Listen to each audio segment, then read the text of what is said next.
Welcome, everybody, to another long overdue podcast. And as you could probably tell from the unfortunately lopsided image I'm using, we are finally going to be discussing the new movie that came out, Transformers 1. Joined with me are two of my regular co hosts. Hello. Miters! That won't be taken out of context. The internet's already taken it out of context. That's what makes it Yeah. funny. But no, hey guys, it's me. Hi, it's me, TF Ultra Goji fan, aka Hunter. Nice, That good to be back. I'm Justin. Yeah, that won't be a pain in the ass to write down in the description. I'm just gonna call you Hunter and then just put your channel link. I'm Justin. They know who you Oh, are. You're my regular co-host on my live streams. yeah. Yeah, but that was Uh, just too funny not to. no, it was. But yes, everyone. After so long, and it's been about 2 weeks, we've all finally seen the movie, and we wanted to talk about it, give our thoughts about it, talk about the stuff we love, talk about the stuff we didn't like too much, and overall what we thought of the movie, and should recommend whether or not you should go see it, especially if you're a Transformers fan. Obvious answer is yes, but we'll get more into that. Yeah, but it Yes. goes without And saying that. just as a quick warning, we are gonna have a section for spoiler talk, and we will tell you, when to stop and Oh yeah, Yeah, we're planning to give our we're all going to go around the table here in a minute or two and just basically give our non-spoiler thoughts first, and then after that point it's going to be spoiler heavy, so if you don't want spoilers, check out now, go see the movie or come back. yeah. So let's just give this a good chunk of just giving our general, non-spoiler thoughts on the movie. Give this a little bit of a good chunk of a watch time. Preferably 10 minutes so I have some ad rev. You guys you want to you got you may you mean you want to make money on YouTube? I got bills, man. No, I know. It's all good, brother. I'm just kidding. I'm Uh not just for the record, that's a joke. I'm not monetized. yeah, so Tommy, you can go first since this is your channel we're doing this on, and All in a right. way you're kind of the impromptu leader of it as a result. So go ahead. Impromptu. I'm doing 90% of the damn work getting this up on the internet. let's get on with it. Anyway, It's all with it. I Sorry, will when you second stop that. interrupting me. Anyway, Yeah. before we completely derail with our stupidity, um, I absolutely enjoyed this. Like, it was really fun. Had just about, if not more fun, seeing this as I did Rise of the Beast, and I went to see those movies, both of those movies, twice in the theater. The first time was like the opening Thursday, I think it was. I went with my folks. We kind of had just like a quiet night, and I we decided to go out together. Once again, I was shocked because my mom, who's not really she's not really into the same dirty stuff as me and my father. She ended up really liking the movie. My dad actually really enjoyed kind of seeing the origins of Optimus Prime and Megatron, which is what this movie told. So Yeah. it At was it least was its kind of, version of it. yeah, its version of it. But I mean, I'm not gonna chat my dad's ear off on how Transformers lore works. No, Yeah. Um, but he really enjoyed uh, that. He actually got a good get. I actually heard my dad and I think my mother like chuckle a little bit at some of the at the jokes in the movie, which we'll get to those in the spoiler section. Yeah, I the first trailer did not give this movie the justice it deserves, and quite frankly, it's frustrating seeing the box office numbers it's doing because it's genuinely a well done, just uh, movie in general, not even just like a good Transformers movie, a good movie. Right. Mm-hmm. Uh, Yeah, I wonder. Yeah, it was definitely damaging that Paramount decided to release this, in September. And uh, honestly, like I've said before, this was a talk we had off stream, folks. But it just seems like this was a perfect storm of crap just came to just try and rain on this movie's parade, and it does suck.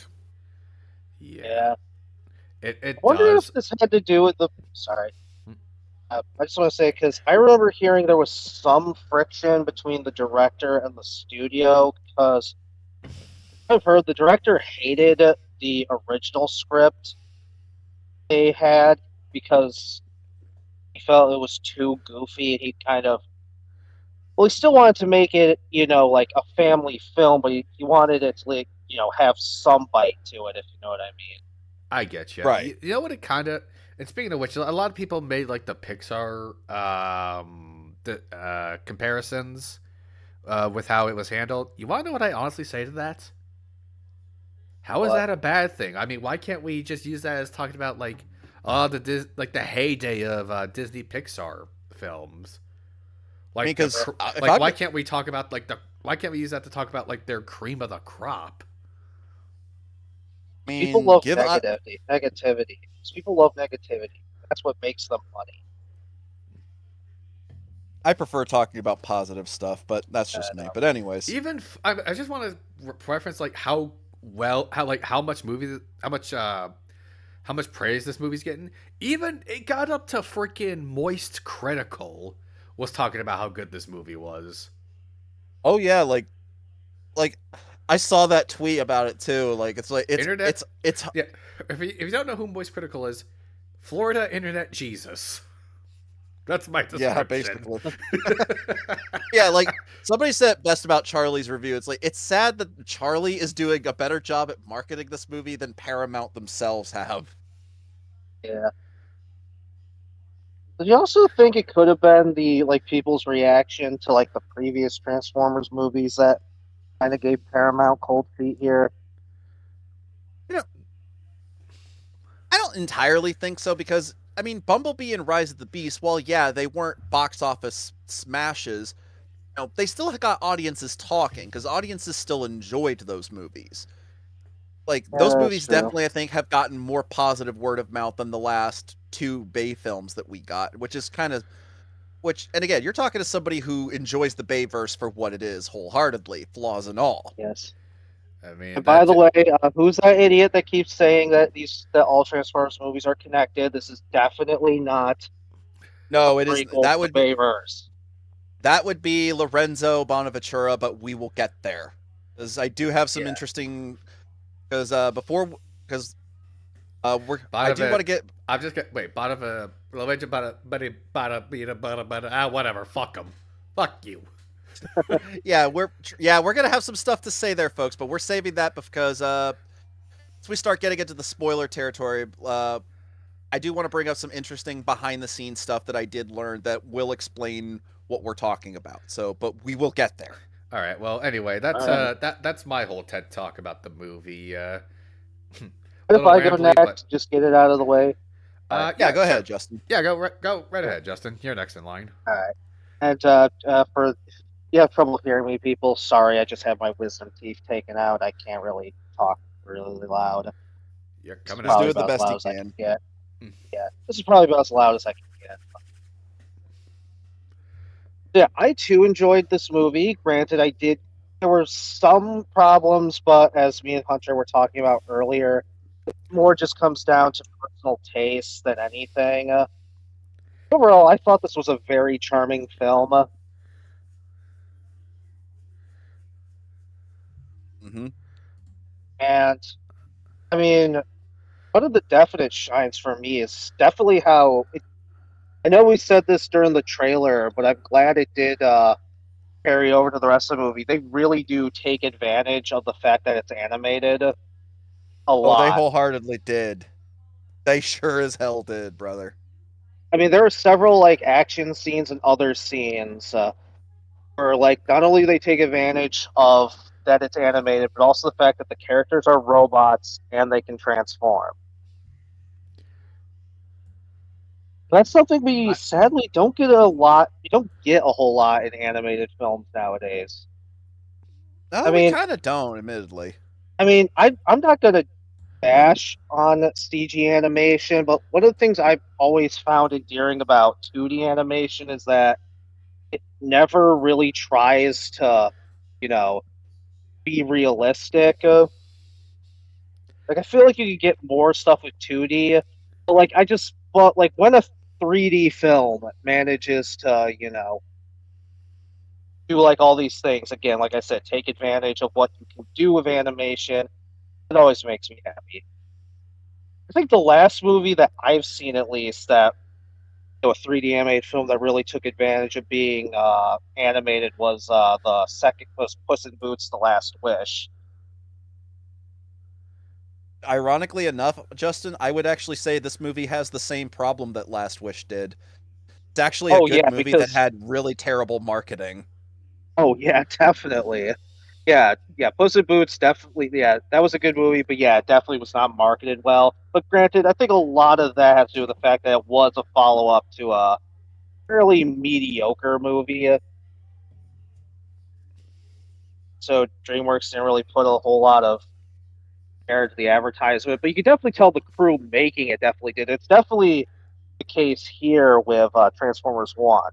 Like that is one thing I definitely have to give it credit. It really does feel like it was made with an earnest attempt. There was definitely an earnest attempt to make a good movie. And we're not talking the rooms or the room Ernest, like Ernest. Yeah, I just had to make that yeah, clear. like they were definitely doing their best to make this the best it could be.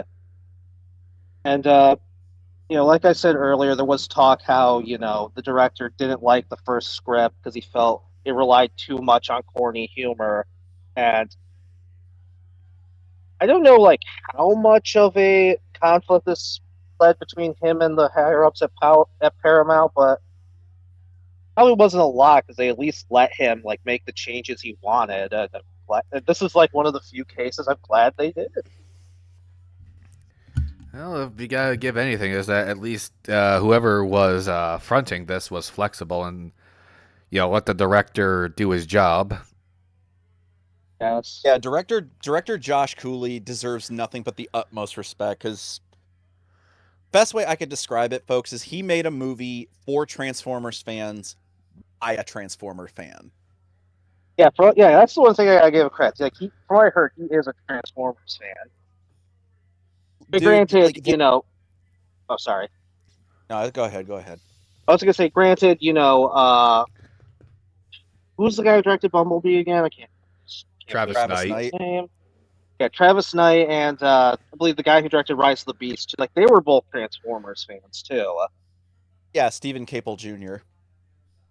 Yeah, but this felt more like it was made by, I guess you could say, a fan who's basic. Like I always say this when we talk about animated with Eric J. Wyatt. This is like Transformers fan getting a chance to make a official Transformers media, and basically say, I get to make it my way. Pretty much.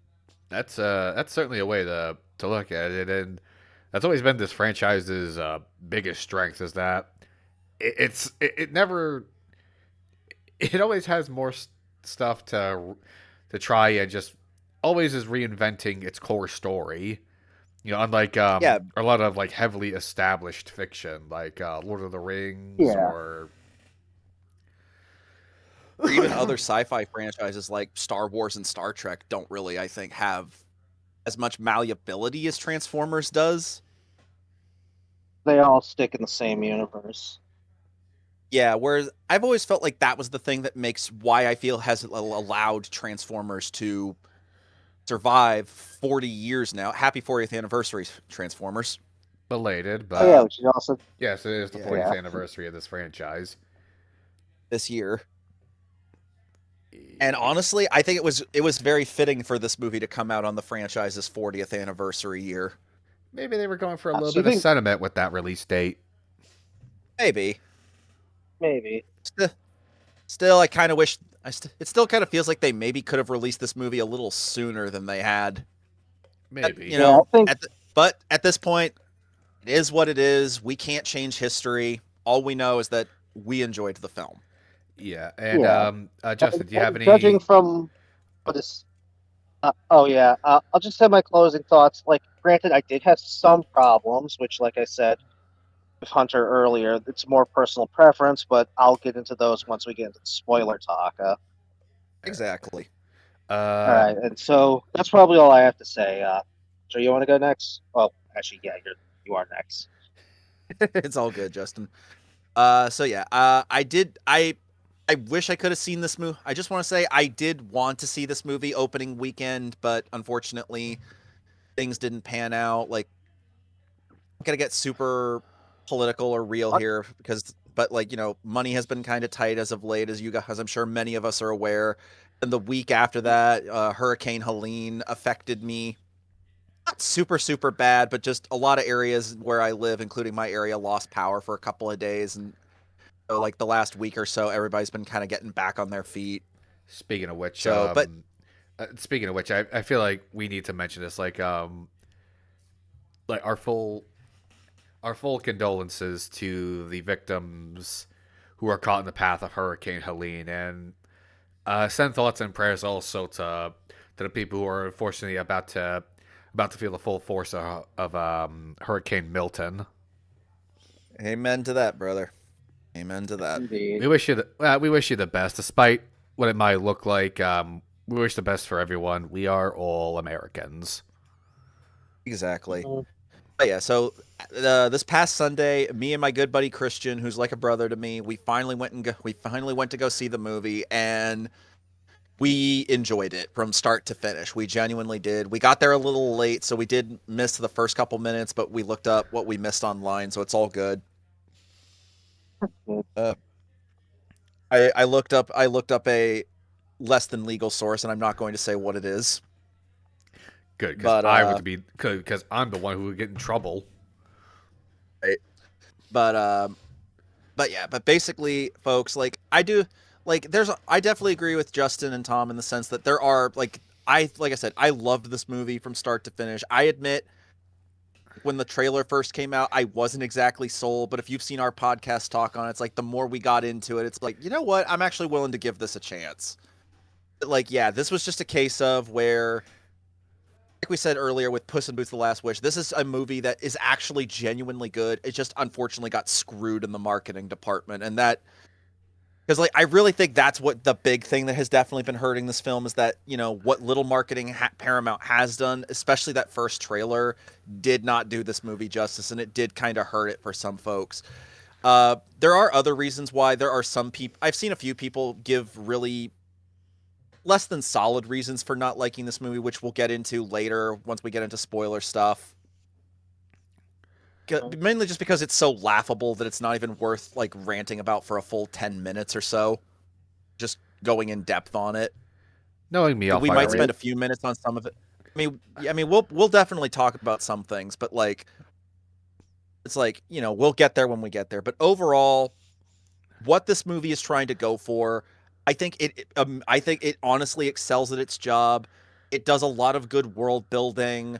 The main cast are all likable characters that you genuinely care about. Obviously, Orion Pax and D16, aka Optimus and Megatron, are the standout characters of the movie. Megatron, especially. Again, we'll get more into that when we get there. Uh, and overall, like I, I definitely can safely say I want to see more. So I'm really hoping this movie can bounce back, if nothing else, through home media sales, because maybe that can, and hopefully the international box office can help too. Like That's true. domestically, it is because domestically it is kind of hurting right now. Like it only just recently this weekend crossed the $97 million mark. Keep in mind, folks, this movie cost 75 million to make, so yikes. Mm, Yeah. I mean, to be fair, that's still cheaper than the last couple Transformers movies, but still, yikes. eh. But yeah, overall, Transformers 1, You know what? To take a quote from one of my favorite reviewers on YouTube, Jeremy Janes, Transformers One is a great time, no alcohol required. I love That that didn't, guy too. yeah, that didn't stop me. Second time I went over, I got a ride so I could have a beer while watching the movie. Of course you did. All good though, buddy. Well, on that one, But yeah, I'm that actually on that one, gonna be I'm actually gonna be going dry for a little bit. Trying a new diet, and that includes just like going dry for a bit. So not quite as much alcohol in Right my now. system. right. After I get back from my weekend trip from Colorado, because oh, Colorado, tons of breweries and distilleries. You can fill in the blank. He's going. He's gonna be drunk off his ass like the dwarf in Lord of the Rings. Oh, He's he my fault. can't hold his liquor. Hey, it's not my fault. Gimli's a meme. All good, buddy. There you Anyway, have it, folks. Our non spoiler thoughts. So this is where we get into spoiler territory. Like I said, this is going to be the part where we give you a chance to back out. Go see the movie for yourself, and then come back. all right, hang on. Let me just write down a timestamp. So because I see the recording here, I'm gonna write down a timestamp on when it starts, and it starts right now. All All right. right. All right, So some shit. so I guess we could go over the basic plot of the movie first. Uh, Yeah. yeah. Let's just go over. Anyone got the plot synopsis on them? Well, Uh, I think we it- could just say it. I mean, Yeah, it is so kind of hard okay, to say basic. this. Well, okay, but basically, it's.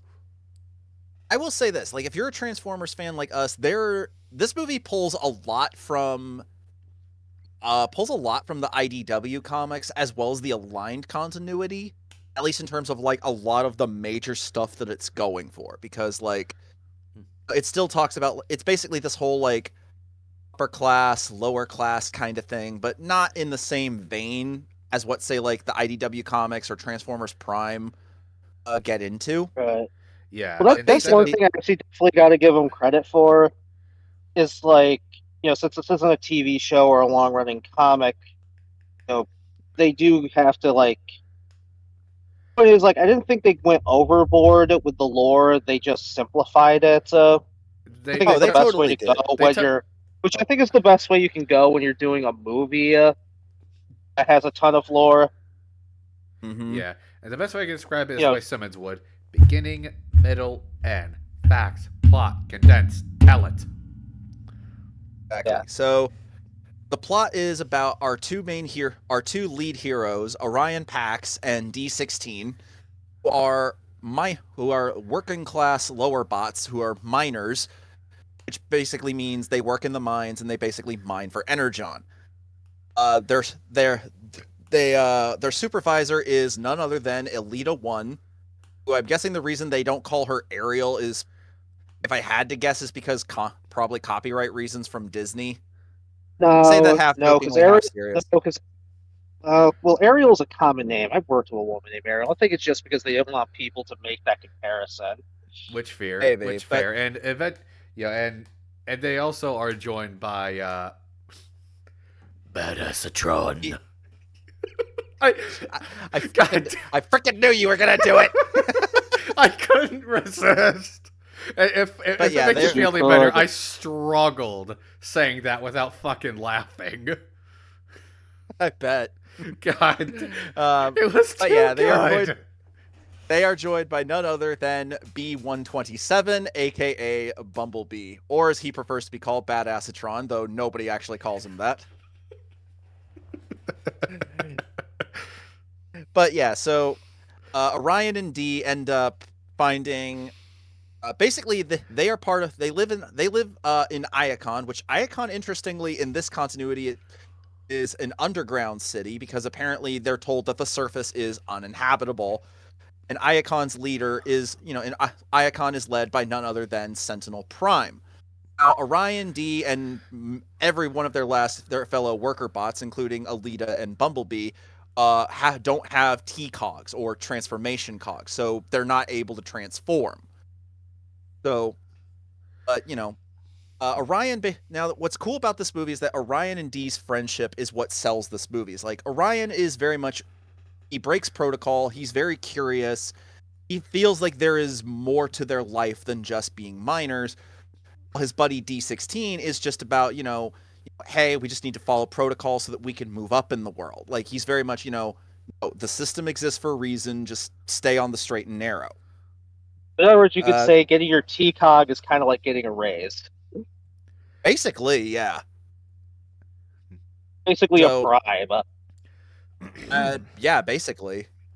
But yeah, Yeah. so eventually our heroes find a transmission from the legendary Alpha Trion, one of the original 13 primes who supposedly died 50 years ago, and they decide to follow it to see if they can find the Matrix of Leadership so they can hand it to Sentinel Prime himself. And it's during. Hang Oh, on, we're kind of skipping a vital part. Like in this iteration of the lore, the Matrix is the reason why Energon flows as a liquid throughout Cybertron. But when the Yes. right. 13, And but when the 13 disappeared, or even let's just say it died, the Matrix was lost. Energon no longer flowed, and that's why bots have to literally mine through the planet's ore in order to find the more crystallized energon we've seen in iterations like Beast Wars and the Align continuity. My Sorry, bad, but Right. sorry. sorry, it's just, like small but important kind of plot details. it's okay. You're Like I right. said, there's a lot to cover, but like I said, I think they explain it in a way where anyone can understand. Yeah. Right. We're just basically giving the basic overflow of the plot. I mean, overview of the plot. So our Yeah. heroes embark on this journey to find the Matrix, and when they find Alpha Trion, they learn Played by the Lawrence very Fishburne. shocking. Yep.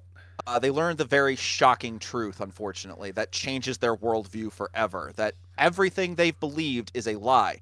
Sentinel is not a true prime. In fact, if anything, he is the reason the 13 are dead because he basically lured them into a trap by their enemies, the Quintessons, which, yes, the Quintessons do exist in this continuity. And Yes. they're kind of treated as a bit of a background threat slash kind of a worldview, kind of like a basically the best way I could put it. They're basically setting them up for a potential sequel, but we'll get more into that later when we discuss our thoughts on that. They basically All discover right. that Sentinel sold out the primes and his entire planet so he could rule all of Cybertron Rule. himself. And as payment for the Quintesson's help, he is constantly handing over large portions of the planet's energon supply, even to the point where like the ore they're mining is starting to run dry. Mm-hmm. Yeah. I think it Needless kind to. of reminds Oh, me. go ahead, I Justin. don't know why. I don't know why, but for some reason, it kind of reminds me of Bug's Life. Kind of does, yeah. It's that classic paying of it's that classic extortion. Yeah. Basically. You could say the Quintessons made Sentinel an offer he couldn't refuse. I mean, basically. Yeah. And they also find out that their inability to their lack of a T cog is literally because Sentinel basically took their cogs from them at the moment of their birth. It's why they and everyone else are basically consigned to the mines. Basically, Sentinel basically decides who gets a cog and who doesn't, and basically a good chunk of the populace doesn't have cogs because you are born laborers, you will die laborers. Yeah. Yeah. And fortunately, Tryon bestows upon all four of them the cogs of his fallen brothers. I believe the four primes were I'm Prima, a Micronus. alchem- Al- alchemist and onyx. Yeah. I was. Thank Sorry, you. my bad. Sorry, but yeah. So uh, they basically are now that they know the truth, they are on the run from Sentinel's forces, led by Arachnid. Interestingly, and we have some interesting thoughts to It's say the about her. yes. Yeah, pursued by Arachnid and the Death Trackers. Viacons. Sorry. Yeah, they're basically the Prime Viacons, specifically the Jet ones. Yeah, Uh, again, we're gonna get more in depth on this, the characters and stuff when after much later, folks. But just trying to get through this quickly. While they're on the run, they end up meeting into the High Guard, who previously served the Primes themselves. And basically the High Guard consists of Starscream, voiced by Steve Buscemi, Soundwave, Shockwave, and pretty much the Seekers. yeah, it's just the Seekers. Yeah, pretty yeah. much. A little Which is a disappointing, but shame. hey, I mean, I understand you gotta, you're on a time and money limit. You can't like, I mean, as cool as it was, if we could have seen other like classic Decepticons, like say the Combaticons, make a cameo there. I understand where they kind of had to draw the line on certain things. yeah. Plus, If there's it's a cheat they had to do to get those cool crowd shots and like group shots and all that, Yeah, you know what? exactly. You know what? we can Who am I? overlook it. Who am I to get all pissy about it? Exactly. Yeah, So that's the thing. basically, our Nobody here. thinks about the uh, economic things that go into movies. Like, money isn't infinite, people. No, it sadly isn't. Oh, do not get me started on that. Right. Moving on. Okay, yeah. So eventually, everything culminates in this spectacular battle where High Guard, uh, which ends up basically being led by Megatron personally in a way, in a roundabout way, and Orion basically motivating his fellow miners to join the fight. Everybody exposes Sentinel for the fraud that he is. D isn't content, but D16 isn't content with just having Sentinel face justice for his crimes. He wants him to die.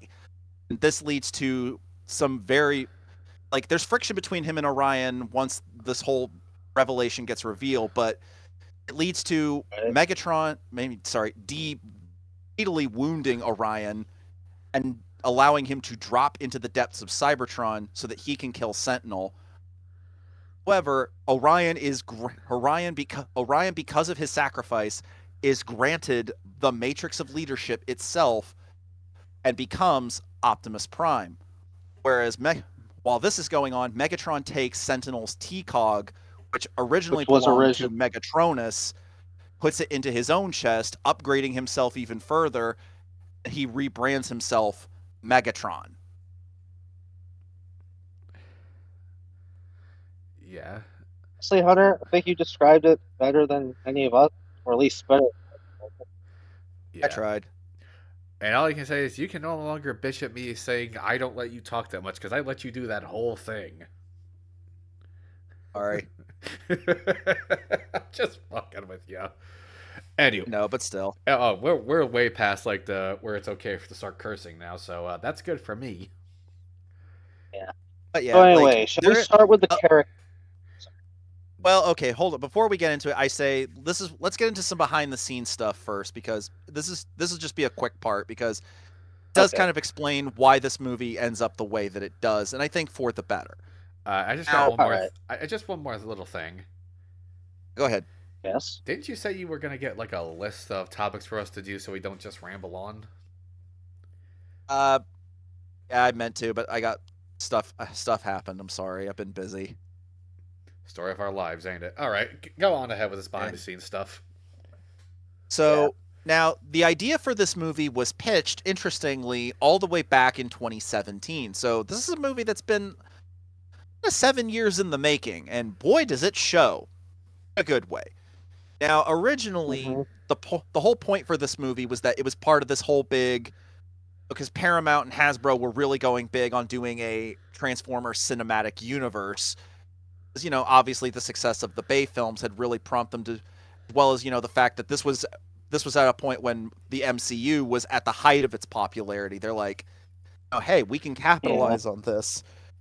So yeah, To be fair, originally, everyone was trying to capitalize on it, so Paramount yeah, really but to shouldn't be feel any shame. yeah, but to be fair, I would definitely say that Transformers was one of the few franchises that could stand toe to toe with the MCU back in the day. Yeah. But so yeah, originally this movie was supposed to be part of the Bayverse continuity, but then Obviously, what changed things was the fact that Transformers: The Last Night wasn't really all that well received by fans and audiences alike. Right. So, Yeah, But or critics, so that's that's kind of putting given for it. these Transformers movies. Well, I mean, that's how Hunter described it is putting it generally politely. and gently. But we're not here to talk about that. Let's just keep the ball rolling on this. Right. So yeah, Hmm. originally it was supposed to be it was going to be this was going to be a origin story for the Bayverse, but obviously, like I said, reception to Transformers: The Last Night kind of derailed that, so they had to rethink their strategies, and it's why they more or less had to do a softcore reboot with the 2018 Bumblebee movie, even though reasons that we still don't really understand, they refuse to outright say it's a reboot, even though it clearly is supposed to be a reboot. And I'm Again, we'll talk about This is that's just a one of topic those for another don't day. question. This is just one of But those don't question it, Morty type moments. and we are we do to plan to and we plan to do a video about that in the future, folks. Yeah. and something tells me whether we condone it or not, it's not going to stop a ton of fans sending some angry tweets towards Lorenzo. But Bonaventura. That has nothing to do with us. I don't fucking care. Well, Like I Michael Bay said, if was it a does, producer on Michael Bay is a producer on this film, but that just means he's there to put money into it. right. Well, he was producer on the Bumblebee movie and Rise of the Beast, so Honestly, okay, Yeah, hot take so here. he's I still think okay, hot take here. Like people may have issues with him as a director, but I think he's a hell of a producer. I agree. I don't think he's that bad a director. I think the problem with the Bayverse films is just they're not as well written as they could be. But again, that's a topic for another day. And this is coming from somebody who enjoys the Bayverse. But again, discussion for another day. Let's just yeah, stick to Transformers One. Yeah. yeah, So yeah, initially Transformers One was going to be part of the Bayverse, and I feel like that's why Lorenzo Bonaventura was insisting that it was, as well as the previous two movies. Again, Rise of the Beast and Bumblebee. Again, hence why they've been reluctant, I guess, to say that it's a straight up reboot. But I definitely agree with you, Justin. It's like Transformers 1 especially cannot be connected to the Bayverse because a lot of stuff in it contradicts with the Bay films. And what definitely I yeah. think was the death knell in Bonaventura's statement, though, was when the director himself, the week after the movie came out, was asked about that. He was asked at point blank, hey, is this movie connected to the Michael Bay films? And he pretty much said, fuck no.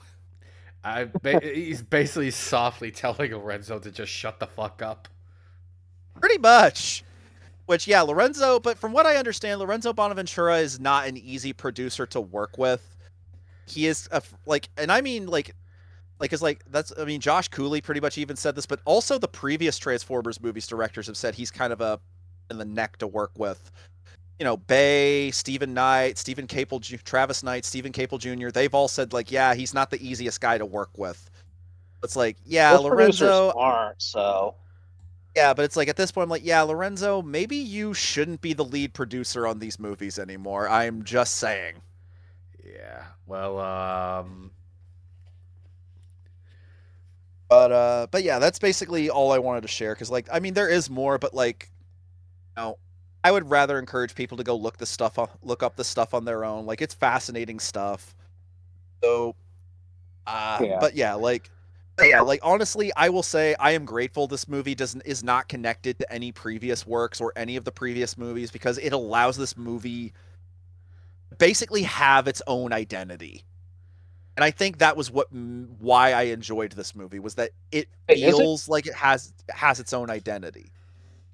Wait, is it confirmed that this isn't connected to Bumblebee, or Rise of the Beast? Well, I don't think it is, but honestly, Justin, I was talking to Tom about this the other day when I saw the movie, and it's like I feel like this movie could be a prequel to those movies if you squint hard enough. just go with the same squint test you use with the align Use with the continuity. Align Con. Yeah. It all fits if you squint. If you all right, all right. So that's the behind the scenes stuff. How about we let Justin go ahead with a topic he wants to go on about. Yeah, go ahead, buddy. Okay. So, think the first thing we should go are the characters. What do we Agreed. all think of the characters? Well, I'll go first, and because I do have a lot to say. First of all, I think we can all agree our two lead actors, Chris Hemsworth and Brian Tyler Henry, definitely nailed their performances. Oh, Oh, they wholeheartedly did. no question. At first, I was like, all right, let's give Chris and Brian like the chance. And as we got more information, more trailers, I was like, okay, I think I can work with this. And when we actually saw them in when I finally saw them in action in the movie, I was like, I'm eating my words, Chris. You absolutely crushed it. Brian, you absolutely Really, crushed it. These guys definitely showed a ton of respect to these characters, and I especially appreciate, like in some of the interviews, Chris saying he just didn't want to just copy paste what Peter Cullen does, but he did Yeah, take some very important pointers on how Peter performs the character, which right. you could definitely Which, like considering this is a sorry, I gotta give him credit. Dude did his homework. oh, he certainly didn't you say did. he actually consulted with Peter Cullen, I Yes, he admit did. I how to get like the essence of the character right, basically? Basically. And I don't blame Chris because like this is, this that those are some pretty big shoes to fill, boys. Yeah, Yep, exactly. that they are, and again, I'm not trying to downplay Brian Tyree Henry. I thought like he really did a good job with like evolving his performance as D16 all the way Yeah, up Yeah, to going like from kind of a Megatron. going from more of like a casual type working class hero character to being more villainous and kind of intimidating. in a Which way you could also say that like yeah, Megatron, there's no doubt about it. Like we'll get more into this when we talk about Megatron personally. But in a way you could say that like Megatron basically becomes the hero of his own story if you think about it, boys. Yeah, indeed, But also like I think we have to say that like cuz like okay, like we're obviously going to talk about the characters individually, but like real quickly also I just want to say, massive props to Scarlett Johansson as Alita. I definitely felt she crushed it as well. Like, I really liked this take on Alita 1. Like, yeah. she's Again, I sassy, also she's like strong. I was Sorry, gonna go say ahead, I kind Justin. of like arcs when it's like kind of a more hard, like kind of a more like I guess you could say hardened character starts to soften up. I thought they definitely Yeah, I'm yeah, happy to see that there hasn't been much riffraff about how she was in the movie, and I was so thankful about that. Like I really do think Scarlett like absolutely like nailed the character. oh for yeah. sure. And Keegan Michael Key, I got to admit, actually did a pretty decent job as Bumblebee. Like, I like by the end, I was like, you know what, I dig it. Yeah. I definitely I mean, would. I would definitely. I'll sorry. talk on this more when we get to him. But I definitely think that of the main four, B is probably my least favorite. But that doesn't necessarily. But I want to make that clear. That doesn't mean I hate him. It's just of the main four, I felt like he was kind of.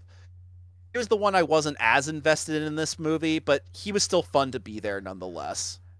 Yeah, I mean, to be Honestly, fair, he's there to provide some levity, to be the comic relief, and He's and something I gotta. basically be the character for the kids, for the kids, someone the kids in the audience can relate to. You know what All I mean? right, but exactly. speaking of Keegan Michael, I'll be honest. Like, even Keegan Michael Key absolutely like uh casted out any of my doubts about him because even though he is supposed to be the more kind of comedic levity character, like this take on B, when Yeah, the situation calls for a little more seriousness in the tone and like not a whole lot of quips, like Keegan also delivered really well. Like times B is supposed to be serious, or in times Oh yeah, times he's kind of it's a comedic character that can read the room.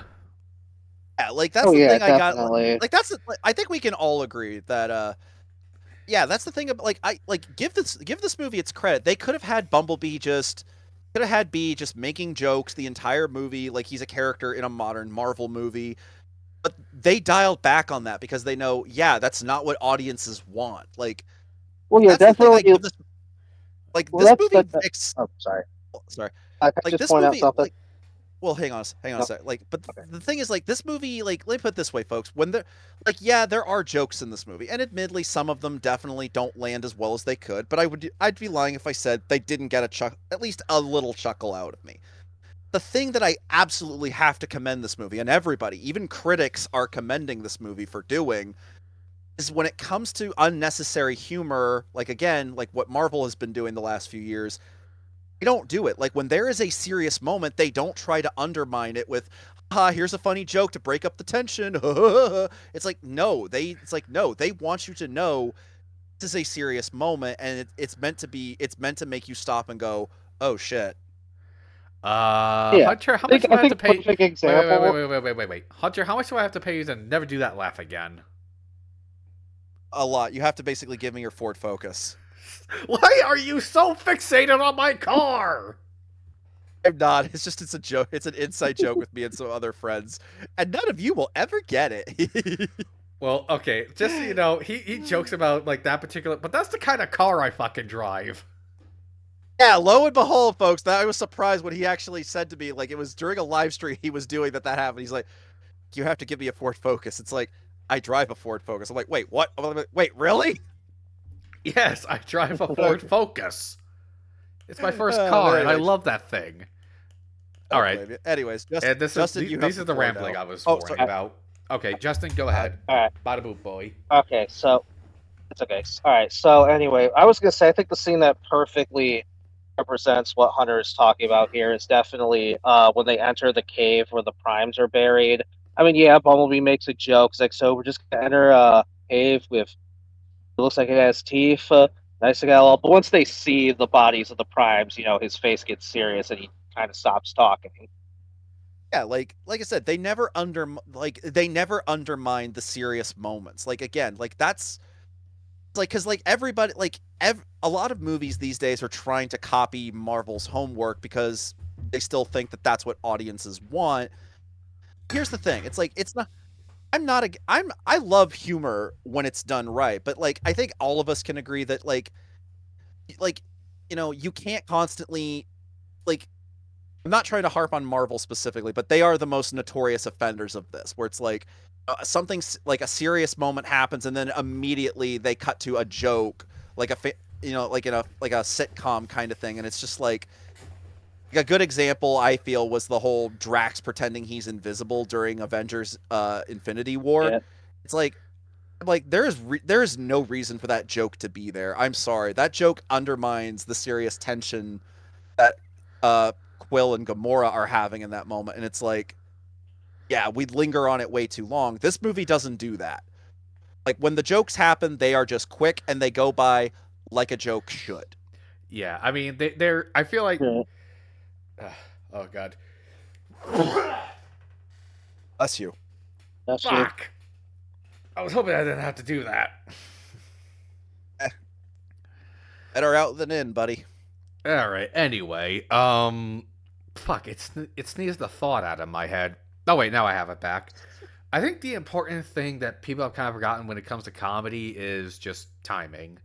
And I admit it's Yes, something and it's like it's something I scratch my head on all the time because a lot of good shows, good movies, good book. There is that nicely cut little bit of a bit of comic relief to uh to break up a lot of tension and it's done in the real world too. Like jokes are used as sort of a coping mechanism. Anything from like everyday stress to even people who have seen some heinous shit, like police officers and even soldiers in war. exactly. If you ever heard it, I'm just using this as an example. But if you ever heard the term gallows humor, that's just sort of Right. like what a lot of these guys Right, do right. in order to ease off a lot of the tension of some pretty traumatizing shit. And I'm just using this as like a way to say that like comedy in and of itself is not unrealistic. We all quip with our pals. Yeah, We all give a one-liner to some unfortunate stuff that's happening. So like there being kind Mhm. of jokes interwoven into the movie, it's done in a way that it's a way to help kind of alleviate some of the really big like moments in the plot. Like rather yeah. than just Like, Right. like rather than just throwing them out like darts on a dartboard. so I guess in Yeah. that we can start with talking about. I guess we'll start with the main four characters going individually, and since we're on the topic of them, I guess we could start with B first. Maybe like work our way up the main cast. Even though I was just saying that even though we all predicted that like B would just be the annoying chatterbox, kind of like how he was in animated, in this case you kind of understand why. Here, well, I would even go so Yeah. far as to say like the trailers I mean, actually didn't do him justice yeah. because, I mean, like I said, like the trailer, like when you see the trailers, you kind of go into it with this thought of, you know, like honestly, this was kind of. I'm just gonna say here, boys. Uh, B for this movie was kind of like how Olaf was for me in the first Frozen movie. Like you see him in the trailer and you think, oh God, he's going to be the annoying comic relief character. Was I wrong by the end of the movie? Yeah, yeah. I mean, it's I could take it. it sort of reminded me of like the Detective Pikachu trailer. It's just like, oh my god, I've been so lonely.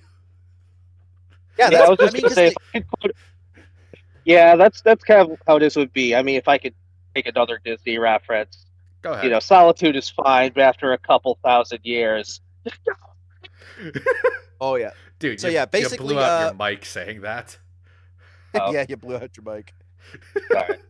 Well, It's all good. I had to whisper yell it because Ah, gotcha. Oh, you all good. yeah, I'm sure most people will get what you're trying to say, but yeah, like yeah. so, but If you haven't basically, watched the movie, it's a great one.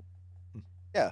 But Sorry. basically, Bumblebee, like we kind of glossed over this a little bit just to kind of get through the plot. When we're introduced to Bumblebee in this movie, he is in Waste it's basically management, or no, yeah, trash disposal. He's yeah, he's in sub level trash disposal. 50, which is one of the 10 secret sub levels of Iacon City, as we find out.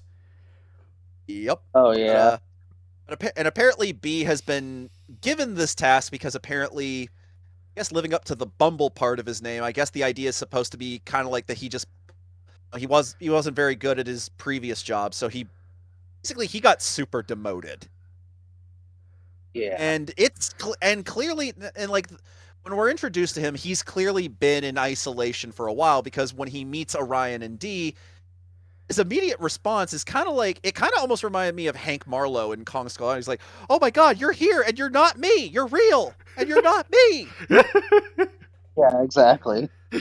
Like That poor was a good Yeah, comparison, actually. like, that's that. I don't know why. That's just where my mind went with it. Maybe it's just because I have that movie on the brain recently.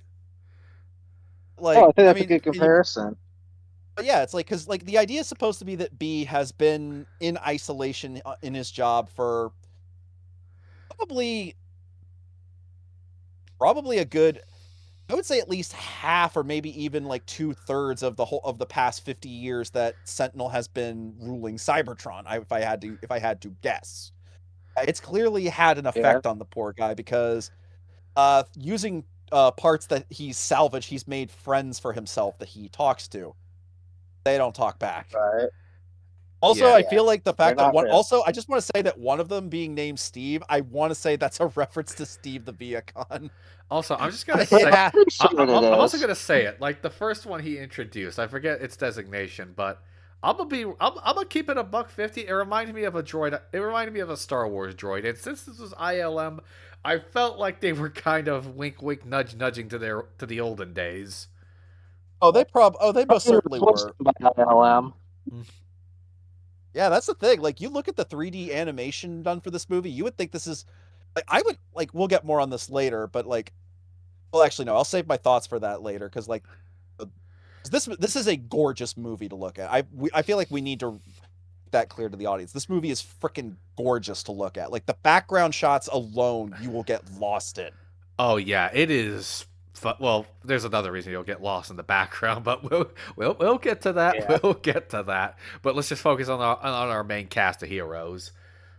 So Right. Bumblebee is he's basically been alone for quite a number of years, and he's just finally happy to have somebody to talk to. And it's why he initially comes off as a bit of a chatterbox because yeah, it makes sense. Poor guy's been by himself, and it's like when you take that when it's like once you have that context, it's like okay, he's not as annoying as I thought he was going to be. In fact, I kind of Yeah. can't help but feel bad for him. Yeah, poor Yeah. bastard. In fact, Commode and Cam just did a video about that. I thought, I have yet to see covered it, it but I pretty need well. to. I think I know what we're Yeah, watching once we're done with this podcast. probably. But yeah, That's but yeah, like honestly, a lot of B's jokes, they act like I said, once you actually have the full context for them, they actually aren't that bad. Like I do agree with you, Justin. The bad Acetron joke, admittedly, still feels like it's kind of trying a little too hard. But like I said, I'd be lying if I said that every time he did it, I didn't get a little bit of a chuckle. In fact, the last time he does it in the movie, I was laughing, going, "God dang it, B." Then yeah. with your buddy, you like say I do the same thing. Yeah, my buddy Crystal, he's like, sad part is, Hunter, I would do that. It's like, yeah, you would. That is the sad. It's like he sees it. Like I I saw a just little want bit to of. Oh, go ahead, Justin. Go also ahead, Justin. Go ahead. I just want to point this out because I was talking about how much I love uh how they take advantage of the animation. I also like that they do add some nice attention to detail, and one of the ones I liked are the little antenna horns on Bumblebee's helmet. How they kind of like sprawl up and down whenever he's happy or depressed. Yeah, She thought that I was a noticed nice that. little attention to detail. I noticed. Yeah, I I love noticed when that too, and I animators loved throw in it. stuff like that. I love when animators throw in stuff like that. Yeah, it's Really like just also. shows how dedicated to the craft they are. I think Yeah. Tom, you said it best about B's design in this movie. Design-wise, it's basically taking the G1 Bumblebee face and kind of putting it on basically the Bumblebee design that we've gotten from the previous two movies with Rise of the Beast and Bumblebee. Yeah. And Like turning him into a hell diver. yeah, because here, for those that don't know, if you haven't seen anything, B does get his battle mask in this movie after he gets his cog, and he pretty much looks like a hell diver. and he and I don't know why, but his little knife hands make me think of like the stealth kills from Halo Reach. Oh yeah, because I believe in And Reach combined, the elites had those little knives. Yeah, that's yeah. what it made me think of. I just love like when he's like, look, I can stab people. You come over here. Go ahead, Justin. I actually kind of thought they reminded me more of like animated Bumblebee stingers. Oh, they definitely do. Like, I feel like that is an intentional reference. Like, it has to be. I kind of wish Oh, they were electrical. while we keep Yeah. up the video game references, is Blaster. I'm just gonna keep saying it's a damn Mega Buster. So he's basically like It Mega. really. He's basically like a mix of Mega Man and a Hell Diver. Hey, Now I that don't I've have a said now, problem with it. now that we've said that, I want that to be a thing now. Somebody on Twitter, get on it. So, also, with like when we're in the process of talking about attention to detail, I really did like how B's cogless form looked more like his old G1 self. Oh, it Yeah, and then definitely did. when he gets his cog, when he gets I'm just gonna say I think he got Micronus's cog, but that's just me. When he I does wonder get his why. T but when he does get his T cog, he basically his color turns to more basically gold bug, as everybody has called it, and it's like, you know what, I can Yeah, dig it. I can roll with it. And like I well, think they all easily, get I think shiny new. They yeah, all they get all like do. shiny new color Yeah, but schemes. oh yeah, but that's because like the whole point is like in their cogless state, they're basically devoid of life because again, they can't even transform. Right. So having their cogged forms more vibrant colored and more full of life, that's another thing. Like but like again, we'll talk more about this because I don't want to get too far ahead of myself. But like, I think definitely, like, would you guys say that B has? I would like again. I've only seen the movie once, but I would definitely say of the main cast, Bumblebee, admittedly, doesn't. really kind of have a character arc compared to Alita, D, or Orion. Oh, no, yeah, but again, maybe he'll have one later if they do a sequel. I Yeah, mean, like I think And sometimes and to be having fair, oh there were a few, from what I understand, there were a few things they did have to cut, for time and because again the director wanted to keep things simple. So I heard they actually no, were gonna give Megatron his gladiator backstory at one point. But the director thought, we got too much stuff to juggle with already. yeah, yeah. This movie did have to juggle bus a lot, and like I said, I'm not gonna lie. While I do wish we could have gotten more, I think the end result still, the fact that we were still gushing about the end result still speaks volumes. yeah, but Yeah, that we did kind of get a little bit of that gladiator arc when when Meg's challenged Starscream. So we got a little bit of Right. that. I mean, they fit it in where they could without well, Oh with a yeah. full plate they had already. So props. Again, we'll get more on that later, but like I will. So yeah, I would definitely say B admittedly doesn't have as much of a character growth arc that the other three do. But that being said, sometimes you like I feel like again, it's clear that he's here as the kid appeal character, and I think as far as that goes, he's not as bad as he like I said, he's not as bad as everyone thought he was. And honestly, he was a fun tag along character. Like again, they do a good job of having him bring levity where it's needed. Yeah, I Like mean, and yeah. I think easily the best joke with him in the movie, just because it got me and my buddy laughing so hard, was at the end of the movie, his final line being, "That is awesome! I get to work for the government." can you just Like I don't, be honest? Because you two know me. How hard do you think I face palmed in the theater when I heard that? I can I can so live with much this. that the flies on the wall could probably hear it. I imagine you probably face palm so hard, Tom, that the people in the next state overheard it. I'm just like, God damn it, B. But to be fair, I even said this. It's like, but you know what? I don't blame B's position, because I would, like, if given the chance, I would work for Optimus Prime. Oh yeah. I A mean, vote for Prime is a vote for people. I mean, but then I look at his boss. I'm just like, okay, I can allow this. Yeah. Yeah, like B, okay, like I guess like because I don't just want to feel like we're rushing through B, but it's like admittedly there's just not a super whole lot to him, admittedly. Yeah. Like I said, The- of the main four, he's kind of the one that gets the least amount of development. But again, it's not necessarily a bad thing. I want to he's make that kind of clear to our audience.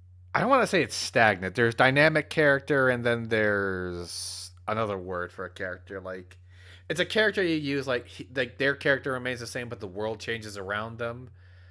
There's a Yeah, term like for I that know what you're character. talking. Stationary Reactionary character. Thank you. character? Yeah, Stationary, yeah, okay. Yeah, I was trying to remember. I took a writing class, and ironically, I right. kind of did not good at that. But And nobody's perfect, buddy. But yeah, anyway, that's yeah, I that's would what definitely say that. B Yeah, was a that's what he stationary is. He's character. yeah, like I would I guess in a way you could say B is sort of the stand-in for the audience in a weird roundabout kind of way, being at least as far as the kid audience goes, because again, he's the kid appeal character. Possibly, I but think that's a good way of looking at him. I'm gonna stick with like stationary character, and I guess B can be an example of how you can effectively use a stationary character. Oh yeah, like I definitely feel like compared to compared to something like say Mater in Cars 2, this wasn't as bad. Yeah, but a stationary. Yeah. But yeah, I mean, this is definitely an example of how to use a stationary character. Like how to use one as a main character. That's a whole other kettle of fish. But we're not here to talk about that. I just wanted to throw that in. But yeah, Right. Yeah. I mean, So B's stationary, but I feel like he's still a contributing character as part of the main cast. yeah, he gets his moments to shine in this movie where he actually gets to be a bit of a badass. And honestly, I loved Yeah. it when he gets to have his voice. Like, you go, B. Except Like again, I just love it's like except when he sliced down the door. I was just about to bring that up. That scene is actually so freaking funny. It's like, B, these aren't the Yeah. bad guys. Why did you break down the door? No, it was already like that, right? Jesus, It's like, Jesus Christ, B's about to turn out the streets of Icon into London. It's like Bumblebee is like what happens when a kid is given a basically B in that moment is a kid that's been given a magnifying glass and he learns that he can burn ants with it. He goes ape shit. Yeah, that's a good way to Or I put guess it. You ever Or I heard guess a give better some? way to or I guess a better way to look at it, boys, is he's basically a kid that's given a Nerf super soaker and 5 pounds of sugar. He just goes crazy. I was going to say it was a less graphic version of Nifty with those knife hands. Actually, yeah. And now that you say that, now I feel like I have to have that be a thing in my has-been TF. God dang it. You're welcome. Right, You're welcome for the visualizing.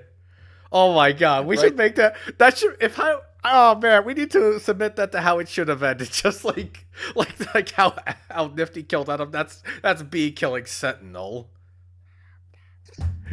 I have knife hands. God damn it. So I guess it's I guess real quickly, it's like Justin, I kind of didn't let you. I kind of took over this part unintentionally, Justin. Like, do you anything you want to add towards B's character? Uh, I think you guys said best. Yeah. I mean, yeah, I think stationary characters good, but also audience surrogate, I think also works better. And who knows, maybe they'll give him an arc in the second film. Maybe he'll like, go through a similar arc as animated Bumblebee. I Yeah. could see that, or That's what. so, I mean, I could definitely see it if done right. But yeah, Uh, like Yeah. overall, B's still a fun character. So I guess next we'll move on to Alita 1, voiced by the lovely Scarlett Johansson. I was about to suggest Justin, Yep. Alito. Mind if Tommy, I? then yeah, but Tom, by all means, take the reins on this one. So yeah, Alita. My first thought about just seeing this woman is like, this girl seriously needs a freaking hobby. Admittedly, yeah. Like Yeah. now, Well, when don't you're get me wrong. She's standoffish and kind of a bitch. But A I'm little not bit, saying but that there is as a a reason for it. criticism. Like there is a reason for that. Like very career oriented, and if I had to give like a nitpick, I feel like she should have gotten a little more shit for almost leaving one of her miners for dead. oh, I'm just yeah, being poor Yeah, that's but just me Jazz. being that's me being blunt. But other than that, I think like a lot of how she is kind of you can do see how she kind of finally decides she needs to like see past just like going through careers once the once the bombshell is dropped by Alpha Trion. Like she's kind of realizing there's more to life than just you know Working your way up the corporate ladder. Yeah. I mean But to be you fair, see this oh go oh, ahead. go ahead. Sorry. To circle back real quick before we continue, because I did want to add to that. But to be fair, her almost leaving Jazz to die, it does serve as a character point for Orion. But so you know, I mean, I do agree with you. It's like maybe she could have gotten a little more flack for that. But I also think the fact that she didn't really just kind of shows society in this how Cybertronian society in this world operates. That because again, it's clear that those that are on the bottom class, the miners, nobody really gives two shits about them at the end of the day. Like, you're just Right. worker bots. That's your job. If you die, you die. No one is going to care about you. That's actually a good way to oh shit. Are they okay? I just dropped a pen on my keyboard. But no, that was a good way to put it. So maybe I got to eat my words a little bit. Yeah, it's just that's how I viewed it because like it's clear that because again, like I said, this is where I feel like it's pulling from the IDW comics in that because in Megatron Origins, like the very first issue, sorry to get sidetracked for a sec. Has a All point. right. But in the first issue of Megatron Origin, it opens up with the mine that Megatron and his fellow workers are working in they're basically about to get replaced by automated drones because apparently they're not working fast enough. Needless to say, the miners themselves aren't happy about this because like, hey, we're working like slaves here, and now you're telling us we're about to get put out of a job. Oh, that's not fair. All right. Okay, Right. I totally get it. But I mean, I'm saying that yeah, she does eventually soften up and realize that yeah, she starts off and she realizes she has to like open up to you know giving a shit about the people she works with. Exactly. Right. I think that's also best exemplified in her first attempt at a pep talk towards the beginning of the third act. Life coach, you Oh yeah. sure? Yeah, life coach, she fucking better not be. At least not in her current state. Give her a few more years, and I think she can do it. I'll let it Yeah. cook. I'll let. Hey, after this one, I'm willing to let them cook. Let them cook. They can impress me again. Oh yeah, brother. I Yeah, know. like I know it sounds like Yeah. I'm giving Alita a ton of shit. I'm really not. Like this wasn't a detriment. no. I mean, but I get where you're coming from, dude. But I will definitely say, uh, to play devil's advocate here, which I know that's usually your job, but like I feel like this version of Alita, like I said, there is a reason why she is the way she is, and then again, it's like because like again, she's the head of she's the head of the mining operations that Orion and them are at the start, but then because of the incident where Jazz almost gets killed, and because like weren't going to meet quota, she gets demoted down to waste management, and yeah, she's understandably Right. upset about that because there was a comment I saw in a YouTube video that was really good that said like uh basically in a way you could say that Elita represents the people who you know are doing their damn hardest to work their way up the system, just feel like they get nothing for it. Like you can kind of relate to her on some level where it's like Right. no matter how good of a job you do, it's just not good enough. Like you're always going to get criticized for it. That God ain't that the goddamn truth, especially when it comes to the media of creating fiction. Mm-hmm. Well, I this will got say this. this I got think we meta. could, yeah, but I think we can all agree, boys, this version of Alita 1 is proof. Even audiences are really praising this version of Alita. In fact, one of my friends took his parents to go see the movie, and his mom said that she was thankful that Alita was not the stereotypical female character that we've been getting in movies like this for the last couple of years. Yeah. Like she doesn't like she's not constantly tearing down Orion and the others because they're men or stuff like that. She's just like, yeah, she's pissed at Orion because in her mind, you just cost me my freaking job. Thanks for nothing. Right.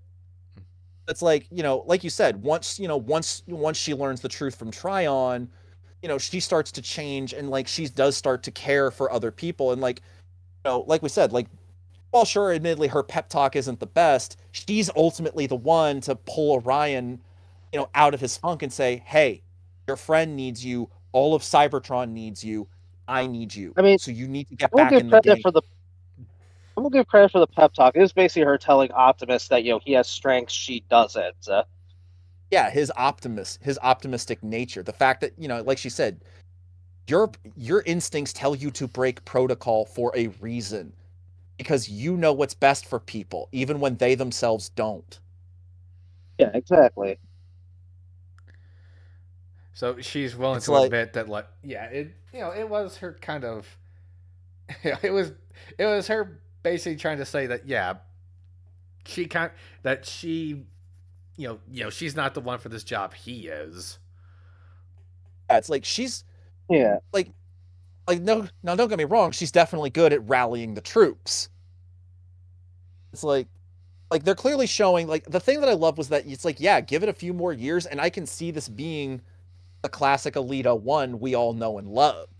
Like cuz again, that's what this movie is going for. Is like these are the younger versions of these characters. We'll get more on this here in a bit when we get to Orion and D. Like I can Right. eventually see her become like honestly, you could not tell me this is Earthspark Alita 1, in her younger days. Like I could see her being like this. Yeah, I mean this That's actually a good way to put it. these past couple of years have actually been I've been good for Alita lately. I got to admit. Our Like girl Yeah. finally and getting this some much needed and love. these like speaking of which, this and the Earthspark design are just up there as like peak Alita Top designs for tier. me. I agree. I agree. Like I like how did you like what do you guys think about her turning like into basically a tri-wheeled motorcycle, like basically a three-wheel Oh, bike? that's cool. It'd be a good. I mean, I think it works. It'd be a good way to kind of, I guess, lack of a better term, bulk her out. Like, she's not as rail thin as bike bots usually are. Yeah, but Yeah, to be fair, this is supposed to be it's a also a cyber good chromium way where it's vehicle. like it's also a good way to like have her transform without having a bunch of kibble hanging off her. Which that's another thing they do a really good job with. Like there is like no kibble on any of these characters, and like that was amazing.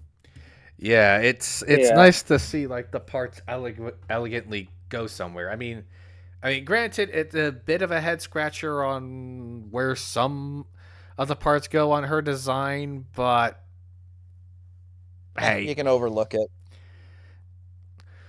But yeah, like Alita, like yeah, I will say, there's one thing about Alita's design uh that I kind of wish was changed. And again, this is more personal preference in me. I kind of wish that her antennas, like when she goes from her cogless to her cog form, kind of wish in her cog form her they were antennas were a more. little more were more noticeable because they're kind of hidden Yeah, behind the head crests. yeah, yeah. I think a lot of people have said. Well, I think even we said she kind of looks like RC a bit.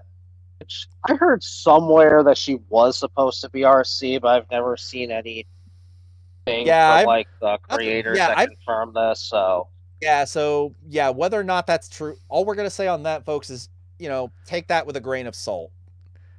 yeah. mm. But yeah. Uh, Oh, go ahead. Actually, let's uh, let Justin go.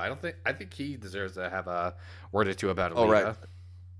Oh yeah, Well, sorry. Go ahead, man. I mean, yeah, I do agree with you. I definitely think she has done better than probably how some people would have handled her, though I know there are going to be several people who are going to complain about her. Let's not We don't let's not dig up that hatchet, Justin. we don't Right, speak their names here. This is a safe place. right. Well, anyway, as I was, well, anyway, like I said, I really do like arcs when like a character goes from like more standoffish to actually softening up. Yeah, Like I said, she's I get that like her not really being good at the pep talk was kind of played up for comedy a bit. a I little, do, but but a I will little, give it yeah. credit. It was, like I said, I do like how it was kind of her way of encouraging Optimus Mike and reminding him that he has strengths that her and most others don't. Yeah, I definitely think it's like I think what Justin's trying to say, people, is that like admittedly, like the way some things are handled, it's more like I feel like that's done mainly just because it's more to get across to people that aren't Transformers fans, and I think that's why Yeah, it doesn't completely click with us to a point. But again, I can understand it, and it's like, you know what, I can overlook it. I can look past it. Doesn't hurt. It doesn't bother me. yeah. Agreed. So, Like, anything yeah, else I mean, to get on to Alita, or should we get on to our dynamic duo?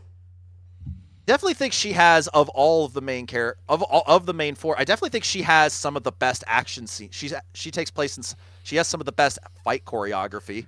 Oh yeah. Like Yeah, I like the definitely agree fight with between her and Arachnid at the end. Oh my, like you said, Justin, they really took advantage of the fact that this is animated because holy crap, they have these characters doing stuff that, like, if this was in a live action movie, admittedly I'd be like, how that is not how physics work.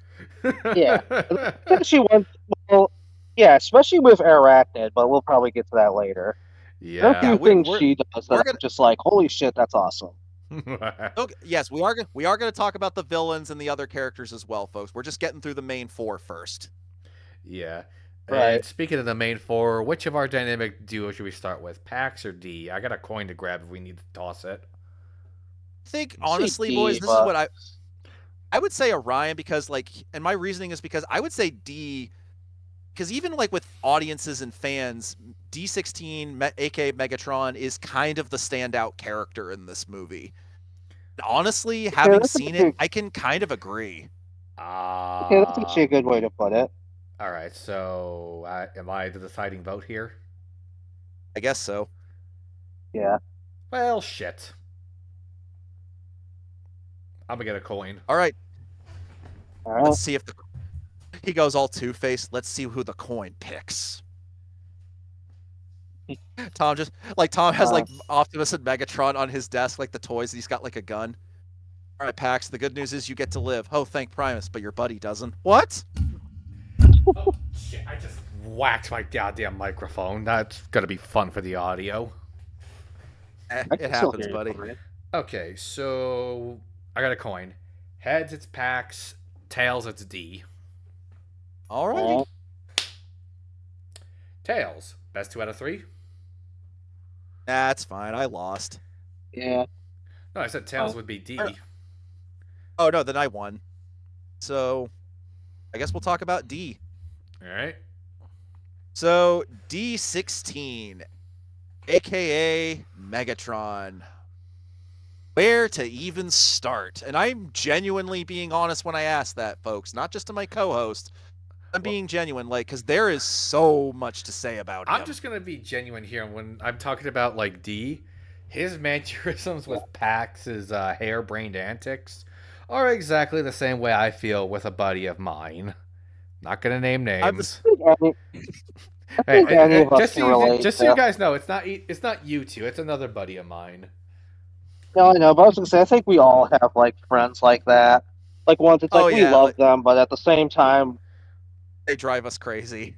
yeah, Are you crazy? Sure feels like it. feels like it. Oh yeah, that To was be fair, something during that race scene was really hilarious. Oh, it was. Uh I mean, but yeah. But just like D16 is, like we said earlier, folks, he is easily the standout character in this movie of the main four, and there's a very good reason for that. We're gonna get into all of it here. yeah. So let me just Yes. start out by saying, figuring out a way to deliver a pre-Decepticon era Megatron could not have been an easy feat to achieve, especially if you're like already having like a dynamic between him and Pat, like because it's really something we don't get a lot in media outside of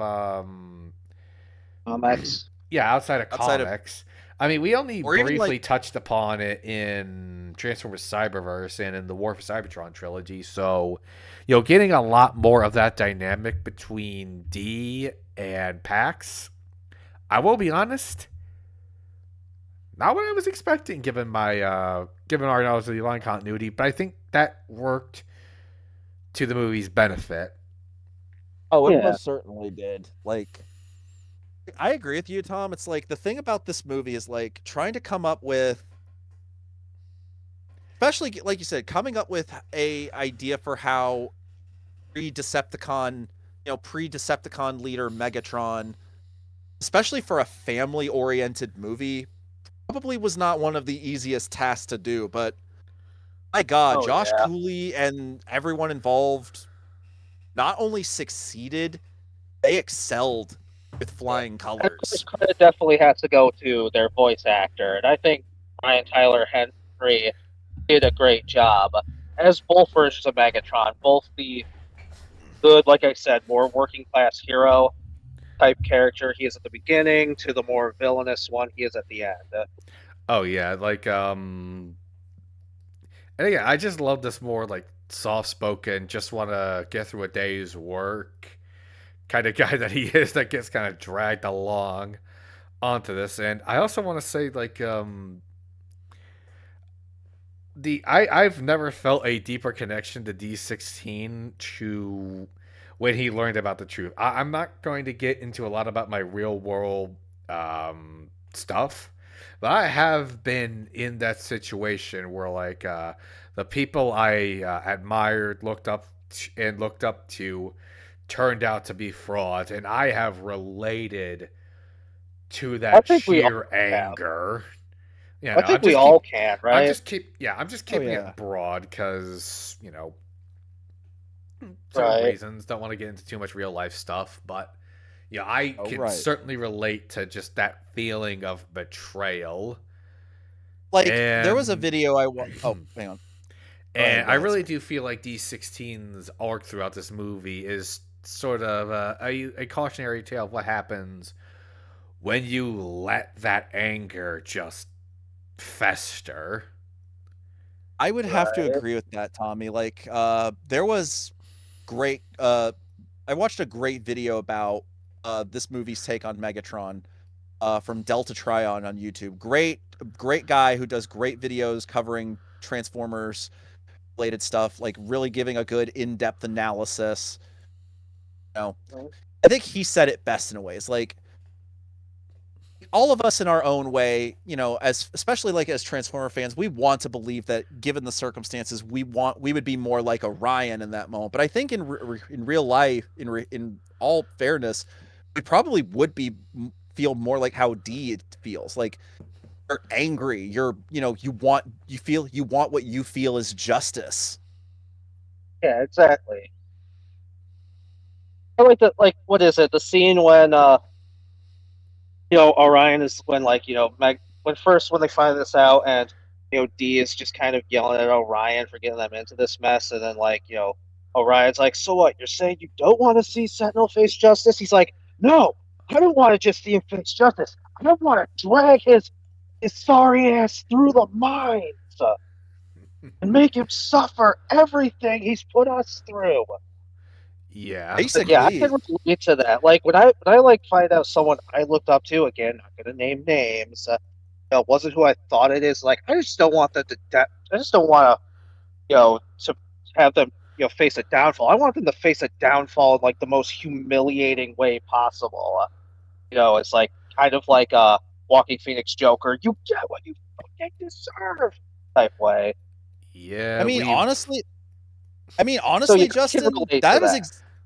I mean, honestly, Justin, the Joker comparison is actually kind of apt here because like I said, this goes back to what I said. Brian Tyree Henry was interviewed about voicing Megatron for this movie at this year's San Diego Comic-Con, and he said like he's always loved playing villain characters because growing like characters like Megatron, he grew up playing up with the toys as a kid, but in his eyes, he never saw them any different the heroes. It's just he's like in their own because we're told we're not meant to like them just because we're told not to like them because they're the villains and they're the villains because of this that whatever reason. And it's like he said I've always felt Yeah, like no, there's more to it than just that.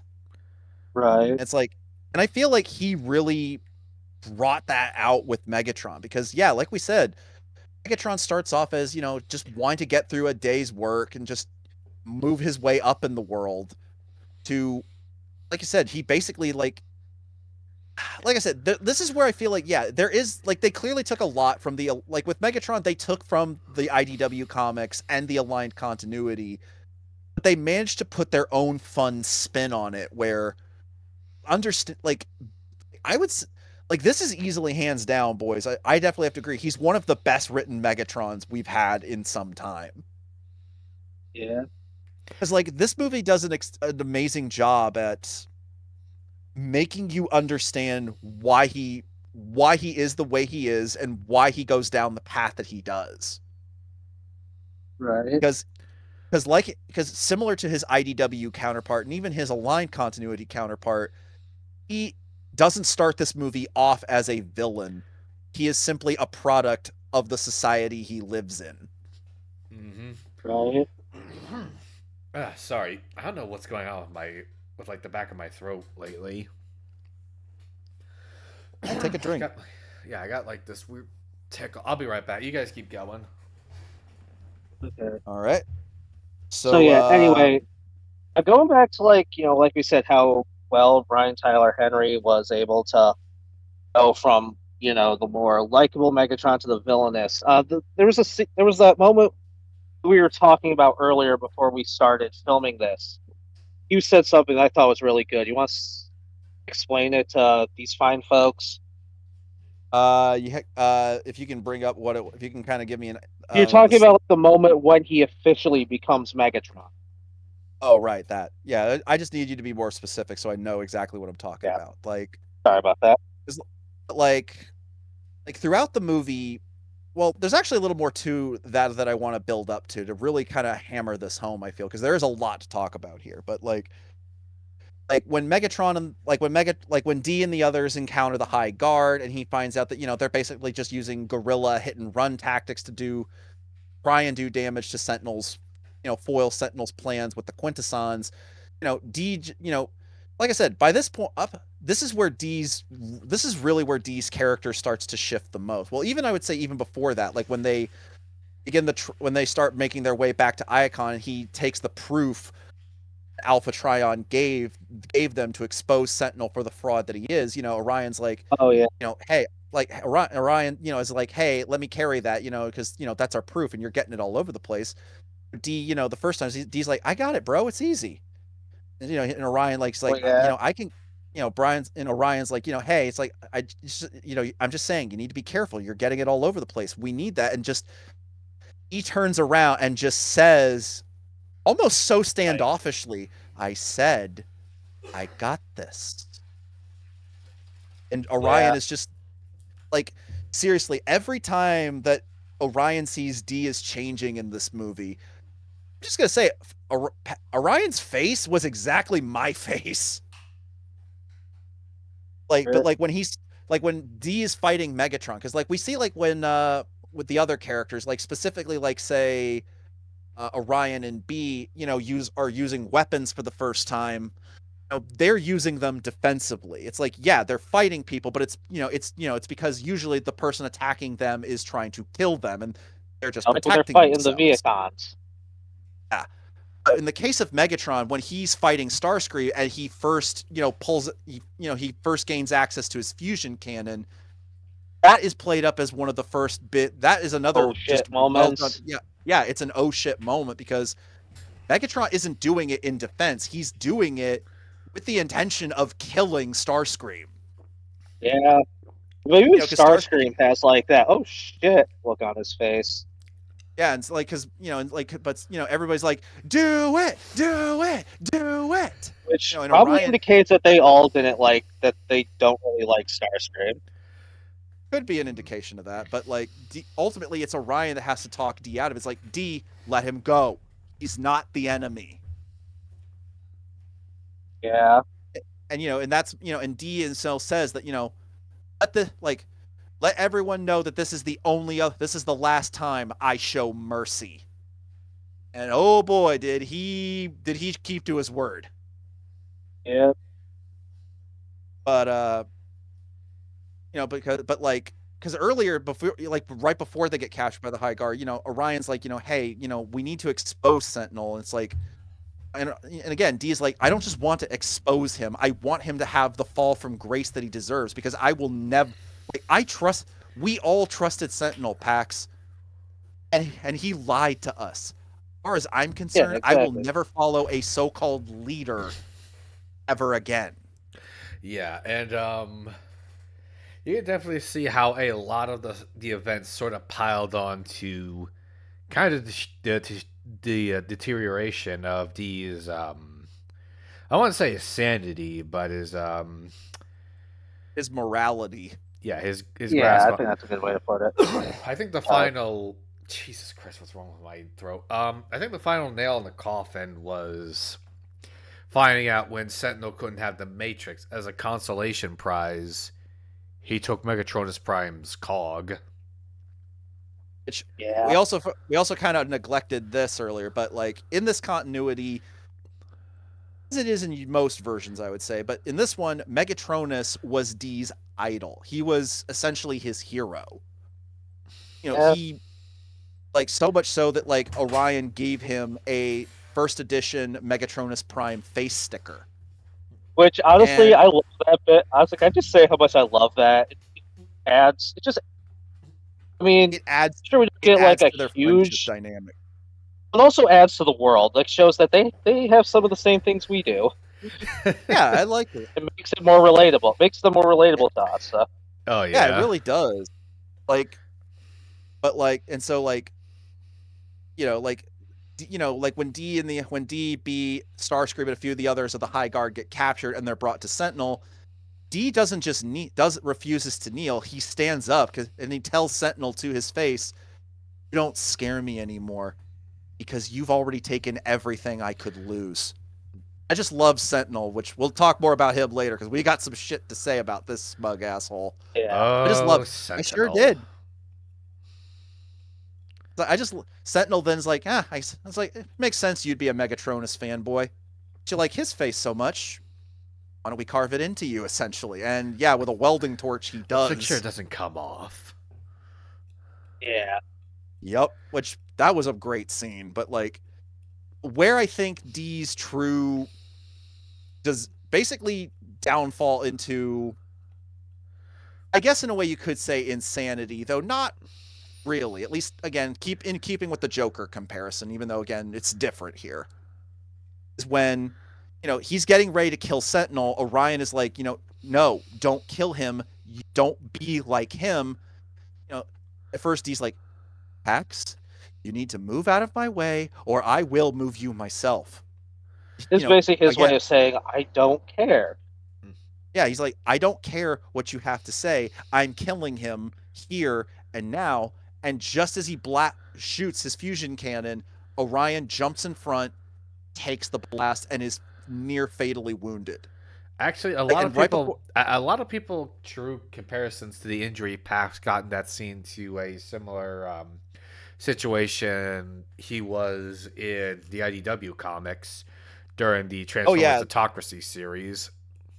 oh yeah, they like I said, they pull from the IDW comics a lot. Like the thing I love about is like when is Just Megatron does try to save him, he grabs him, and asks, "Why did you do that?" But like, here's the thing: I have seen a few people misinterpret this scene as like see what D is asking Orion is not, why did you stop me? He's because the reason Orion does this is not because he's protecting Sentinel. He's doing it to stop his friend from making a fatal mistake. And right. but in D's eyes, Pax is protecting someone who doesn't deserve it. And it just pisses him off. And that's why, like, as he's holding there, you just see he's kind of conflicted with himself. He's like, because like you hear him, he's like, like he's almost like angry, but he's also like almost sounds like he's about to cry. Then the music swells, like he tilts his face down, shadow is covering his head. Ryan is saying, D, Oh, like don't. that was a And then just brilliant shot when he raises his head up, those beady those red red eyes. optics. Yes. And then and then Bro. and then and then the tonal shift in his voice when he says, I'm done saving you. Like that is like the peak. Yep. And we have Megatron. This, Hell like yeah. this for me, people, was like Anakin becoming Darth Vader. This is the equivalent of that. Funny because both their Yeah. characters changed to have the evil eyes. Only D's Exactly. eyes started out yellow. Yeah. Exactly. And also, D doesn't have very much. D doesn't have any cringy dialogue. God, Yeah, sue me. God. No, it was funny. But yeah. So Anyway, I felt okay. and I'm going to assume that wasn't targeted at me. no, it's no, not it you. wasn't. Like I said, you're like one of the. You're one of the few Star Wars fans I can actually stomach. Thanks. I You're think. actually tolerable. You're actually. Okay. You're actually. Okay. Is this Let's get supposed this to be back on okay? Is track. this supposed to be a pep talk? No. Okay. Let's just I'm let's just just circle joshing. The back. joke. I'm just I joshing, know, I dude. The know. joke was there. Come on. I I know. But know. let's circle back before we get lost. All That right. was that's a clip.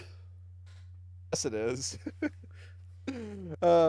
Somebody needs to animate that. Anyways, yeah, but seriously, then he just like the moment he let like I guess the thing that I've seen some people misinterpret also is like, why does he just drop Orion then? It's like, or it's like I'm like it's some people say like, oh, he doesn't care about his friend anymore. It's like it's more so like it's more so in his eyes.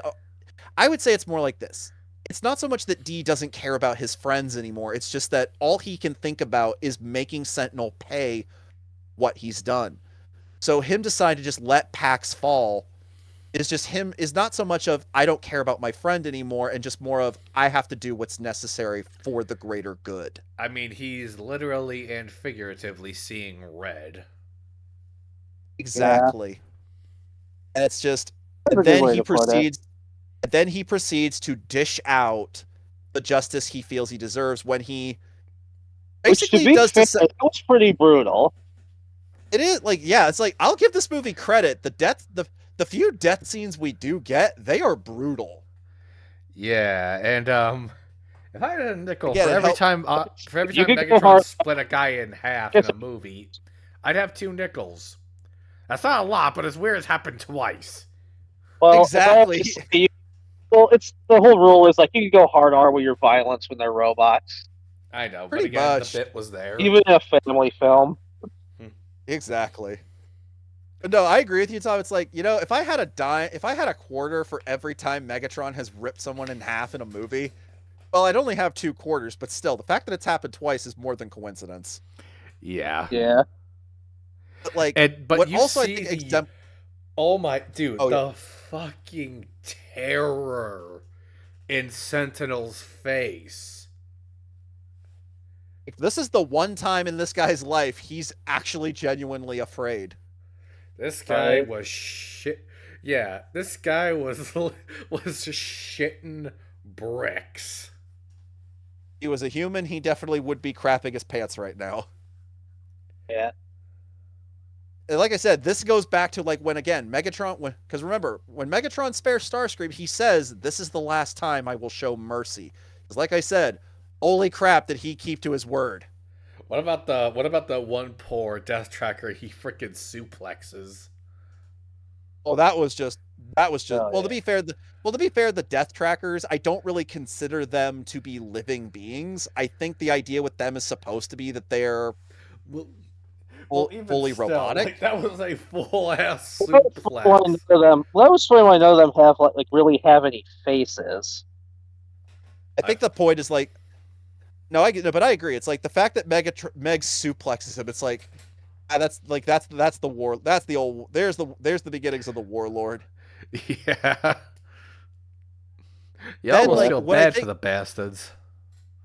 Yeah, but then like where it really I think clicks in that now he's fully become Megatron is not just allowing Pax to die or die air quotes and killing Sentinel.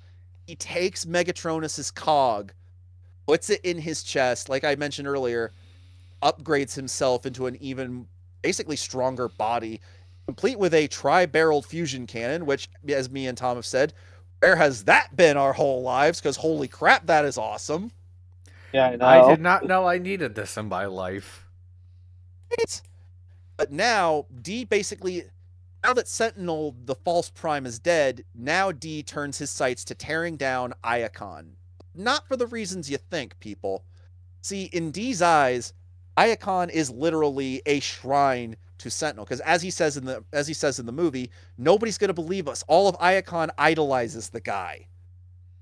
He's and that's why Right. he just it's why he says burn it down, all of it.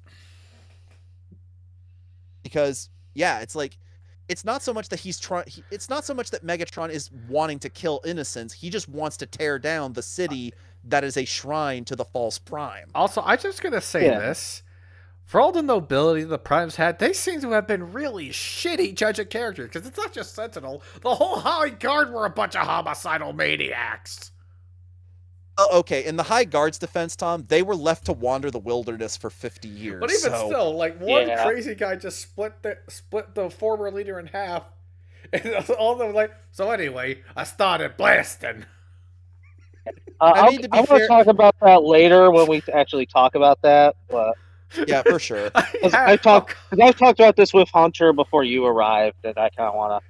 All right, but come on. I just had to. I had to pull a Always Sunny joke in there. No, I know it All was. right, No, don't get me wrong. It was funny, man.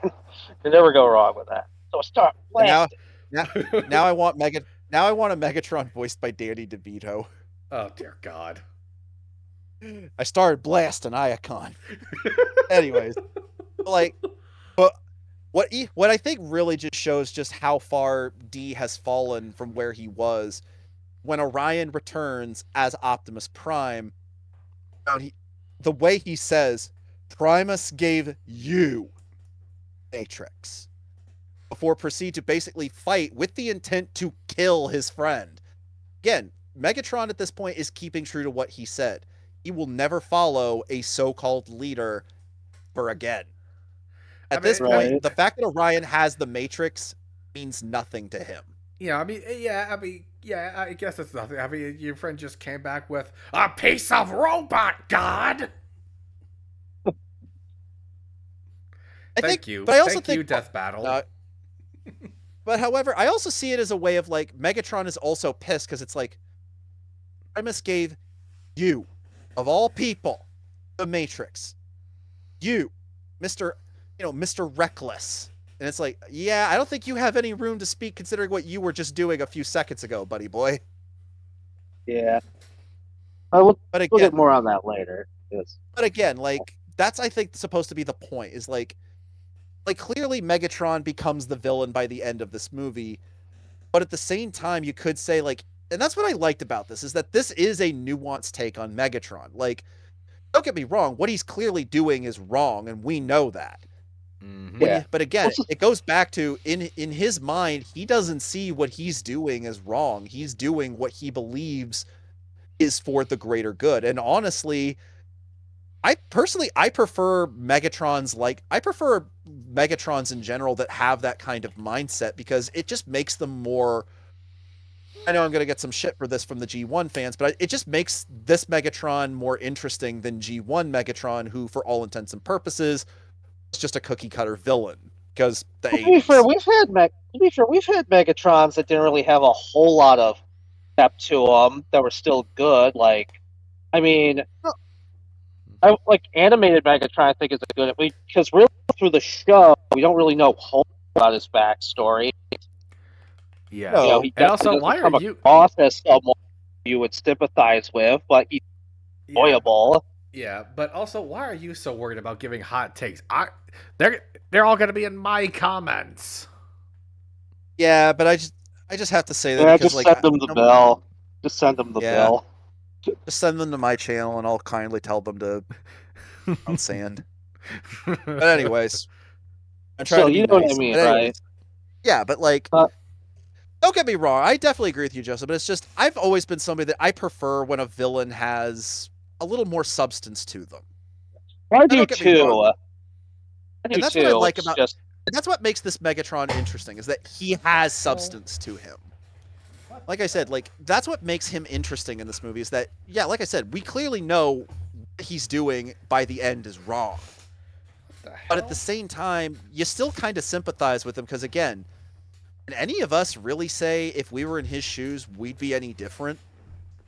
yeah, exactly. Well, in many ways, to go back to the Joker comparison, it is kind of similar to that, Yeah. It Sorry, guys. kind of in is. a I'm new way. here, guys, but my chair's acting weird. WD-40. No, it's supposed to Yeah. recline a little bit, but something's Oh. stuck, and I don't want to force anything. Yeah, don't break it. Don't break it. Don't break it. I'm not gonna Yeah. break it. I like this chair. We have your dad and you take a look at it tomorrow, see if you can find out what the problem is. I'm sure something will loosen up. I'm sure whatever's stuck will get unstuck. But go ahead, Justin. Yeah, go ahead, bud. But yeah, like I said, going to the Joker comparison, the only difference I think in Joker was more of he knows what he's doing is wrong, but at this point he doesn't care. Oh no, he's like yeah, the Yeah, point is that Arthur by the way, people, we're specifically talking about the Joker movie with Joaquin Phoenix. yeah. But yeah, I it's mean, like clearly the point is that like Arthur clearly knows what he's doing is wrong. He just doesn't care anymore because he's just so far down the rabbit hole at that point. yeah. Whereas Megatron here clearly sees what he's doing as, just. Yeah, like he's it's just I like mean, it's like it makes him it makes him in a way the tragic hero of the group. yeah. In many ways, like I do agree with you. I do prefer my villains to have a little bit more depth, but at the same time, I mean, it's not to say we can't have an entertaining villain that doesn't really have a lot of depth, or is Oh, I just know. Like just purely evil. Like I said in Megatron's comparison, animated Megatron I think is a good example. And well, part of that has to do like with, for one, he was the dialogue they gave him and his they just had to have like a a good personality that you can.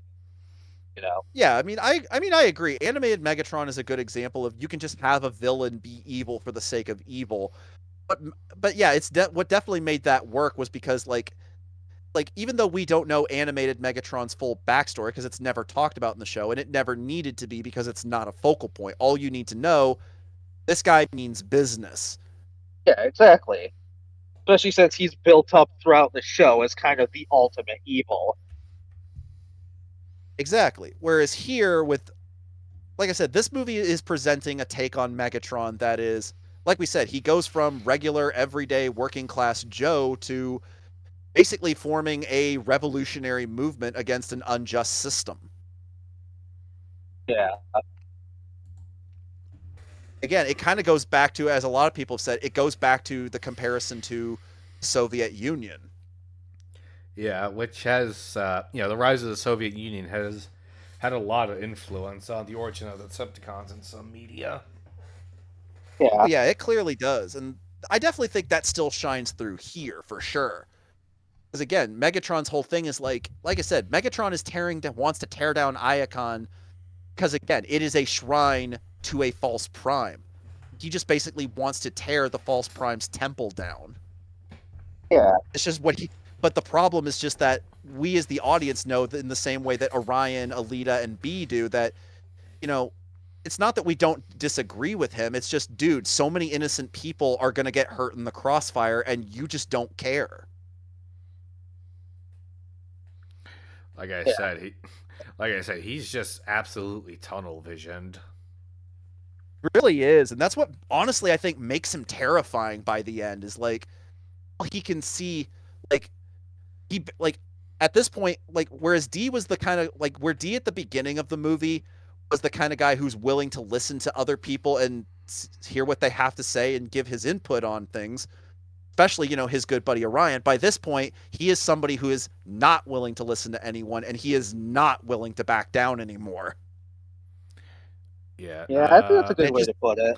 Yeah. Speaking of PAX, do we have anything else to say about D, or do you think is now a good time to just move on to the last of our main cast? I pretty much all said I in think close. I'll. All I think all week. I think I can speak on all of us that in closing thoughts when it comes to D, aka Megatron.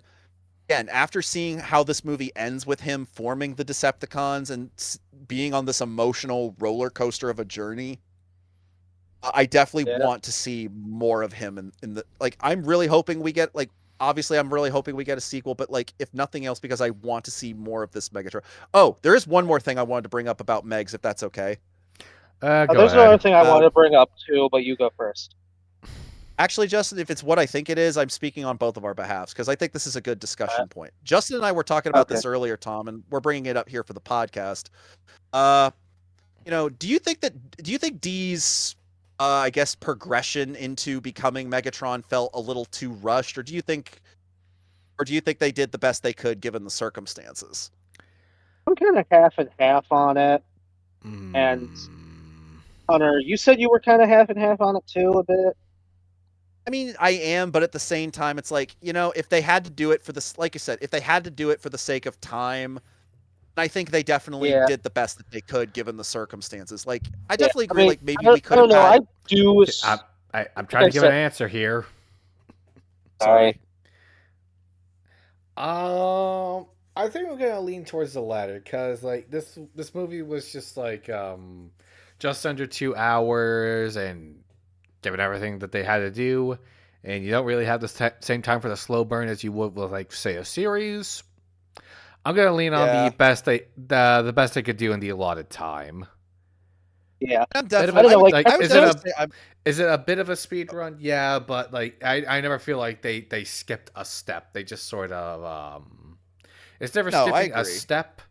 It was more or less just like I compare it to like a 100% speed run to find some Yeah. form of yeah. I mean, basically at one Honestly, I point, I think do that. kind of feel like I just want to say this. I do feel like Yeah, maybe go there ahead. could at least been one last like for Megatron to like finally snap. Yeah. But like I said, like I said, I still think they did a good job. And like I More, said, Oh, they, more and flash I'm in the. not hearing that. this Christ. it does kind of feel like maybe they were just holding a little bit back just so they could expand more of it on the sequel. So if that's the case, then I'll let it slide. More of a flash in Same. the pan sort of development rather than a slow wood stove burn. Yeah, like I said, I definitely feel like they like I said, this like we said already, this movie like from what we understand from behind the scenes stuff, this movie was already juggle bussing a lot and a lot of stuff had to get cut for time. So Yeah. yeah, that's why I'm leaning towards the latter of like they did what they could in the allotted time. So And I any definitely other and I any definitely think other any other things about Dee's character before we move on to the last of the cast? nope. I Nope. think we pretty much said all we can about the guy, so let's move on to Yeah, the final member of the main four. Ah, yes, Orion Pix. I've heard that one before. It is best friend, Dill 16. No, don't say Dill. God damn it. I was talking about the pickle. That's not what the internet's gonna think. Well, you should have said, "How is that any better?" God, Anyway, Justin. anyways, Fuck you both. love you too, buddy. Christ. All right. Uh, All right. So who want? All right. So who wants the first step of the plate at talking about I PAX? go. I go yeah, first. Justin, you go ahead. 'Cause- Yeah, you go ahead, Justin. Yeah. okay. Floor's yours, man. Okay. So yeah, honestly, I thought he was handled really well, Oh, and for sure. like, yeah, well, again, you do have to take into consideration this is a young Optimus Prime who hasn't quite gotten to where he is yet, but yet, much like say with animated, there are still indications of who he will be. I mean, yeah, he's like, Exactly. he's a little bit more laid back, like more jokey, and again, more rebellious. But like I said, there are still elements that do show, yeah, he will become Optimus Prime. I think the first one is definitely when, he goes back to save Jazz when the mine is about to collapse. You want to know Exactly. what the most kind of quick and concise way I can describe this version of Orion PAX? But By all It means. does what G1, like what War Dawn tried to do, but with much more of the allotted time, like a hour and 45-minute movie as opposed to a like a half hour show. So on that note, they did absolutely brilliant on that, and it was really interesting seeing this much dynamic on Prime. We never really see that full transition from the more laid back, devil may care version of PAX that we sometimes get. more, I guess you could say every man Yeah, the type everyman character. version of Prime we sometimes get to kind of like the more classic depiction he's had with a little more stoicism. But Yeah. I mean, I'm not, and it was impressive. Like it was a pretty smooth roadmap they had throughout this movie. Pulling that off, I didn't spot I anything I agree. could scratch my head on, like getting from point A to point B. So I agree. No, I definitely like circling back to like the whole like, whereas Megatron's journey, I definitely agreed maybe we could have had a few more scenes where really kind of hammer in that he's changing and not necessarily for the better. Definitely think with Orion, I have to agree with you, Tom, that they really Orion doesn't have that same hiccup. And that's what I would say that was really the problem with D16 becoming Megatron. It's more just a hiccup, not really a major bump in the road, so to speak. yeah. That's a good way of putting it. Yeah. Anything else you want to add, Justin? Hmm. For one, like I said with Hunter earlier, I actually do feel, well, I'm not going to completely like say that, Revenge of the Fallen, is the worst thing ever. Because honestly, let's be fair, we've seen plenty of worse movies. But I Ye- really do think that the whole, the Matrix, can't be found or taken, has to be earned, was definitely done a little better here. Oh, for sure. Yeah, it That's fuck you much both. better here. I didn't see horrible movies. I adored them. He's talking about things, ladies and gentlemen. I will never Among- forgive you. Love you too, buddy. Hey, Perfect. you had us experience roller gator, so now we're even. Oh come on! Compared to that roller gator, it looks like a Pixar film for God's sake. You know what? Go to Okay, guys, hell. let's not get too off track. Please go there. I mean, hell, Okay. at least we saw the Rex version. Uh, yeah, but All yeah, right, but anyways, all right. that did help Sorry. stomach it a little better. But anyways, but no, I definitely agree with Justin. It's like I like yeah, I wouldn't say like keep in mind, folks. It's like yeah, I will never say revenge. Like again, I would definitely say of the Bayverse films, Revenge of the Fallen is definitely one of the weaker entries. I definitely think Last Night is worse than it in many ways. But again, Mhm. topic for another day. I I do have to agree though that I felt like I do agree with Justin. I do feel like in meant like comparing the whole both movies have the whole again the whole thing of the Matrix, cannot be found or taken, it must be earned.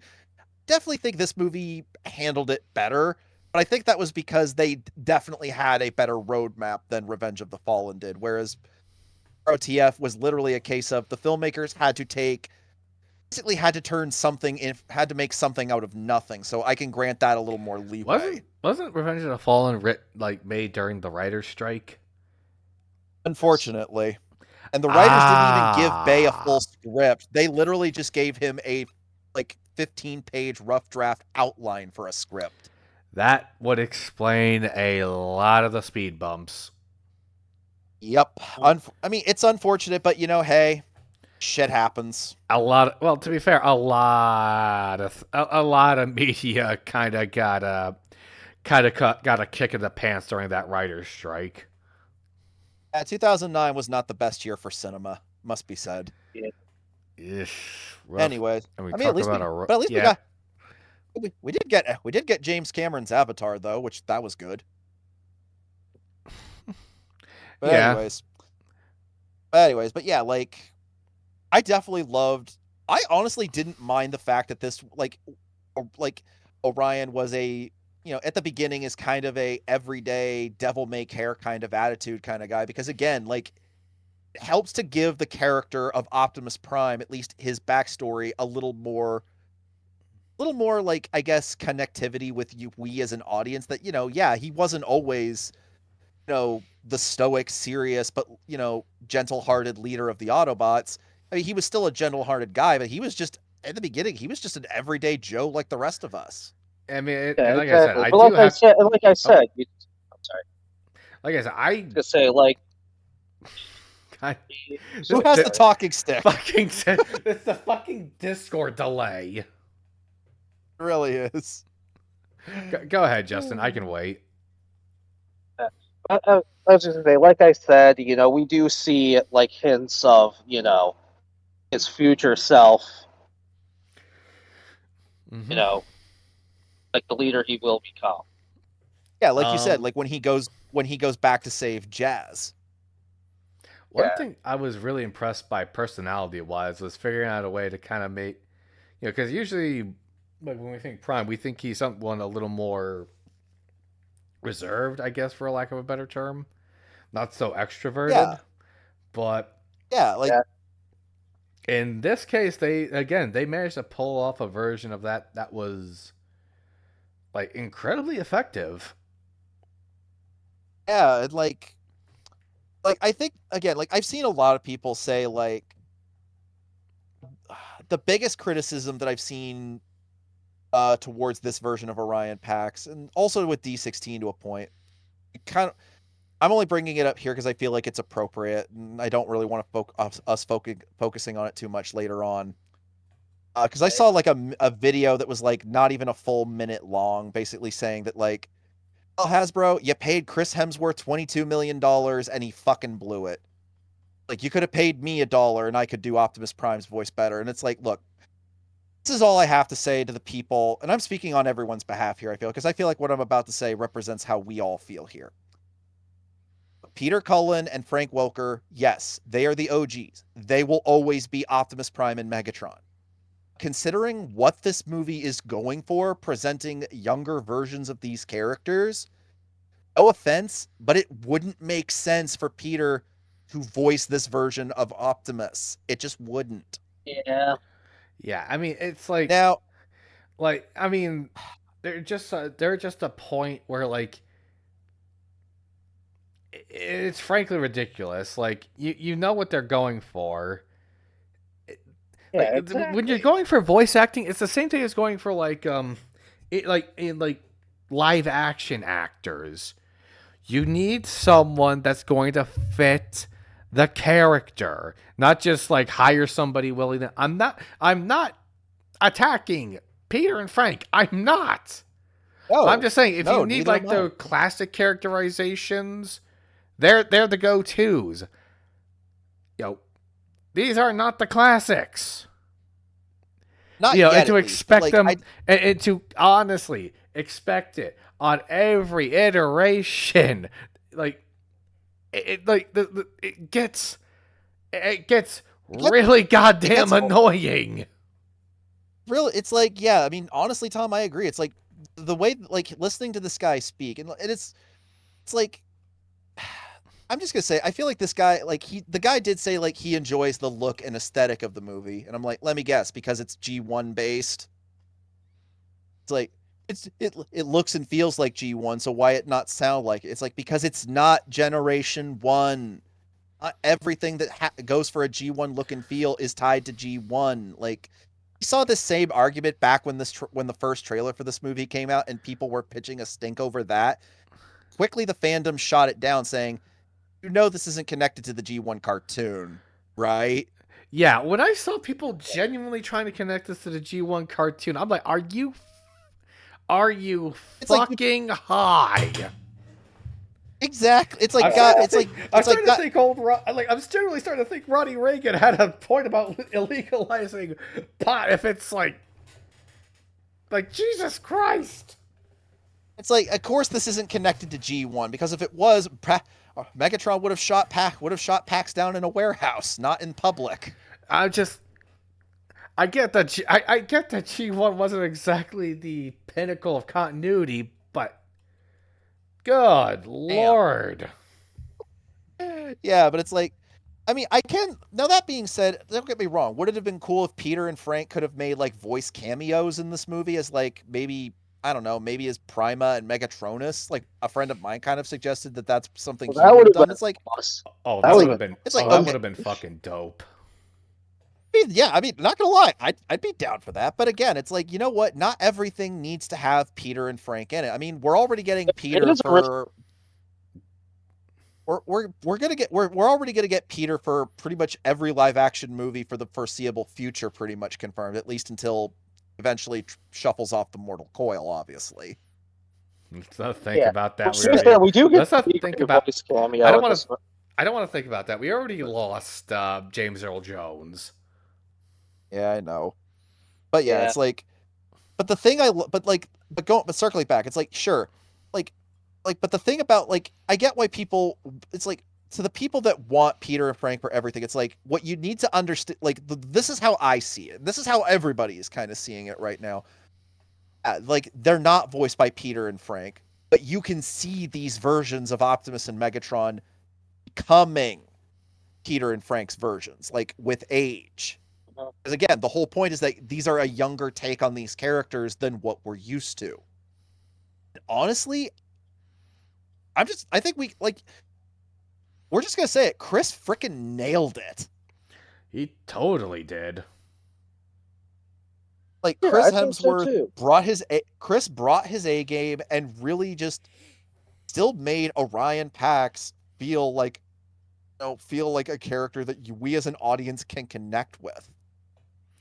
He definitely like, It's like, especially at the end of the movie, he started getting some of Peter's cadence. You gotta remember, Like Chris wasn't just going to copy and paste what Peter did. He wanted to pay homage to it, but he still, but he still had to remember, this is, I'm not Peter. I'm This is not hit. going to, I'm not going to try to recreate that gravitas. And I think that was Jake Fouchi's mistake. Yeah, Yeah. but even Well, it's like okay, to be on fair to yeah, to be fair to Jake Fouchi, what also didn't help was that he was a non-unionized voice actor who they hired him so that they didn't have to pay him as much. Yeah, well, I mean, I'm just like the point still kind of stands. I mean, I'll give Jake Fouchi his credit. His Peter Cullen impression works for Cyberverse because that show's going more for like a lighthearted G1 cartoon kind of vibe. So I'm okay with it there. Or for Cybertron trilogy though was just yeah, it was just trying too hard and it just bugged the crap out of me. You know what? Yeah, okay, I'll grant that one, but I'm just trying to make a point here. Like, No, I know.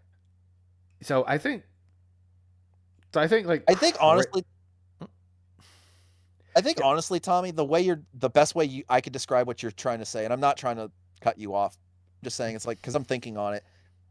Chris basically did with his take on Optimus what Gary Chalk did with Optimus Primal. that is actually a good way to look at it. What do you think, Justin? no, I agree because yeah, Gary Chalk basically when he originally auditioned to be Optimus Primal, they basically told him to just imitate Peter Cullen. He's like, I'm not going to do that. If you wanted that, you should have just got Peter Cullen. Exactly. Like I feel like that's what Chris did here. It's like Especially, I'm not. especially when you consider the fact that Optimus Primal is a different character from Optimus Prime. Yeah. Exactly. Well, I mean, initially he Now in this wasn't, case, but that's a whole other rabbit hole with the story of Yeah, Beast Wars. But going right? back to Pax, but yeah, I did kind of like that there was quite a bit of personality to this guy. He wasn't afraid to cut loose a Yeah, little bit. yeah. Like yeah. like I said, he's got a little bit of a rebellious nature, but not to a point where I would say it's super dangerous. It's just again, it's like it very like Justin brought up earlier. It very much reminded me of like animated's take on Optimus Prime, where Orion's whole thing is like he's basically asking D, do you think there's more we could do with our life than just being minors? And D is like, D is basically Ratchet in the opening animated. I got a diagnostics program that can delete that feeling like a bad line of code. Exactly. Brilliant. I mean, that's what this made me think of. It's like this felt like if animated was trying to be more, I guess, G1 feeling, but still not being directly Still, like G1. it was following a bit more tradition. I guess I is think what you're trying to it's say. kind of like if you took. It's kind of like if you took. Actually, now that I'm thinking about it, it's almost kind of like if you took Prime and animated and combined them, like they did the Yeah, kind of. That Fugitive. is a very good way to describe that. Yeah, I Thank you. agree. It's but yeah, but much like with D, we see that Orion goes through a character arc himself as well, and it's a good one because yeah, he goes from this devil may care, almost rebellious kind of attitude to once they learn the truth about Sentinel Prime, he starts becoming a little more serious, and he's focusing on the greater good because again, he wants Sentinel to face justice. Like he actually wants him to be tried. Basically, he wants him to be judged the right way, trial, and judged by his peers and be held accountable. Whereas It's D is like, nope, we got to kill him. it's going back to how they were in the line continuity with Orion Pax and Megatronus, where Orion believes in peaceful reform and gradually changing the system. That way, it's more fair. He still believes in the system, just that it just It needs some needs to elbow be grease.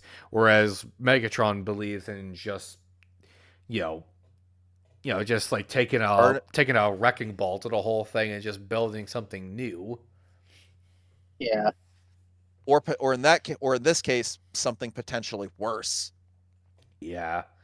So they took that yeah. core concept, a lot of the core concepts from the Align continuity, and Oh, for still found sure. a and still like sold it in a new flavor, which was very impressive. Like Honestly,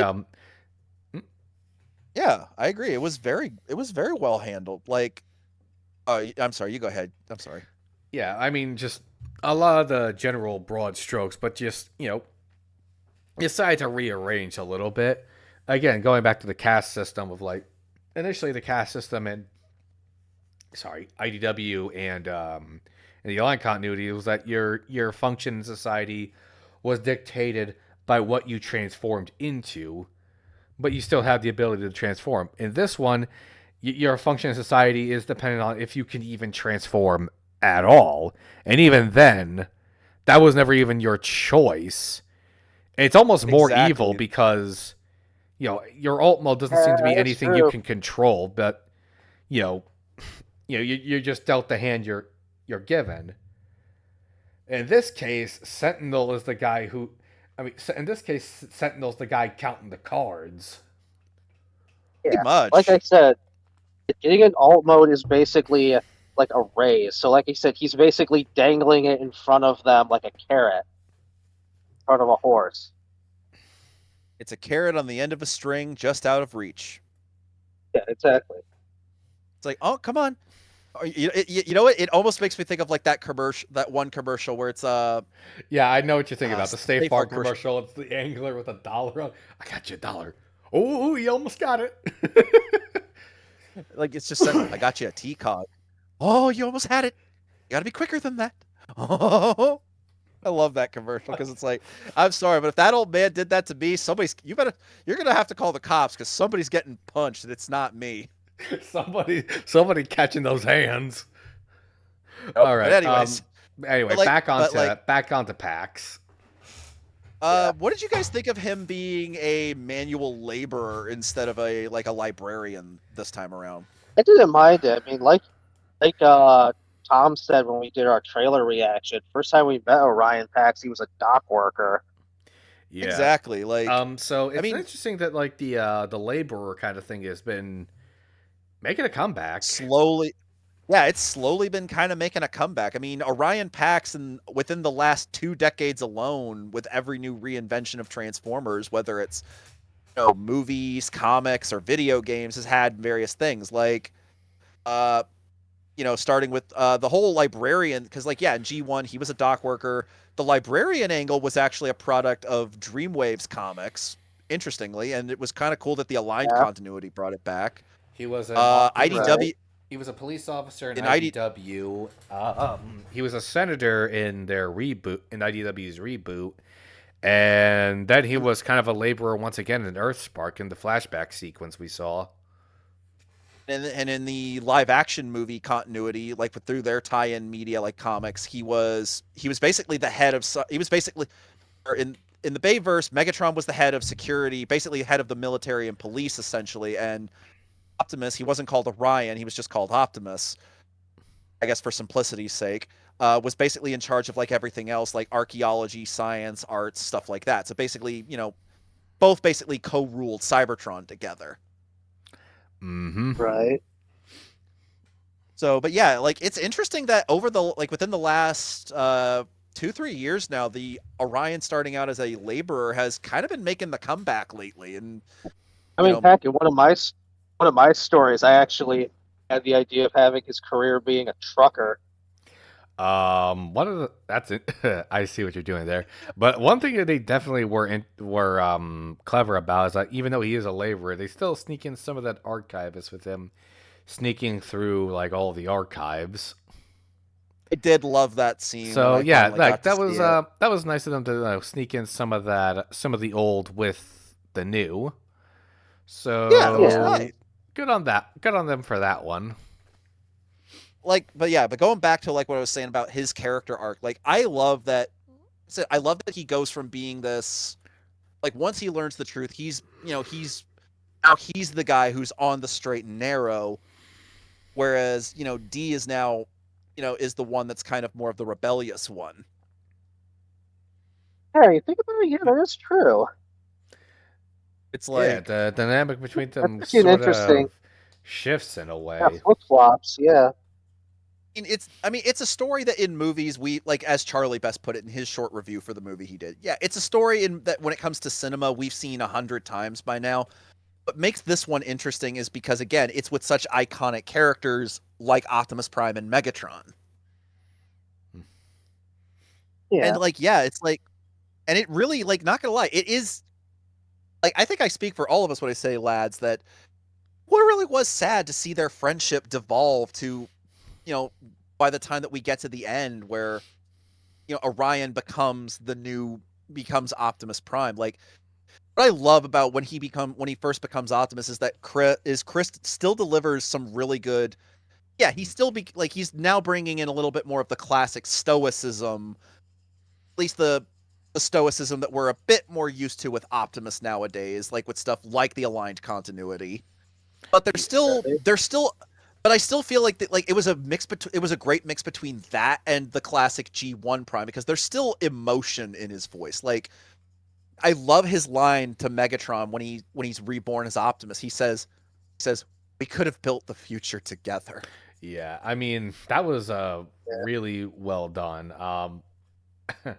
Yeah, seriously, like Chris absolutely knew how to deliver the lines throughout the film, and damn,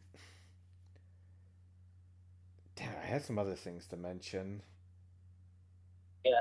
I don't Take know your who time. the idiot was that says that thing, said Hunter,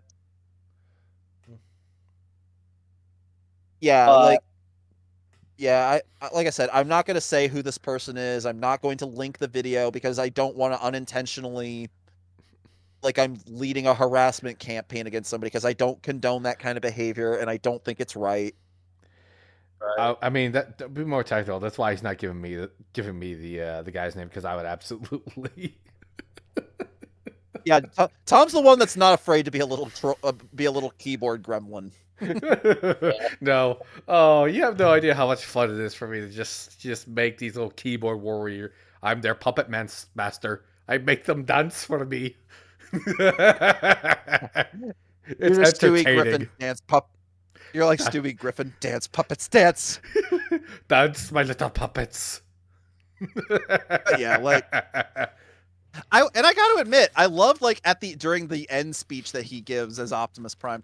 I did like that Chris did bring a little bit of, like, the classic Peter Cullen Oh yeah, impression in, and it's like like you could. I Chris didn't was mind it. Chris maybe hamming it up a wee bit. I mean, can you blame him? Can you No, really blame him? But he.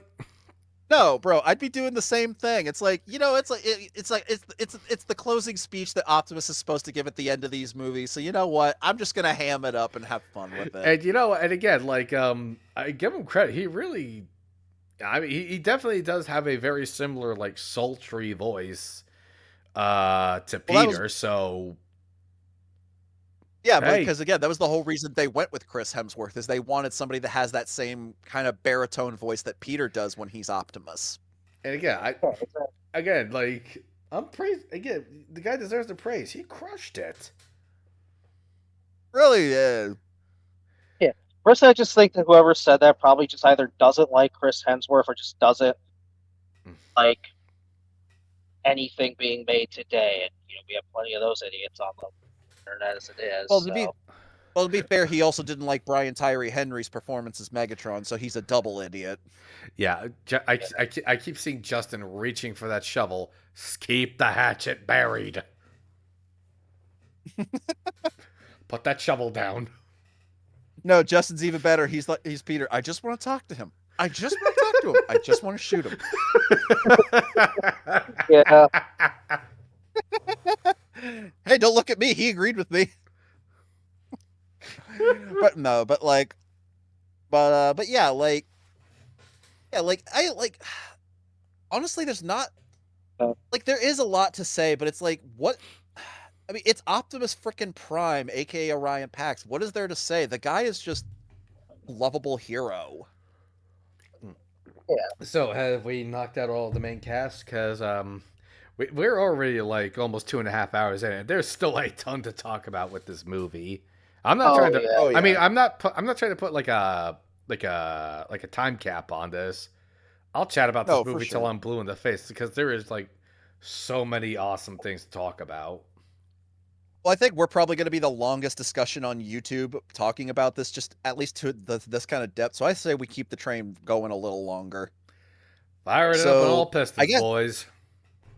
I guess now that we got the main cast out of the way, we'll talk about the villains of this movie. So let's start off with none other than the douchebag himself, Sentinel Prime, Can voiced I by just say John my Hamm in feelings? this movie. I Yeah, just go say my ahead. piece first. Go Go right ahead, man. ahead. I'm gonna be the killjoy here. I thought he was a pretty weak villain. Well, at least we're back to the status quo.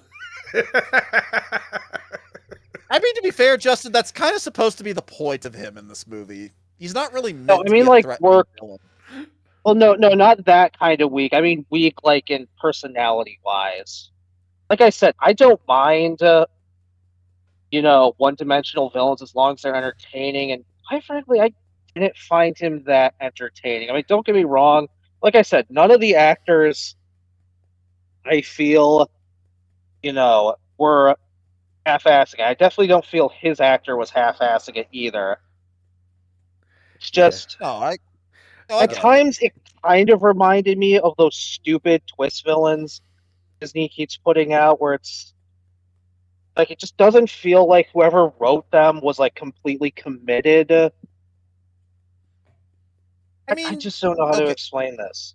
I no, I totally get where you're coming from. I think the difference here, though, is that Sentinel, I would say, is not really so much a twist villain. I mean, okay, it is a twist when we learn the truth, but the difference is, though, it's a twist that has a reason to be in this movie. Can It's a I, twist Yeah, that that's exists true. for a reason. can I Go ahead, kind Tom. of like Yeah, that I have to I say. to me I think the Sorry. issue is that like a twist villain implies that you really never sense anything is up with whatever they're planning. For me, I don't think this was intended to be a twist. This was more of like I don't know how to describe it, but this is a character where like, all right, you can like despite everything, you have that it gives you that underlying feeling in the back of your head like there's something about this guy. Oh, I don't for know what it sure. is, Like but from the there's a lot but there's some smoke and mirrors going on here and I just can't Oh put yeah, you my can finger definitely. on it. So I don't Oh think yeah, that you can definitely. but Sorry. let me continue. A twist villain Yeah. does a good job of kind of distracting from subvert. any of that feeling or just like you genuinely like like widen your eyes like holy shit I did not see that coming. Sentinel I definitely feel like is somebody where like we've all met these people who ham up their charm like they really know control a room. They you get the feeling like yeah they're the best way I can describe it as a used car salesman or even Yeah, like a that's snake oil salesman. Like this guy's talking or pretty, or in but this case, again, just something ain't passing the smell test. And maybe I mean maybe that's just my overly sensitive bullshit detector. probably. Maybe. Yeah, if you guys Oh, don't that know, correct? like a series of events that I follow to the detriment of my mental health has led to me uh, basically have uh, basically having a very fine bullshit detector. Yeah. Like honestly, Tom, going back to the real world But comparison for a minute. also, Oh, go ahead, oh, Jess. but Oh, go can ahead, I Justin. just finish up? Go I ahead, think Justin. Yeah, go ahead, also, Justin. think another thing is that we don't really spend a whole lot of time with him. That's fair. But granted, I will give credit. I do kind of like how he does kind of play a little like, bread and circus type thing to keep everyone distracted. Yeah, the whole a Roman circus, as I believe it's called. Yeah, yeah, Viacon exactly. 5000. Yeah, which was a great scene, don't get me wrong. Yeah, It was a Oh great yeah, scene. cameos But yeah, galore. yeah, but like I said, it just didn't really sell. Like, I don't know, I just wasn't fully entertained by him. Maybe you guys will Well, I change think my look at him. well, I definitely think Tom hits the nail on the head with Sentinel personally. That yeah, the whole point is like I feel like we get enough like from the moment where we meet him, there's definitely hints that something's not right here, but I'm not Oh quite no, oh sure no, what it is. I definitely do. I'm just saying, just well, I don't know how to say this. Like when he is revealed Say- to be evil, he's just not as You know entertaining, what I guess. I don't you know know. what I think what it was. And this is the only thing I Well, think that did that the this is just like in now thinking back to the trailers. I think if they hadn't shown Sentinel meeting up with the Quintessons, it would have left a lot more of like you like back and like the audience back and forth. I'm like, is this guy more stand up? Is he just a villain? Is he just put in a bad spot? And I think that would have resonated, but maybe they were going for, I think it's called a dramatic irony, where we, the maybe. audience, know something that the character doesn't. I'm Right. throwing out a whole bunch of terminology, like a guy who actually knows what the fuck he's talking about with writing, and not just some shitter on the internet. No, I mean, no, I'm everything calling you're saying, I myself out no, now. I'm starting to sound like the snake oil salesman. Tom, yeah. like everything you're saying is dead on the head, I would say. Like it doesn't feel like you're talking out your butt on this one, dude. Like it's like I get where you're coming from and I don't disagree with it at all. Like it does make sense. I get where Justin is coming from, but like I think the idea with the whole point of Sentinel in this movie is that he's meant to be a just gonna say because this is what I liked about this. Me and my buddy Christian were talking about. It's like, yeah, he's not a super complex villain, but he really didn't need to be. The whole point of Sentinel in this movie is he's meant to be an unlikable dickwad once the truth comes out. He's or well, he's supposed to be like something that motivates the heroes, I guess you could say. He's a career. I mean, the best way you can describe him is a career politician. It's basically what he is. I mean, I'm just being brunt. I mean, no, Tom, but again, it goes back to again the comparisons. Like again, the whole thing with the rise and fall of the Soviet Union. I mean, we've all seen those people that are like really good I at mean, again, telling. Sorry. no, but it's like the best way I could just the way I describe this version of Sentinel. It's basically what if you were to take animated Sentinel Prime and just ratchet him up to 11 in terms of his unlikability. That is a very apt description. I mean, Honestly, he's basically this is really kind of a hodgepodge of different Sentinels we have gotten through the years. Yeah. yeah, the blue definitely reminiscent of animated, and I guess G1 to a point because there does technically He exist does a have G1 Dark of Sentinel the Moon design, double blade sword. And like and the the and his the wings and the were reminiscent of the dual cape he had in yeah, now it's a rare case Dark where of the like Moon. apparently where we gonna praise the Bay films because that twist with Sentinel in Dark of the Moon, holy shit. Well, to be fair, in that case, they didn't like we didn't even know that Sentinel was going to be in that movie until the movie came out. Because like, and I know some people like, well, we see him in one of the first trailer for the movie. It's like, yeah, but we don't know who that character is. So Admittedly, with that they beard, did a we good could. job of I mean, hiding that. admittedly, with that beard, it I could have thought easily been speculated to be Alpha Trion. I thought it might have been Vector Prime. Anyway, Or all at right. one point, he was gonna be out. Sorry, at one point he was gonna be Ultra Magnus. Actually, Huh. You I know, mean, I guess I can kind of see it. I can strangely see it. I mean, he has a very similar helmet design and proportions to Optimus, so yeah, I could sell a Sentinel. I mean, not the Ultra Magnus. Magnus. Anyway, I Yeah, got I can more to see say it. But about anyway, Sentinel, but I'll wait till you guys say your go ahead, 2 cents. no, you can go ahead, Tom. I I want to think hear this. yeah, I know, like I'm I all mean, set. knowing how Sentinel is, and when I was watching how his mannerisms were in the movie. Now, granted, I never asked about like what my parents thought of Sentinel, but like knowing where this is going to lead, I'm just thinking to myself, yeah. And the definite sell to what was going on was with Arachne, because you got the face man, the charismat, Mr. Charisma, the guy, the guy who has that face, who has like the face and everything. There's a guy who will definitely sell you on whatever bullshit he's trying to sell. There's a guy who knows what to say, and how to get the crowd on his side. And right behind Basically, him is Arachnid.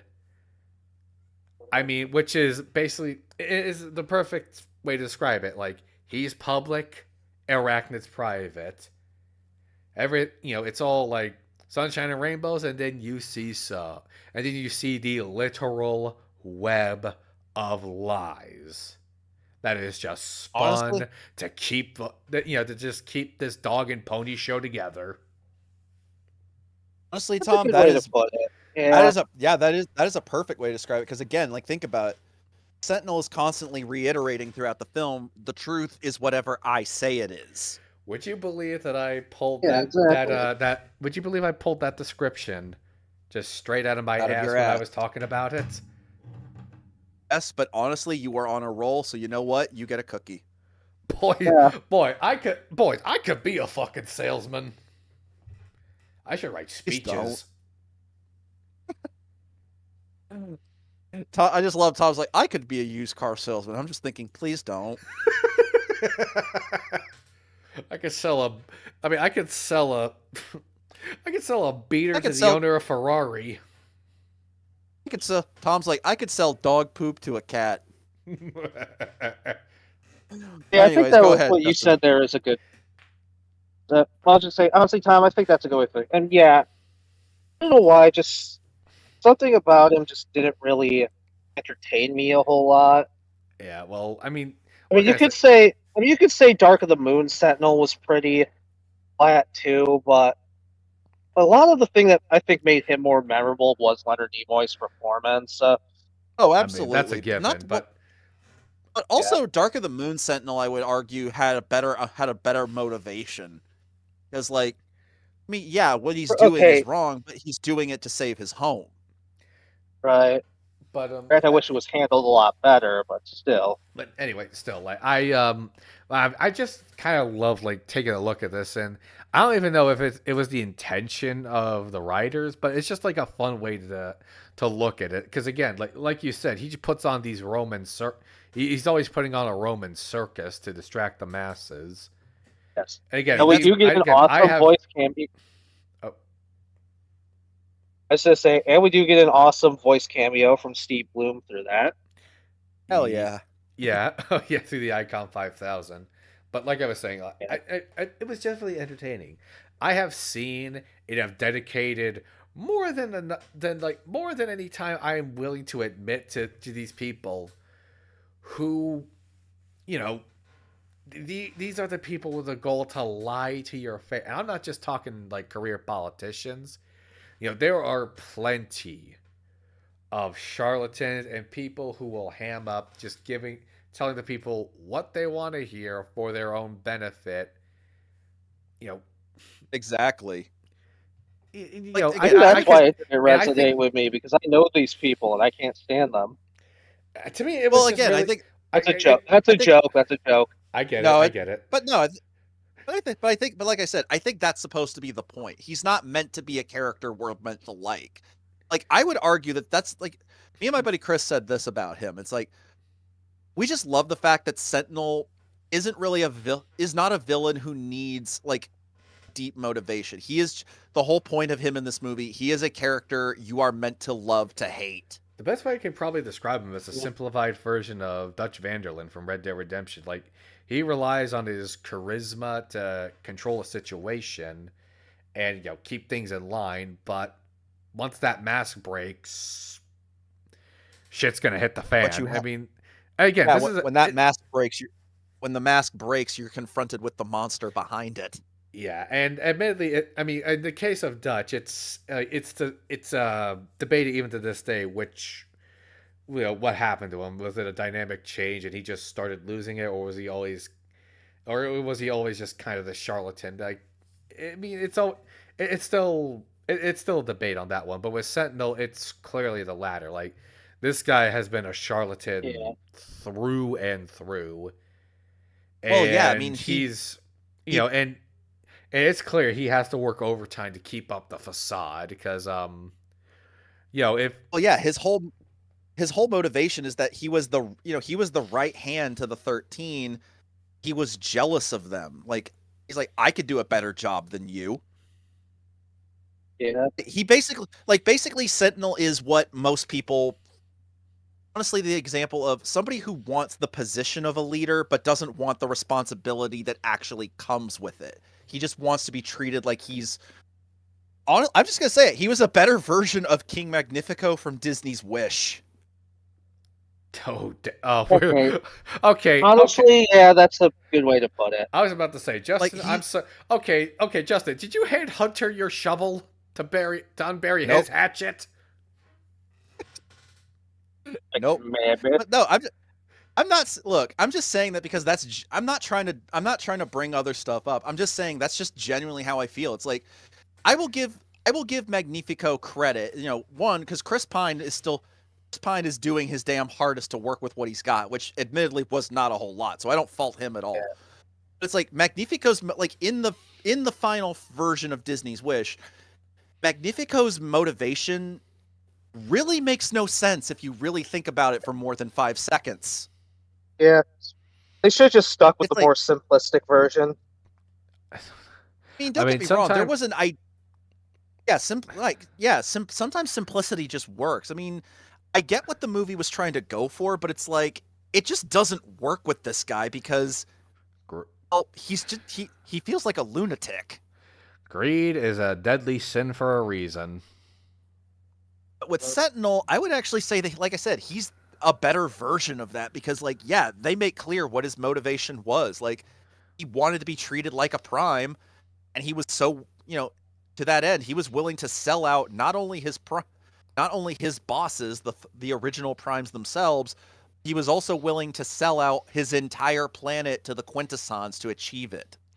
We all know people. I Right. mean, we all know like characters in real life people who have made metaphorical deals with the devil. The devil. I Yep. mean, let's face it, it's not impossible for someone to pull this kind of sellout. If anything, to just live out their live out live in Basically a be treated like a king. yeah live. Uh, I mean, to borrow a quote from Elf, he sits on a throne of lies. Basically. And again, he does get exposed for it. And it is just admittedly it is very cathartic and satisfying when he just looks in distraught when everyone learns the truth and is now against him. He's like, And the "Oh fact that no, they no, no, no." and the fact they used his own like top eyes and ears, like the chief of his secret Yep. police, to just spill the beans. yeah. I mean, thankfully, Alita was very gentle. She had to I let she love that. could. Yeah, to be fair, that's actually one of the jokes I like. Don't break her. We still need her. I'm being gentle. I mean, given the Speaking of which, should circumstances, we translate to Arachnid, or you want to keep going? Honestly, uh, I mean, we kind of did when I was giving my whole sell on how Sentinel was treated, but we can go on a little bit. Design wise, making a G1 I like him. arachnid. Holy She crap! has the most unique design. I mean, this is a very. I mean, when you're going with an arthropod like Transformer, you kind of gotta, like add some flair and pizzazz to it. And I think they were Yeah, exactly. they did a very good job. They kept the kind of Maleficent head design. Wait, which, by the way, was she actually intentionally designed after Maleficent in Prime? It would I not would not be surprise me. surprised if she was. Honestly, I kind of like this. I think okay, I definitely will say the Prime design is definitely a good one, but like you said, Tom, going for a G1, like I've seen a few attempts at a G1 arachnid. Like the one that I will always say is the worst is the one from the Transformers Star Trek crossover comic from IDW. It's bad. Oh, it must be really bad. Oh, dude, like it is nasty looking. Like just Google it when you have a chance. It's nasty. All right, all Just right. anyways, Hang on a but yeah, second, guys. this Hang on a second, like the guys. thing I'm I gonna move like over to my phone for a bit. Okay. I will say this. Like the thing I loved I like that they kept the core essence of Arachnid's design, but I actually didn't I actually like that they kept the Maleficent design aspect kind of trimmed down a little bit more. Like I kind of think it wasn't, or at least it wasn't as on the nose, I guess you could say, like it was in Prime. Yeah. Right. Oh shit! He said he had to change this into his phone, so let's give him a minute. Oh, this weather, it's crazy, huh? I expect you to just say, Hunter, you suck at small talk. You actually beat me by 1 second to that joke. You're welcome. Welcome back, Yeah. Justin. Yeah. Do you think Arachnid? Do you guys think Arachnid got enough screen time to be developed? Well, to be fair, she didn't. I wouldn't say she's a fully developed character per se, but then again, much like her boss, she really didn't need to. She serves her purpose as an antagonist in the story. Well, yeah, Arachnid she's definitely more of an enforcer, quite literally. Sorry. Arachnid they kind of went with the Boba Fett approach when it came to Arachnid. Less is more, just show her being a badass. Yeah, and don't get me wrong, and she definitely has some of Dude, blowing out your the phone's most microphone fight there. scene. Sorry. Yeah, just like I I don't know. It's coming Sorry. out. Yeah, it's coming out pretty staticky. Yeah, he's coming out like Soundwave. Yeah, jeez. Hopefully that comes out okay in the recording. I'm shit at audio balance. I apologize in advance. Not everything's gonna work buttery smooth, so let's just give them a minute.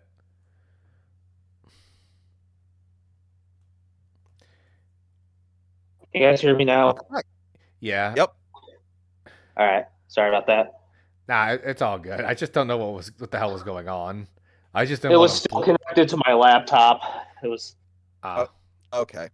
That makes All But sense. anyway, as I wanted to say, she does have some really good fight scenes. One of my favorites with her is definitely when they're fighting the Cybertronian elite guard when they basically infiltrate their Yeah, when base. The high I guard. don't know why, high guard.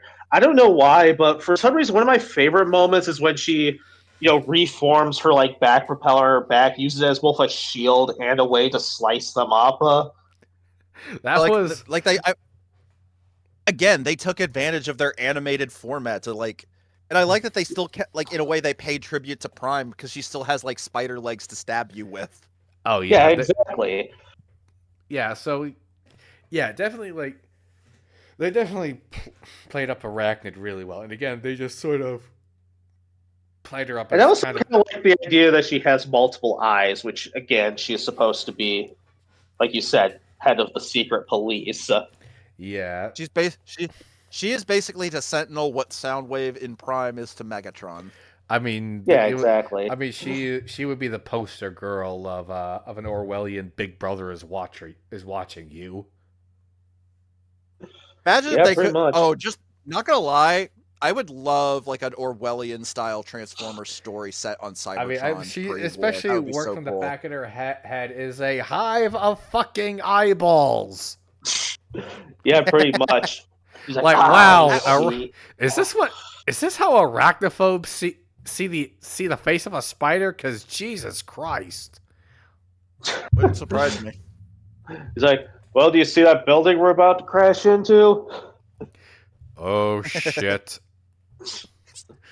That was another joke that actually got a good line. Oh, also you got to admit that fight between her and Alita was really good. Oh hell, yeah. And bros, I'm just gonna say it. Her being Alita's arch nemesis, I think, works better than her in RC. Yeah, I said it.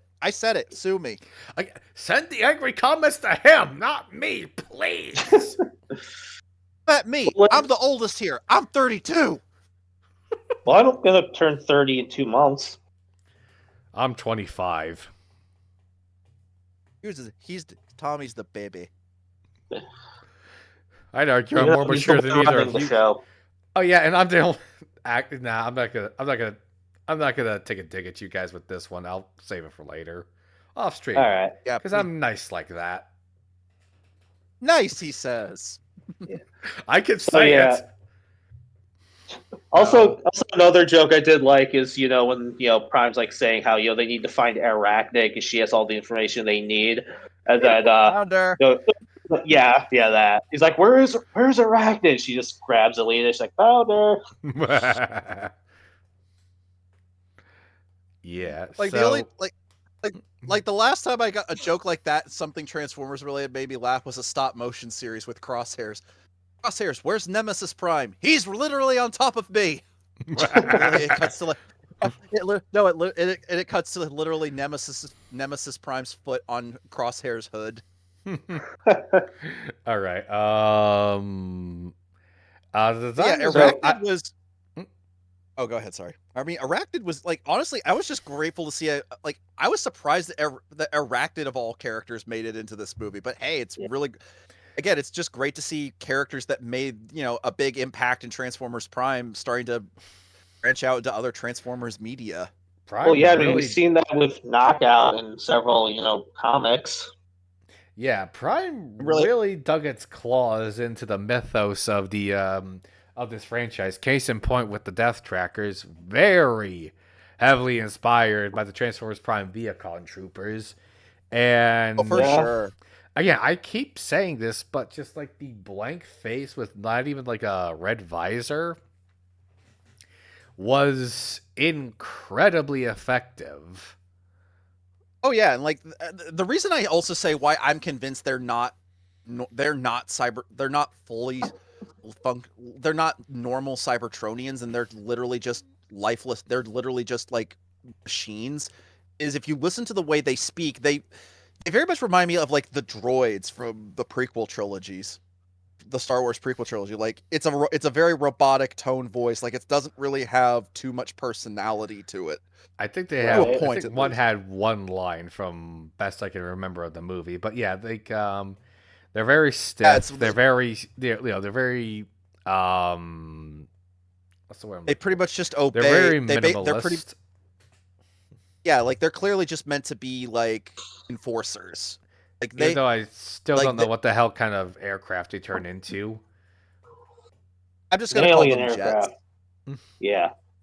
But yeah, like the one that gets a line in the movie, like when they fight Alpha Trion, like it speaks in a very robotic tone voice of "Stand down, old timer." Yeah, I remember that. I Yeah. mean, maybe they went a little heavy on the vocoder, but I see definitely where you're coming from with it.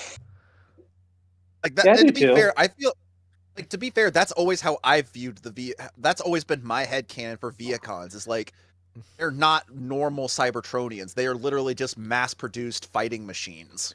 I think that's how the Viacons were in Prime. They were mass produced via cloning, which is why the bots Which is didn't really have any troubles just destroying them. Yeah, but in this case, I feel like even still, the cloning thing always just kind of like, because like they clearly are still alive in some way. I would definitely say the Viacons and Prime have more personality than these guys, though. Yeah, Not saying Yeah. that as a not saying that as a dig. I'm just saying it shows the but like, difference between the two but yeah, stories. these are clearly Right. meant to just be, you know, lifeless drones. Like they're basically dispensable. They're even more dispensable foot soldiers. Than the Viacons. And honestly, I could like if we get a sequel, I could easily see Megatron and the High Guard taking these things and reprogramming them into the Viacons that we know and love. I could definitely That'd be see it. something to see. I mean, hey, Sentinel's dead, so he's not going to need them no more. Yeah, exactly.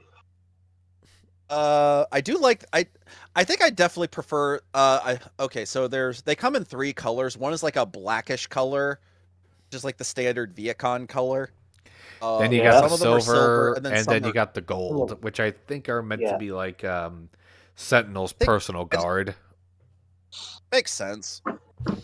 Yeah. Like, and I will say, like you brought up like the other day when we were talking, Tommy. I love the fact that like Pax getting a scene where he just kills a Viacon as he's transformed. It's like Jesus, that was brutal, but I loved it. Yeah. No, yeah, brutal, but again, it was creative. Again, that's why Indeed. that and the Morbid. scene where Arachnid uses her back propeller as a shield is a good way how they also take advantage of the fact that they're Transformers.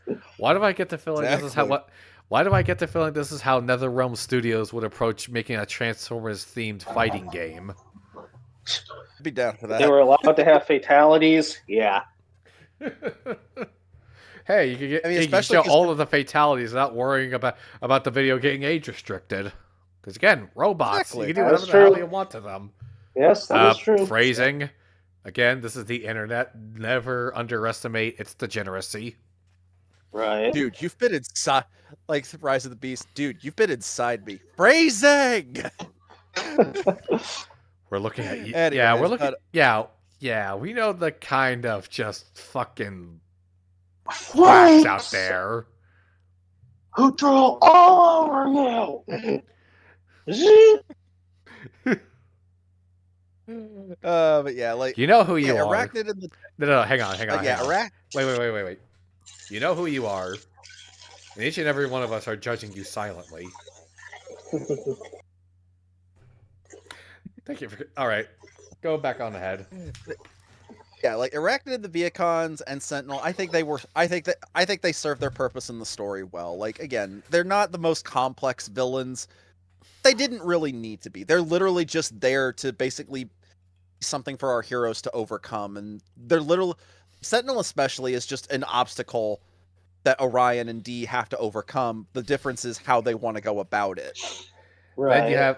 Then you have the Quintessons, which if you ever wondered what sort of eldritch nightmares could come from the mind of H.P. Lovecraft and H.R. Geiger, you're welcome. You're welcome. Not really. Honestly, Kill it with honestly, fire. Honestly, when we're talking about the Quintessons, I will say, even though it is a shame they don't get a whole lot of screen time, I do really like their designs. Well, okay, we should also preference though, people. We don't actually see like the five-faced judges, like those Quintessons. What we see here are they do have designations. The soldiers and the one that Sentinel speaks to when he's giving the Energon is the Quintesson High Commander. Yeah. So basically, the foot soldier, kind of the underlings of the Quintesson Jogs. We don't see executioners or bailiffs. Yeah.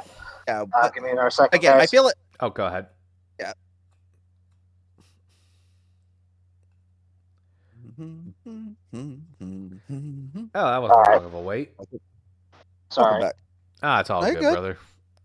But yeah, like so we don't see a lot. Like, okay, and yeah, like me and Justin were talking about this before we started recording this. It's like, admittedly, we do kind of wish we got to see more of the Quintessons, but I also kind of get why they held back on that. Like, obviously, especially because like with how this movie ends with Optimus sending a message to the Quintessons saying, "Hey, I'm the new guy in charge around here. You come back to my planet. We'll be waiting here to kick your sorry asses back into space." Yeah. Well, I will say this. I love. Oh, sorry. Oh, you go ahead. Go ahead. I was gonna say, yeah, they are clearly setting them up for a sequel, so I actually didn't mind that we didn't see them a lot. I will say, I love their design. I love how like even their ships look like they're half organic. Like when those like hoses are coming down to suck up the energon, they looked like they weren't like mechanical, like they were made out of some kind of like flesh. Yeah, once Like, again, yeah, HR. Once again, I can't help but feel like HR Geiger had a field day with this. He was still alive. Probably.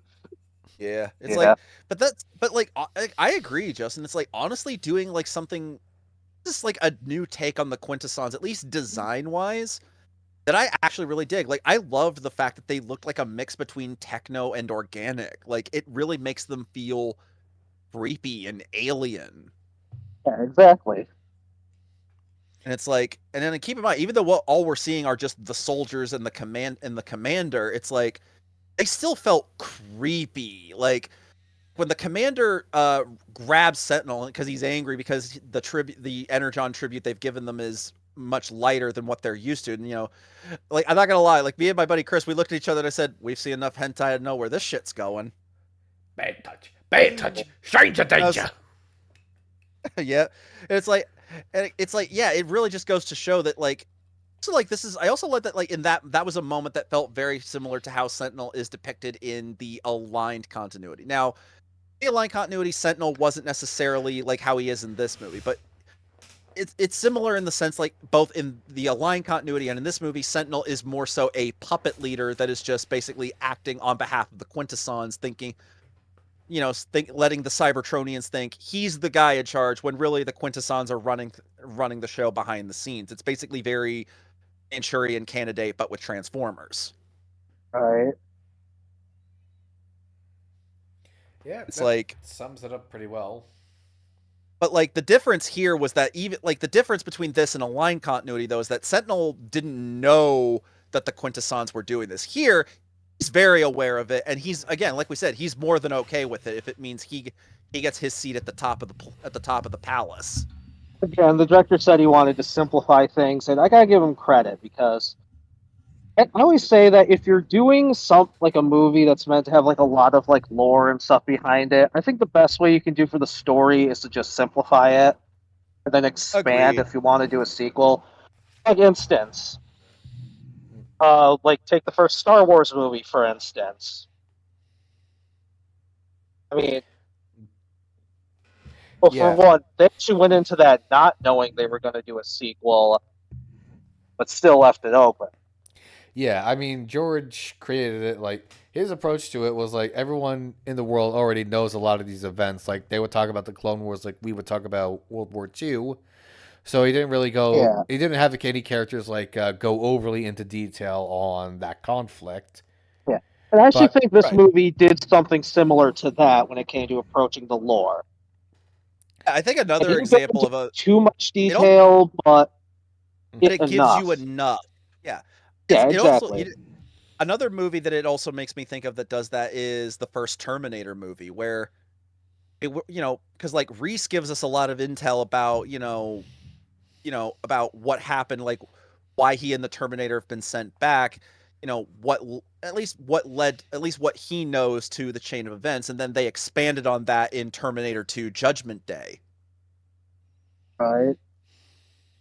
So I feel like that's kind of where this movie might be going with. That is, if we get a sequel, which I am hoping we do, because again, like I've reiterated probably a dozen times by now, I was really sold on what this movie was doing. I want to see this version of the world expanded on in some capacity. oh, absolutely. Yeah. Now that we've gotten into that. Let's go. Let's try to go into the stuff that maybe doesn't need as much discussion, but was like absolutely really well done. Like we kept mentioning the animation and the style of this movie was absolutely breathtaking and was able to keep it very quite varied in terms of set pieces. Oh yeah, like a Huh? good chunk of the first, like Oh yeah. a good chunk of the first. Oh, I well, there is also like some other characters we like. I guess we could Oh talk about the yeah. High Guard real quick.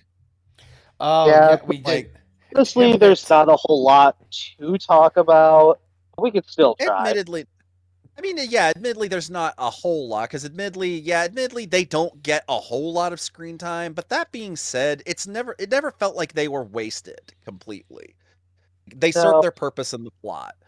Like it was Yeah. great to But see Starscream, Soundwave, and Shockwave in here in some capacity. yeah.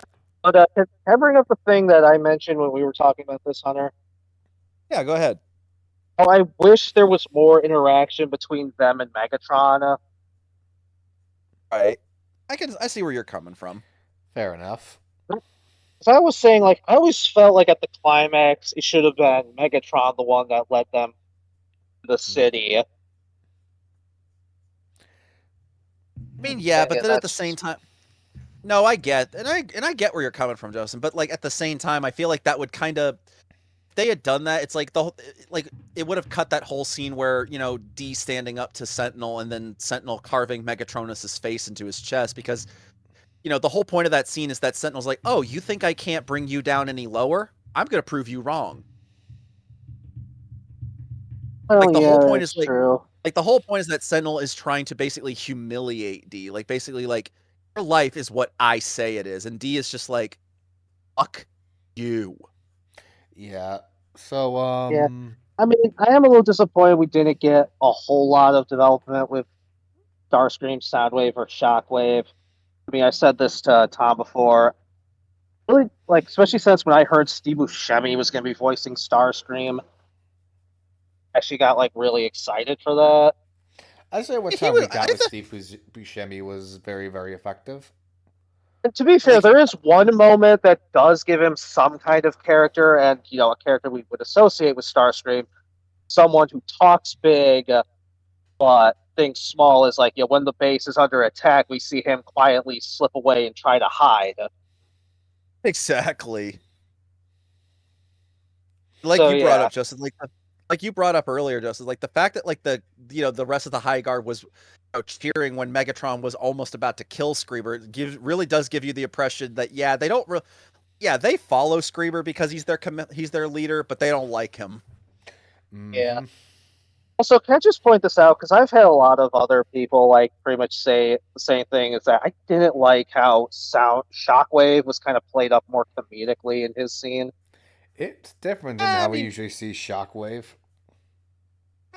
yeah. To be fair, I will give credit. It was still like I chalk it up to they had to give him something to do other than just stand there. And I Yeah, mean, we already have the one kind of baritone stoic with Soundwave, so I guess they kind of had to find someone to kind of break that up a little bit. Find someone who looks like he would Yeah. be somewhat fun at a party. Yeah.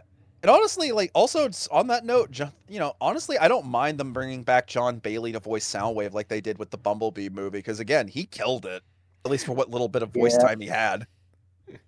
Poor guy gets punched I in his also, wall. I still love that all these years later, the fembots still bully Shockwave. you could say this was the origin story of it, Tommy. don't Also, give I the don't, don't give the G don't also, validate the G whiners, please. oh, come on, that was funny. I ain't saying it wasn't. But like, I will say, I'm not gonna lie, boys. Like, one of my favorite little bits of fan service with Soundwave, well, two. One, I actually like that we get a visual on-screen representation of his telepathy powers, which that was cool. That's Yeah, yeah. I wanted to point That was that deep out. cut. It's We like, haven't seen those on screen since 1984. and then after Even that, they just immediately forgot about it. yeah, But pretty like, much. not only that, but also I did get I did I'm not gonna lie, like in the scene where where Soundwave goes, "High guard, he checked." I was like, he said the thing, he said the thing, he said the thing. Yes. I was geeking out like a moron. I was like, he said the Jesus. thing, he said the thing. Okay, okay, Peter Griffin. Shut up. Let me have this. But yeah, like I also will admit, like, I guess we could talk about like, I guess we'll talk about the background characters just later, just at least our thoughts on the overall designs briefly with each one. I was trying to But I transition guess to design before we transferred back to the High Guard. my bad, sorry. But I guess the last main character we could talk about, at least in any kind of depth, is I mean, I guess he's more of a supporting character, but he's still a big importance to the plot. Is Alpha Trion. First of all, can we just say it was so great to have Alpha Trion in a freaking movie. Gandalf the Yes. Scuffed. Yes. That is so I mean, funny. that is like A little callback I to our love first podcast, like the first podcast episode we did about this movie. yeah. I should have But yeah, known we like would spend a while on this. We spent 2.5 hours on the goddamn trailer. right. I mean, hey, what can we Yeah. say? We're nerds. But yeah, it was great. Like I said, it's great to have Alpha Trion in a Transformers movie. Finally get some representation. He's He voiced by looks Morpheus. great. Yes, he's voiced by Lawrence Fishburne, who And again, honestly did a great job. he looked fantastic. I thought the design looked really good. Me I love too. that I love how you pointed out best, Tom. His cape looks like it's made out of chainmail. Mm-hmm. Hmm. Like, and I also I love that he pretty much fulfilled the like. Yeah, admittedly, we don't get a whole lot of scenes with Alpha Trion either. Like in total, I think he gets about 3 minutes of screen time, maybe five. But still, it's like Yeah. every scene, every second that he's in the movie is spent to being like the best way I could describe him for this movie, and this is a good thing. I'm not saying it's a bad thing. He is the Jetfire. He is the Revenge of the Fallen Jetfire of this movie. He's there to provide backstory and fill in the gaps and help the characters as well as we, the audience, to understand Actually, what now is that I think, going on. oh my god, that just made me That's actually realize that is something. a great way to put that. Guy, that But just made me. Justin, you showed me some concept art for the movie a while back. Remember how they had Jetfire in the cave with Alpha yeah, Trion? Yeah, I saw that. I had to yeah. that had to have been some of the inspiration they had, like how Jetfire was in Revenge of the Fallen. They used some of the concept of that. Oh my lord, this is Oh making my me god, this yeah, is this getting Would me be way too awesome. excited. But I'm just like, holy shit. yeah, From what this I is understand, the real reason Jetfire was in that scene was because the guy who did the storyboard artist was a fan of Jetfire and just wanted to draw him somewhere. This is my hey, I head don't headcanon. blame him. Fuck you. Hey, No, he for did for actually take inspiration from Revenge of the Fallen Jetfire for Alpha Trion. Again, another idea that they kind of took from the Bayverse and put their own spin on it. yeah. Like yeah, Alpha Trion, it's like every second we have with him is basically dedicated to him being the wise old sage that we know him to be. It's like like I like that he like I love like and I love that like he sees like with our main characters, he sees their potential to change the world around them for the better, even Megatron, which was pretty Right. cool. Which Also, granted. So this time he got 3 out of 4 when it came to job applicants. So you're getting better. Nice job, Tryon. Yeah. Also, like what did you guys what did you guys think about him turning into a lion? I thought it was cool as hell. It's certainly that interesting. was a, I mean, like it depends on how you feel about because you like Onyx is supposed to be the first beast former, but I don't yeah, think they were going for that in this one. So in yeah, this case, yeah, I didn't mind. I can dig Go it. around. I actually didn't mind. I actually didn't mind that they kind of simplified the roles the primes have in this continuity. Like they're like they're not the precursor to every type of transformer. They were just the first.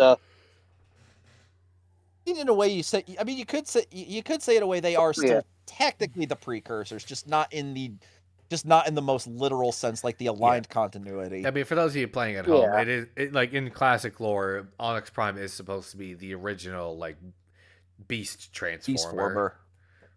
yeah. Yeah. It's like But quite frankly, I actually don't mind them simplifying that. Like like taking out the whole idea of Optimus being the reincarnation of the 13th Prime. I didn't mind them not doing that. honestly, using Yeah, they Zeta basically as the 13th, interesting. which Yeah, also just interest straight. what's also interesting is Zeta in this continuity was the one that bore the Matrix when it's usually Prima. Yeah, Hey, it that's a bit worked. weird, Hey, I but mean, yeah, well, on the plus side, at least yeah, we got one predecessor Optimus kind of making a comeback to good guy status. So good on you, Zeta. I'm going to Yeah, feel a like little bit more bad now every time I crush you in War for Cybertron. yeah. Which honestly enough, like I guess we'll talk about this more later, but still, I feel like they very much for Zeta's design, what little bit of him we see, because like there are those trading cards, we get a better look at him and the other primes. Very much gave me War for Cybertron vibes with Oh, they Zeta's design, and I'm very not knocking. much yes. were basing that off of the Cybertron games, and I am not complaining. Not at all. But yeah, Tryon, like I said, I agree with you, Justin. I didn't mind that for this case, the 13 primes were a bit more simplified. Honestly, I would even say like for one my headcan on one story idea I'm working on, I kind of want to do like a mix between the aligned and this version of the primes, like where it's kind of both a slap mystical, but it's also simplified, if that makes sense. Yeah, but I Yeah, just have one question in terms of one prime design. yeah. Yeah. Why does Amalgamus look like a fusion of Ed 209 and General Grievous? I love it. And like again, they're trying to take the concept of Amalgamus Prime and simplify it because like if you look at his design from aligned continuity, it's just a mess of parts. Well, even so, I still Like, I like this is replacing who's Rack and who's Ruin. I need answers, damn it. but hey, it's like I gotta give them credit. They were trying to take a design that because like the whole like because the point of Amalgamus Prime in the aligned continuity is that because he's the he is the one that the the transformation cog comes from. He's constantly in a state where he's constantly shifting and changing because that's just who he is. So I don't blame them for wanting to, give him a design for this movie that's just a bit more a simplified version of that, where it's I'm like it actually has a body to it. I know, but even so, I look at this guy, I'm just like, what is going on here? I mean, I still like that it's. I mean, yeah, I mean, but that's what I like about it. It's like it's a simplified version of the idea of amalgamous prime, but it still has the. It still makes you think of, like that. Think that John. Think of John. I'm looking at this from every damn angle there is, and I can't figure out where it starts and where it ends. It's perfect. That is exactly my reaction when I saw this guy in the group shot in the theater. I'm just thinking to myself, you got Megatronus, Solus, Micronus, Abomination. What is this? Yeah. Yeah, like speaking of which, my Kronos, it's like I think you said it best, Tommy. It's like, and I could picture you laughing as you were asking it in Discord chat. It's like, why is he so round? He's just He looks he looks like a monkey. Like seriously, beefcake. like seriously, my Cronus's design. I'll put up a picture here. He looks like a gorilla. Like part of me wants to think, did they intentionally make him look like that as like a nod to Optimus Primal, like a Beast Wars I reference? don't know. I don't know. Like he's so he's so squat. He looks like he looks like a fucking dwarf. Oh, Well, he that is a makes mini sense. con. Yeah, he's the first mini con, so he should be. It's like, but yeah, like all like I will say, like Megatronus design, holy crap, like very Tarn inspired, and I love it. I actually like the idea of them giving him a map that resembles the Decepticon logo because it would make sense, and him being Megatron's hero, it makes sense why he would Yeah, model the Yeah, symbol like after him. yeah. I yeah, mean, they did. once again, you're getting meta here because you had Tarn from the IDW comics wearing a mask that was the Decepticon symbol because he idolized Megatron. Years later, you got a character that is you give Megatronus Prime a design you can clearly tell was inspired by Tarn and make Megatron idolize him. This is getting way too Yeah, goddamn exactly. meta. I loved it though. It's like, yeah, I mean, because again, that's also a clear that's a nod to the IDW. I I'm mean the just saying, Aligned continuity. Because if this gets any more fucking meta, I'm gonna start seeing Mark Zuckerberg's face all over this. And I don't want and then that. he and then he, and Mark Zuckerberg reveals he really is a lizard man. But yeah, it's like then there's like yeah, but also it's like Megatronus, like even the flashback scene we get with Alpha Trion showing what happened with the Primes. Mhm. I did not know I needed Megatronus with shoulder rockets till now.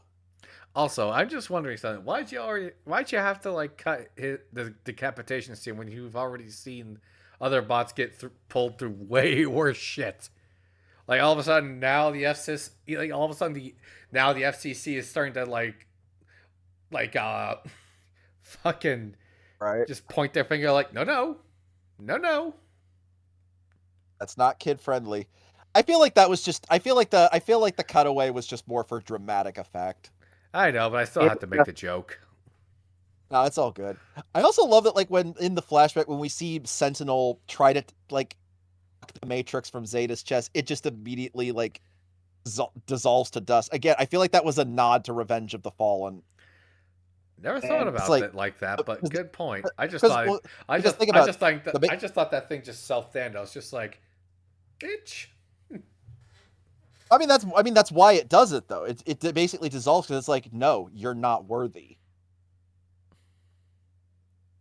Like that, it's literally basically. I mean, like you said, like we said, Tommy, the Matrix is literally a piece of Primus, aka Robot God, and Robot God just deemed this fucker not worthy. yeah, It's like you just killed your bosses, the guys that are supposed to be protecting Cybertron, my first children, and you think you're worthy of replacing them. In the words of Samuel L. Jackson, bitch, please. I had to. I'm sorry. Nah, we're Yeah, just like, having fun here. but yeah, yeah. Also, like, we get Liege Maximo, which why is he white? Like, he's so yeah. white. I'm not saying that to be racist. He's literally white. Why'd you have I mean, to I say? like Why'd it. you have to bring that into it? I'm just making clear so that nobody jumps to conclusions. Because Well, again, like you said, this is the these are internet. robots for Christ's sake. I mean, how many years has Jazz been white? Jay. Well, except well, '07 he was silver, but still. Okay, But you yeah, got like I me. will say, like still, I love that even though the primes don't get to play much of a role in the film, like they're mostly just there as like basically lore reasons. He still went Yeah. all out and giving us amazing designs for all of them. Like I don't necessarily agree with some of the colors of some of them. I do appreciate the fact that it really did make them feel like a cohesive unit. Oh, that we agree on. Love Komoden Cam pointed out that Nexus Prime's head looks kind of makes you think Blitzwing, and it really does. Good lord.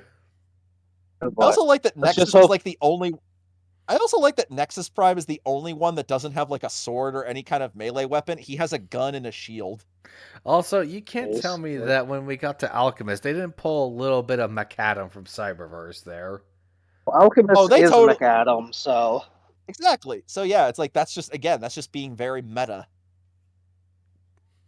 Oh, dear God.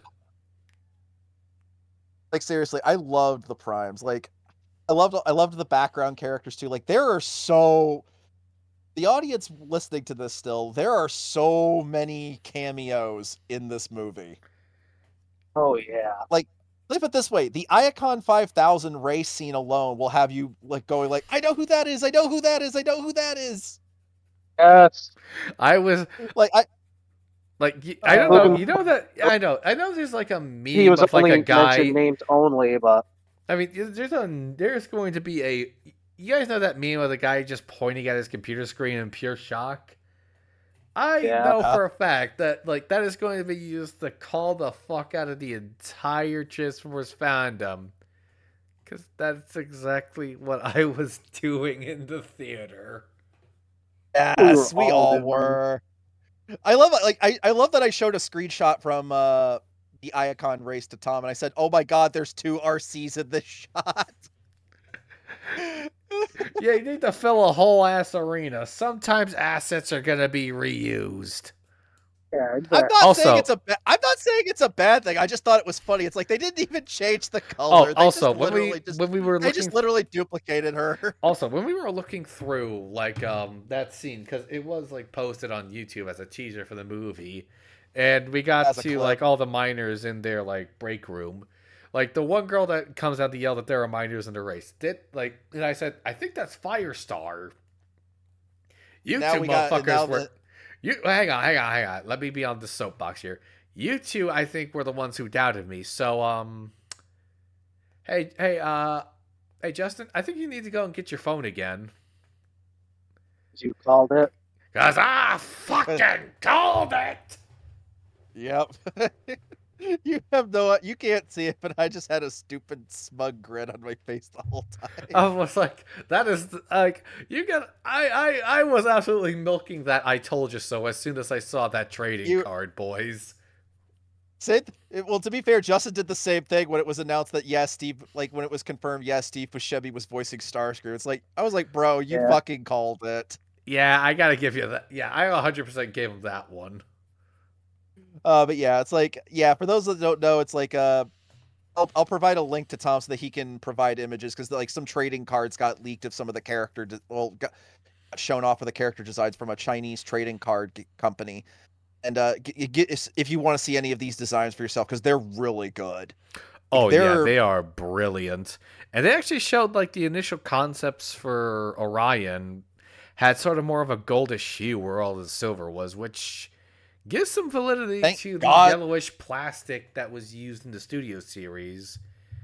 And I Yeah, guess by the time they finished up the prototype, that like production had already it was changed up the coloration. Yeah.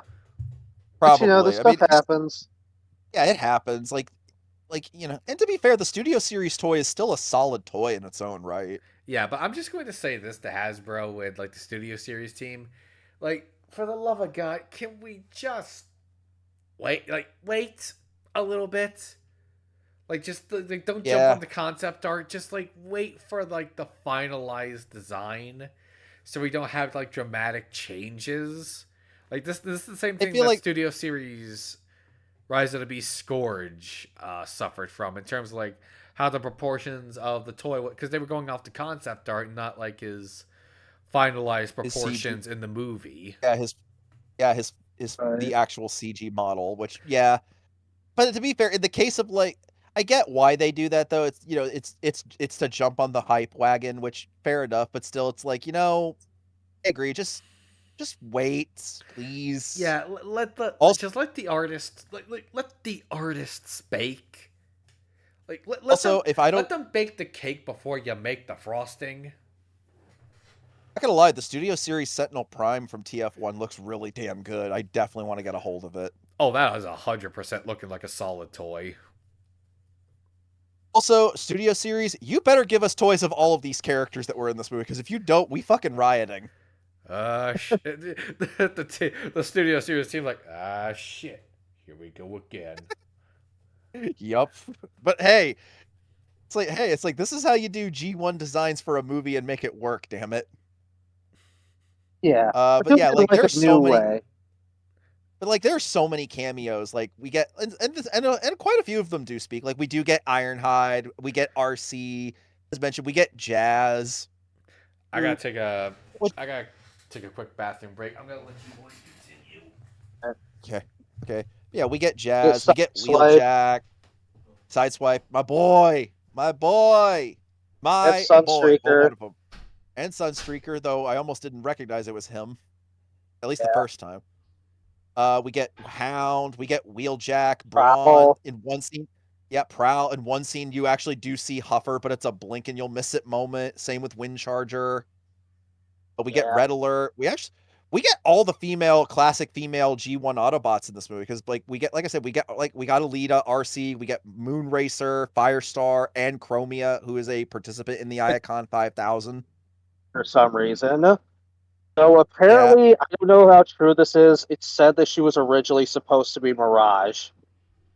I mean, you look at her design, bro. That her design looks more like Mirage than it does Chromia, and I say that because there's actually a scene in the movie where it's when Orion punches out Darkwing towards the end of the film when he motivates his fellow miners. You actually see a Yeah. more G1 looking Mirage.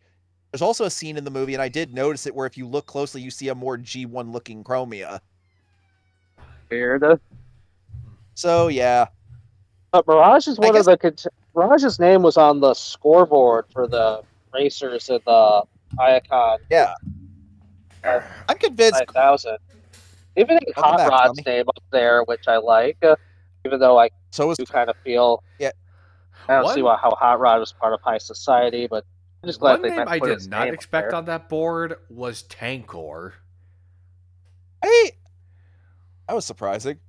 I also love that if you like, Yes. I also love that like if you look closely during one part in the scene, it's right before Sentinel says, "Are those miners in the race?" You actually see Cosmos, and he's got his little UFO. I was like that genuinely made me smile. I was like, because I actually Where like do you see Cosmos. He's Cosmos? cool. Where do you see him? Uh, he, he's in the it's like it's in the scene where like you like where Sentinel sees Orion and D in the race. Right before he like Yeah. it turns like to him looking at the leaderboard. He goes, "Wait, are those miners in the race?" I Like think he Yeah. should. Cosmo should have been like Lakitu. It's like I just find it the thing I just thought was so funny. What? The thing I just The thought was so thing. funny about this fucking hell. Come Like the on, thing that was I just funny. it was, but like I'll say this about the Iacon race, boys. Like me and my buddy Chris are like, is it kind of cheating to have flying transformers in a race? Well, I mean, Chromia still won, so Again, I Yeah. still think that I feel like originally me and Justin were just talking about this a minute ago. Like I feel like originally Chromia was supposed to be Mirage. It's like, and honestly, I think a female Mirage could work. is there And I any say this flood? because again, Oh, I should make a list of all the floodgates you're about to open in my comments. I'm just saying, like Mirage is not Oh, necessarily a name Jesus that's gender Christ! specific. Didn't do it. Right. No, it's not you. It's my freaking cat. Hang on. I also like that we do see Cliffjumper's name on the leaderboard. Yeah. We see a lot of names. Sorry, Which again, my cat was pawing at the door and like knocking something. I thought it was somebody trying to break into the freaking house. oh Yeah, there's god, a video. There's a video you could see where a guy goes over all the names you see on the board. You actually I've see seen it. Knockout and Breakout Down's name close together. Yeah. Ah, Brilliant. yes, brilliant. Anyway, Because Um, you assume they're sticking together. all right, all right. Can we please yeah, can let's we please talk yeah, about? Oh, can we please talk about the designs? I've been holding that in the entire time. let's talk. Yeah. Yeah, let's talk about the designs because like holy crap, they are phenomenal. Oh yeah, I don't think I saw one bad design in this entire movie. No, I agree. I don't The either. things do really good. I mean, like I know you were happy to finally see your boy Prowl in a movie and actually have a design. And not get blown the hell up. Yeah. I mean, same thing with Jazz. It was great to have Jazz in a movie and not have him get ripped in two. Yeah, Instead exactly. Sentinel gets that. Instead Sentinel gets that honor. Quote unquote. But like you were saying about like the yellowish look. RC in her early. It seems like in the early design for her, earliest concept designs for her also had that, but then they switched it out for silver too. Which honestly, good call. Yeah, very good call. Yeah. Uh, it was great. Like I said, it was great to see Ironhide. Ratchet was there too, although he's a blink and you'll miss it background character. They do mention him by name when Orion and D16 are in recovery. The thing says, "Paging Dr. Ratchet." Yeah. Although, but it's weird because you clearly see what it looks like a cogless Ratchet is a minor, so it makes me wondering, like, was that just a reference, or is Ratchet actually a minor? Like, it's not a super big deal breaker. I'm just asking. Eh, mm, Who I'm not knows? sure, but I mean, it was very clear those miners were all just meant to be the Autobots.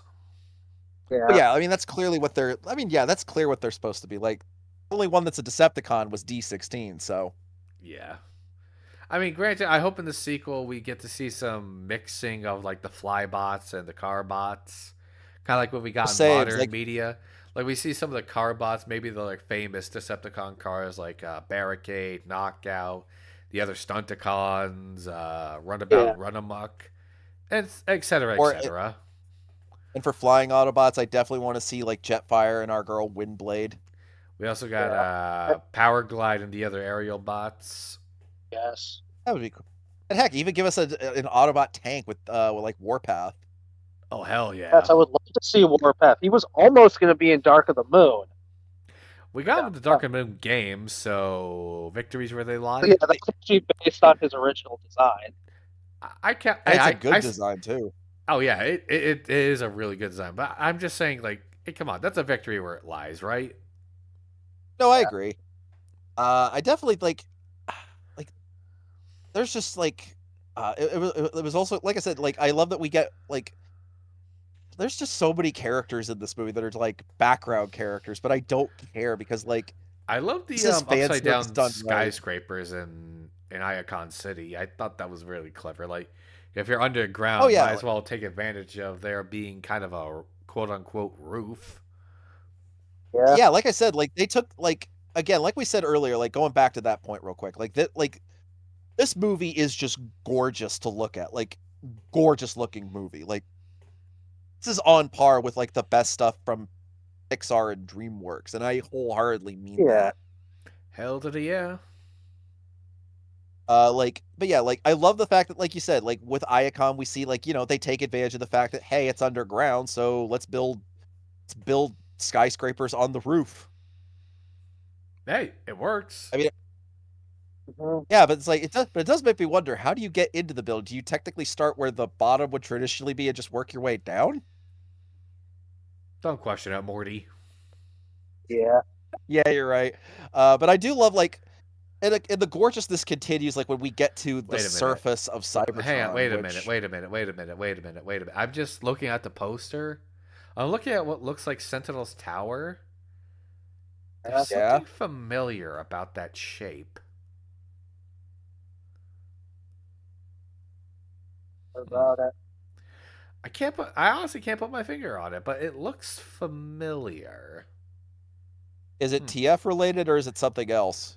I want to say it's something else. Like again, it's like my head's. Yeah, I know what you mean. Like now that I'm actually looking at it again, it's like I've seen something like this before, but I don't remember where, and that's gonna bug me the rest of the night. I'll research it. Like I'll look it up off.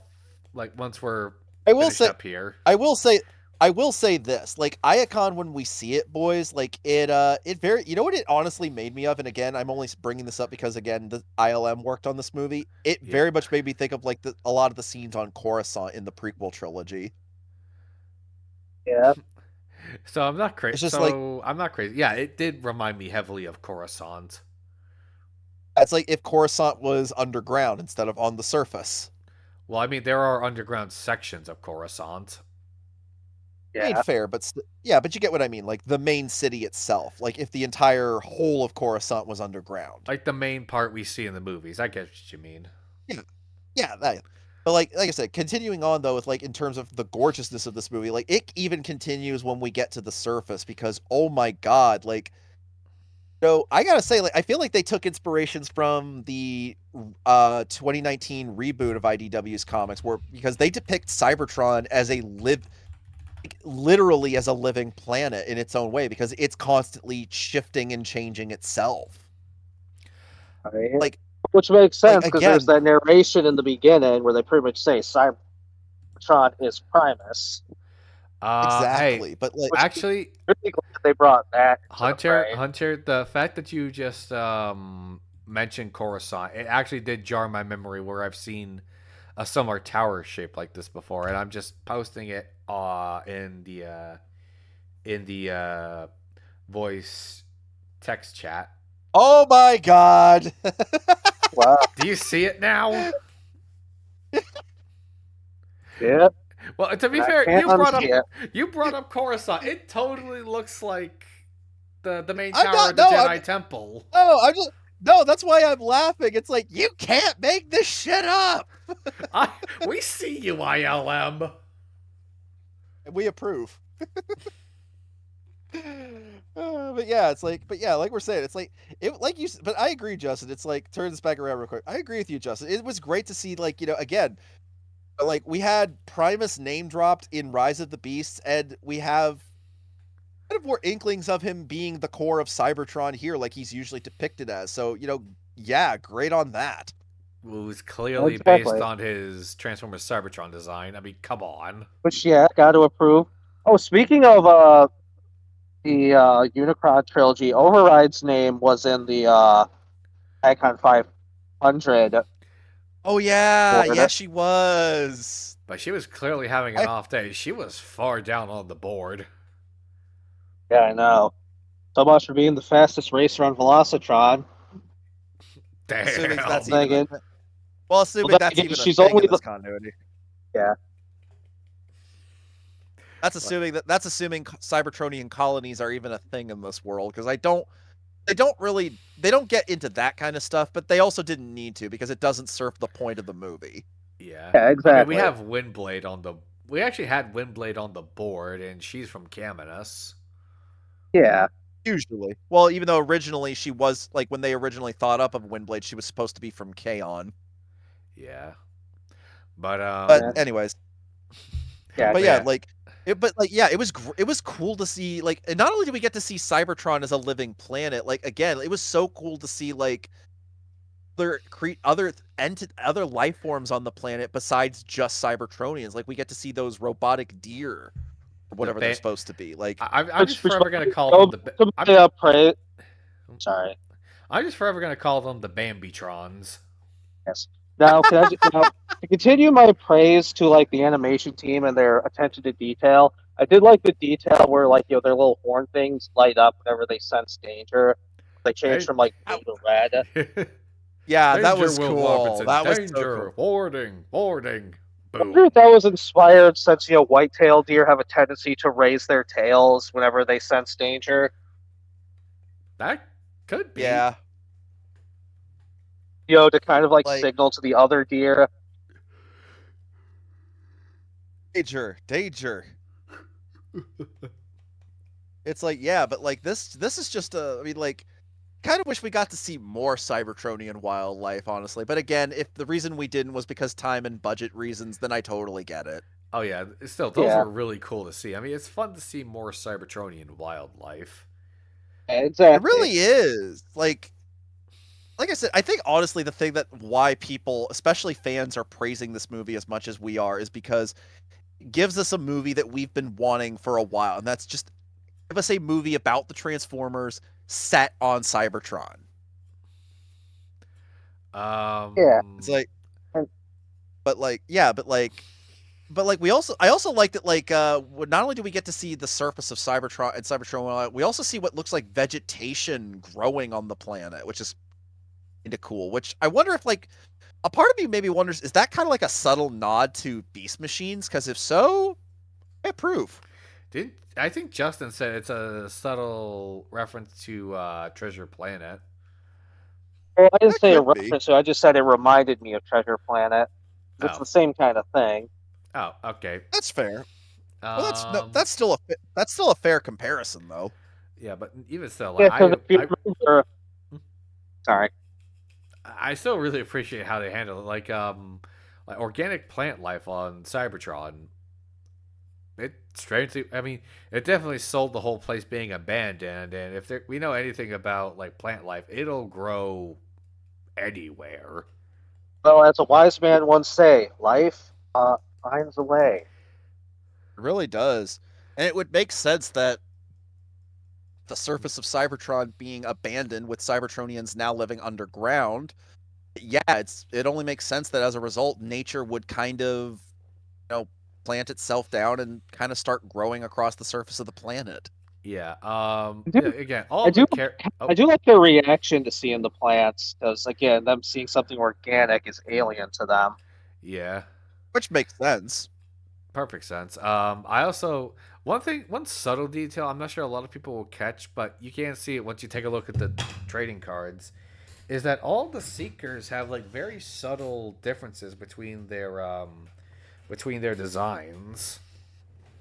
Yeah. Oh Oh, yeah, so like the topic of the Seekers, I just want to bring this up. I thought it was awesome. Even though Skywarp only gets like one line in the movie, I thought it was awesome that he was voiced by the director. yes. Brilliant. What? Yeah, but no, I'm the only thing I just didn't like about Skywarp was that I didn't like the whole face and like the mask and visor thing. I was like, eh. No, it's an Like idea I've been thinking for him for a while, even before this movie came out. I know, but even so, I was like, I would have preferred like, okay, if you're gonna give Thundercracker a visor, give just like, let me see his eyes and just cover. If you want to keep the mask, go ahead, but just like don't cover his eyes. That is just me though. Like it, it's nothing as detrimental to the movie at all, but just Well, eh. actually, I would actually argue that Skywarp has more of a visor. Thundercracker almost looks more like he's wearing a pair of shades. I was gonna say that. Well, Well, I was gonna say goggles, but yeah, I think shades. I I mean, mean, yeah, man, I fully admit this no, is I just me get it. kind of being. This is just me bitching. That's just personal preference, was all, bro. At least I'm honest Yeah. when I say I'm bitching. There, but like you said, the thing again, like that's another thing fans are actually applauding this movie for doing. Like, we get the Seekers, like we get like yeah, even though most of them are just cameo characters, really more than anything, but still, we get the Seekers. They all have a little bit of individuality to their designs, but there's still enough of a uniformity to them that they look and feel like a cohesive unit. Like And it's that's Yeah, just all I we think like that's a good ask. way You to don't put have it. to. You don't have to make them so drastically different. You can keep the core of what makes them the seekers. But don't be afraid to add little differences in their design cues. Gives them personality. yeah, because like Skywarp, like I mean, Skywarp, Red Wing, and Slipstream. Because I'm looking at the cards while we're talking, have like okay, Skywarp and Red Wing. I would definitely say they have missiles on their shoulders where their null rays would be. Slipstream clearly has the null rays, similarly to Starscream, and Thundercracker looks like he's got a couple of triple-barreled Gatling guns mounted on his shoulders. Thank you for using the term Gatling gun properly. You're welcome. I think. Like Yeah. I look at Wheeljack's design, like even though it's his cogless state, it's like be adjustable. I'm sorry, I know it. I know.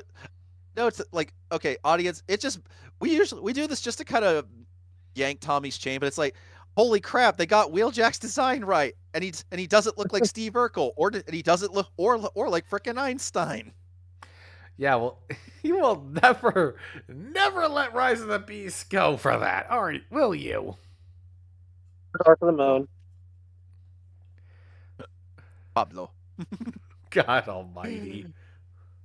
Okay, to be fair, we actually do like Pablo. We want to make that clear. Yes, we're calling him Pablo because of the memes. All right, well, And, the only thing I just don't like, like is that it just looks like his whole face is so sunken into the helmet. to be fair, they're trying to keep to the classic Wheeljack look, so it's like, Well, and plus, remember, this is supposed to be. Well, again, remember, this is also like we'll remember this is him in his cogless state. We don't get to see what he looks like after he gets his cog. I hope his head isn't just so sunken in. That's what I want to describe. It's just sunken in. Honestly, you know what this Wheeljack and cogless Wheeljack's face makes me think of? It makes me think of his face from Animated almost. Yeah, it kind of does. Just minus the facial hair. We got my boy Hound, who looks great. I like that he's got like a mix of yellowish greens mixed in with like his normal green. Yeah. Yes. Anyway, should we continue talking about the movie? Sorry. Oh yeah, we are. We're talking about the design. Remember? Right. What did you guys think of RC? It was great to see Braun in a movie again, since we haven't seen him since the B movie. And again, he looks like I just love that he looks like the Juggernaut. I will never be sorry for making that joke. I'm the one who made. Don't you know who I am? Hey, hang on a minute. I'm the one that made that joke. I'm the Juggernaut, bitch. We got, like I said, we got Jazz, and I'm just gonna say it. Jazz in both his cogless and cog forms looks great. I have one very weird complaint. Like, the fact the that look the of his form looks. Hang on. It's the fact that, like, when you take a look at what seem to be his alt mode parts, like, you'll call me crazy, but I think it just looks a little too much like his like classic Porsche mode. Like, I feel like they could have gone a little more alien with it. I mean, fair, but like, I don't. Yeah, I'm with Justin. Like, I don't mind it. It's like they're clearly like it's clearly just there for fan service, and you know what? It doesn't hurt the movie for me. I'm not. I know. Again, this is not a detriment. I'm just like. No, I get it. It's like, I mean, I will say this: I loved at the scene, like when Jazz gets his cog at the end. Like, I love that, like when he looks back and is checking out like his new doors hanging off his back. It's like he's like, "Hey, that's kind of cool." I'm like, "Aw." Yeah, that was pretty cool. Ironhide looking straight like out of the B movie, not complaining. Oh no, like okay, like you guys are gonna think I'm stupid for this, or like this is me nitpicking, but I feel like in his cog form, kind of think the crest in the middle of his helmet is a little too raised up, and I guess the reason I feel that way is because like I feel like the Cybertron games did a really good job of giving a Ironhide helmet design that feels proportional to his head because it looks like a football helmet. You know what? That's kind of fair. I mean, to me, it kind of looks like the horsehair crest you find on Roman helmet, like Spartan or Roman helmets. I mean, I can definitely see that, but it's just I kind of wish like the area around it was maybe a little thickened up so that it makes his head look a little more proportional. I know that's nitpicking, and I do apologize. I'm just being honest. I would say the only nitpick I have about Ironhide is that they didn't give him that southern draw voice. It's like, God. Yeah, I was like, oh, come on. And yeah, okay, I admit that does kind of bug me too. I'm like, God dang it, boys. Again, they were very much they had to keep this within budget because again, $75 million. So, Yeah, and a lot of this is going to the animation. So, it's likely that they Yeah. weren't. It's likely that it's likely like it was clear that again they were. I guess the reason they didn't have too many other extra voices is like they mostly just use a lot of the same people. Like, not okay. It's not like it this way. It's not exactly like G1 where like Peter and Frank and a few other voice actors make up the majority of the voice cast, but like they basically used whoever they could. And to be fair, everyone does a commendable job. We want to make that clear. It never feels like anyone is half-assing what they're doing. I agree. Oh. Like it would have been great if we'd gotten more voices besides the ones that we do get. But again, if it was because for time and budget reasons, then I can totally understand it. Because again, it doesn't hurt how I feel about this movie. Yeah, money is finite, and there are no infinite money glitches in real life that aren't As felonies. those two, yeah, as those dumbasses on TikTok found out the hard way. If you know, you Yeah. know. And let's just take a moment to laugh. I just had to add the caveat of that aren't felonies. No, I'm glad you did because it just means that now we get to do this.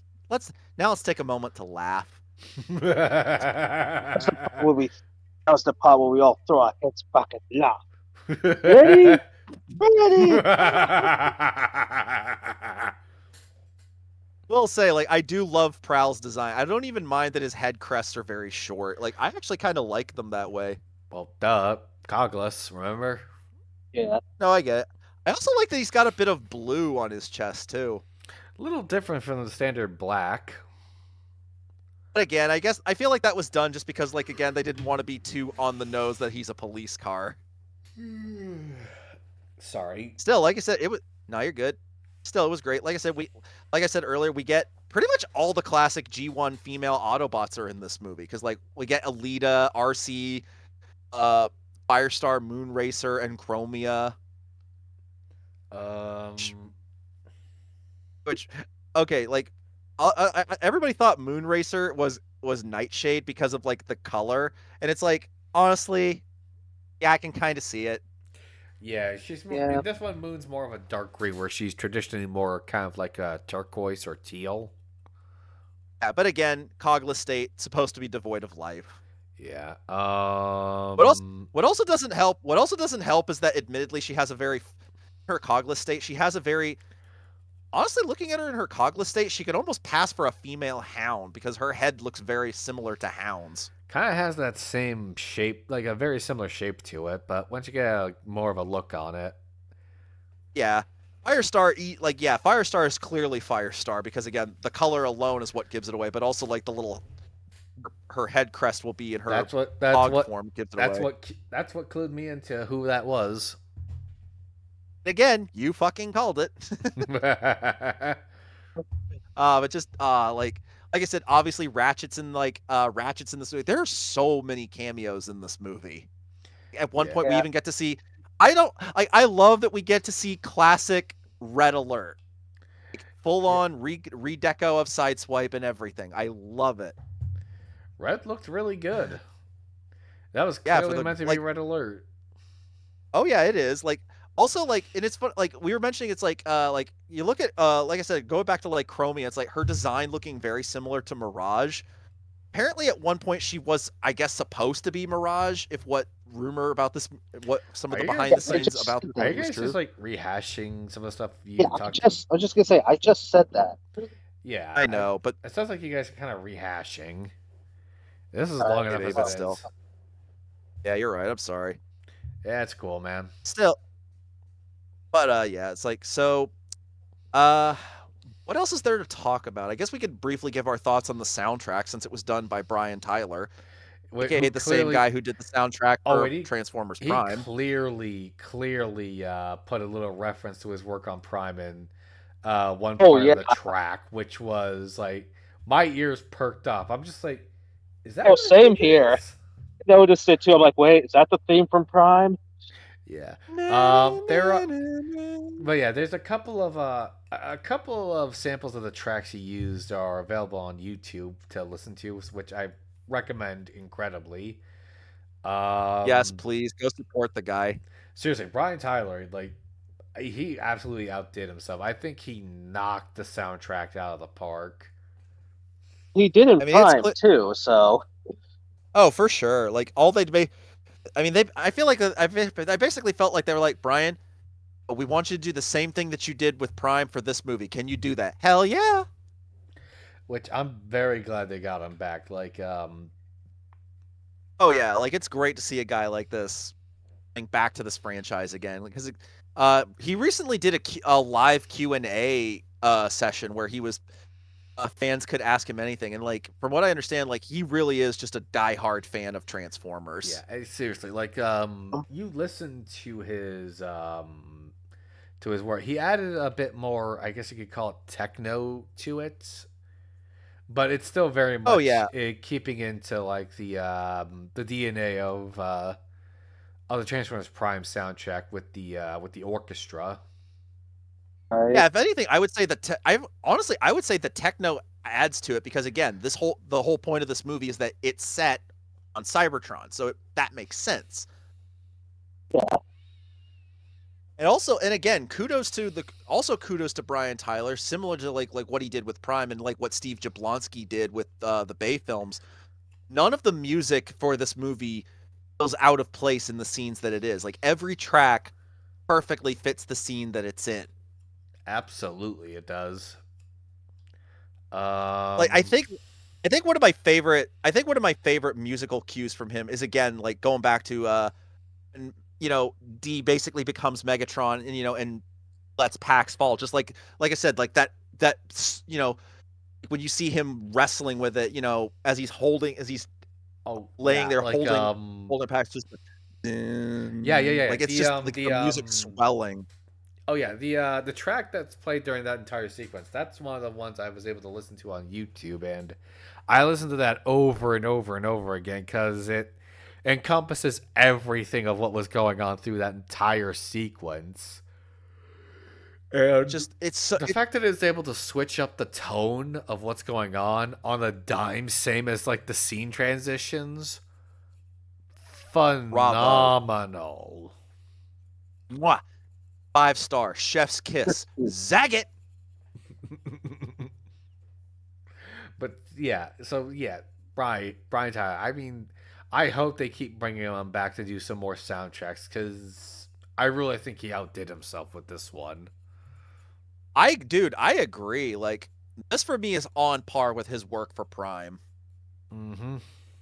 Yeah. Which And like honestly, I it's like the said, more I think. No, you go ahead, Justin. Sorry. I was just gonna say, like we said, it is awesome that they.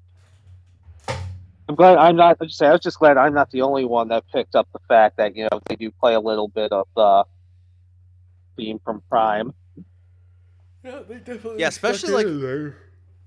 I think the one bit of the one bit of the soundtrack that felt the most Transformers Prime esque is when Orion is in the core of Cybertron and he's gifted the Matrix. That like the music That there felt like it was ripped that's the straight same. out of Yeah, Prime. that's the same. That's the same seat. That's the same choir that plays in like the cave where all the primes are. Like that. Like those notes are Very Prime. very Very noticeable Transformers Prime. from TF, yeah, from his work in TF Prime. So yeah, you can't tell me it wasn't deliberate on so many levels. Also, because I'm thinking on this, boys, I mentioned this to Nick a while back, but I wanted to bring it up here. In regards to like the Transformer designs in this movie, Mm-hmm. is it weird that I felt like if you just rounded them out around the edges a little bit, maybe take away the noses? Is it weird that I could see these designs working for Transformers Prime? No, Not remotely. I definitely like because a lot of like what that show did was prevalent here, especially in like how each character seemed to have a unique design for their eyes, I agree. which I can Because only yeah, I can only Because imagine like yeah, how much you of a pain in the ass that was to do for each individual character. yeah, like honestly, it's Yeah. like little details like that or in something like this really does go a long way with people like me. It's like to the because to the animators I say this, it's like, you guys didn't have to go this hard, but we really do appreciate that you did. Oh, don't get me Again, wrong. I I like seeing absolutely that. It do. really shows. Yeah, it just shows how dedicated to their craft they are. Also, Got to one And thing appreciate like I it. said, that this is while we're talking about eyes, there's this one detail this this movie did that it's a something I don't even think people would give two shits about. But it's the fact of how they handle the eyes opening and closing and actually giving like a separate piece for eyelids. Typically when their characters yeah, are I opening and closing their eyes, it's like the metal around their eyes just like shuts down, like just opens and closes.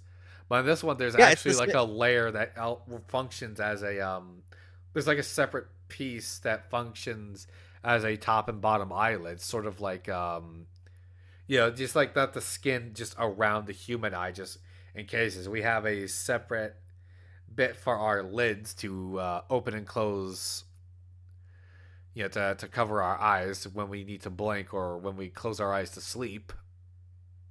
yeah, Right.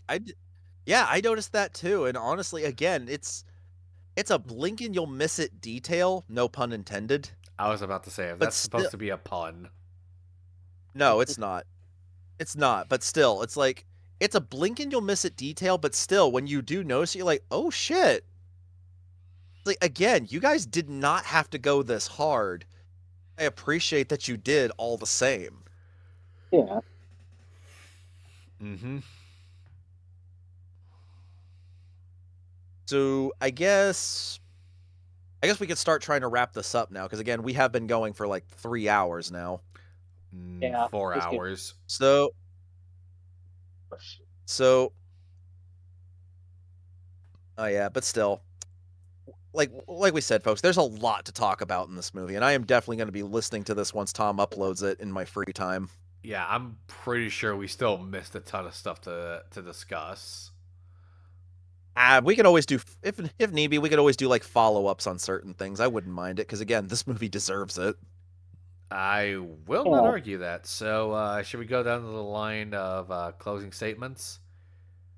I say we go in reverse order of our opening statement. So, Well, before we do that, I guess there's one last thing we could do before closing statements, and this is just a thing where we don't necessarily have to go around in a circle with this one. Just maybe just give our thoughts on like if this does get a sequel, which we're hoping it does.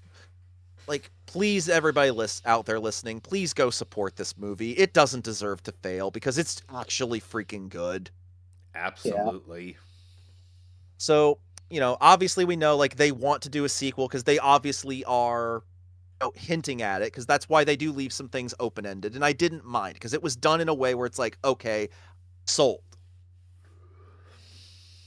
But so it's like, you know, if they do a sequel, what is one thing you guys want to see them do? I would like to see more interactions between. Want to actually kind of want to see Soundwave and Shockwave, basically like how their loyalty to Megatron develops, I could see that. Like definitely give them a little more to do. and also maybe also see Starscream's hatred for Megatron develop more. We certainly I see could how oh, I that could how the seeds can be planted after he just took his job. Yeah, Yup, exactly. pretty Yeah, I'd much. like to see that expanded on. Also, like to see if they give Bumblebee more of an arc. Or at Like least maybe, again, or, maybe like do again, something like they did in animated. yeah. Or at the very least, like I said, just give him more to do than what he did here. Yeah, What do I? Well, I've already mentioned like kind of blurring those lines again. So like, yeah, the bots have some flyers and the cons have some car bots. You know, Agreed. just not I'm make it definitely a down for that. completely hard line between the high guard and the miners. Yeah, like I definitely like I could like I definitely like I get what you mean. Like maybe, in the next one, like we see that, tensions, but now that, this new status quo has been established, maybe some people that are land-based vehicles start to agree with Megatron's thinking and start to go over to there and vice versa. I'd like to see Yeah, some other. I'd like to see some other parts of Cybertron. I don't know if Icon's the only settlement on Cybertron, but maybe some of like we Is saw that some other like surface based settlements. So we could see possibly yeah, see Kaon. or at least yeah, I would love to see this universe's take on Kaon. Like if it I feel like like Kaon maybe is what the Decepticons create, like after they were exiled. oh, dude, that could actually be doable. And what if it turns out like for like this version of the lore, like maybe Kaon was the founding city was the city that Megatronus founded. That could be interesting. Yes. And actually, I would love to see some like in like sort of like opposing ways each side handles the Quintesson. quintessence. Yeah, the quintessence. It could be like because of how effective Megatron and the High Guard are. It starts getting some of the car bots interested. Like, hey, maybe these Decepticon guys have something that the new boss doesn't. And as an inverse, like some of the High Guards start questioning some of Megatron's methods and motives. That could be a Oh, good I way to like that. introduce And Jetfire. Characters yeah, like, and say, Jetfire even or maybe Drift. even some of them decide, we used to serve the primes. There's a real prime again. Maybe we should go back. Maybe we can convince him to give up. Maybe we can convince the new guy to give us our old jobs back. I could see that. Yeah. For me, some things I would like to see is maybe give some of the already mentioned background characters we had in this movie a little more to do. Like at least some of them, at least like a lot of the big names. I would like to see Jazz and Ironhide and Ratchet and some of the others given more to do. Like I would love to And see. I was talking to another friend of mine. I would love to because I really do like this Ironhide design. I would love to see this design for Ironhide. Just keep this design, but just give him his cannons from the live action movies, like from the Bay oh films. yeah, Absolutely. yes. But something like I think the thing I will to add to what something I would like to see, and I'm just kind of adding on to Tom's here because I've had an idea for this the last couple of days. This is how I would do a sequel. So this is just me. Like obviously we know like they are wanting to set up that obviously the Quintessons are gonna come back because they are still a problem. It's like they're not a problem that's been resolved by the end of the movie. Like they are still a threat. They're still out there. So obviously the idea for the next movie is that obviously the Quintessons are going to find out, hey, Sentinel douchebag is dead. There's a new prime. We've got a problem. We have to solve it. So this is what Right. I would do. This now again, this is what I would like to see, and this is how I would do a sequel, folks. So take this with you know. And if Josh Cooley does decide to go with this, I'm not saying you owe me royalties, but a check in the mail every once in a while would be nice. So I I mean, guess we royalties. wouldn't But anyway, complain. Call me. yeah. But look, yeah. But basically, what I would like to see do is if they are going to bring in the Quintessons, like obviously the thing is like obviously because like I said, the Quintessons are still going to be a problem, and obviously we're trying to obviously You Megatron say is obviously a lot. build Spit it out, man. and Megatron is building up the Decepticons. So what I would like to see a sequel do is maybe have the Quintessons do what they did in the old G1 cartoon days, where they're playing the Autobot. They're trying to play the Autobots and Decepticons against each other, basically take each other out in their behalf. Optimus gets figures out what they're trying to do, and goes to Megatron saying, "Look, we have our differences, D, but right now the Quintessons are still a problem. They are playing us against each other. The only way we're going to defeat them is we have to work together." And Megatron begrudgingly agrees because he knows, you're right. It's like you could even have it where Megatron's like, I hate you. I hate the Quintessons more. So what's the first thing we do? And maybe like you like and like maybe potentially show that maybe there is potentially still some hope for their friendship, but obviously still leaving that very up in the air. Yeah. Yeah, I think that's a good way to go about it.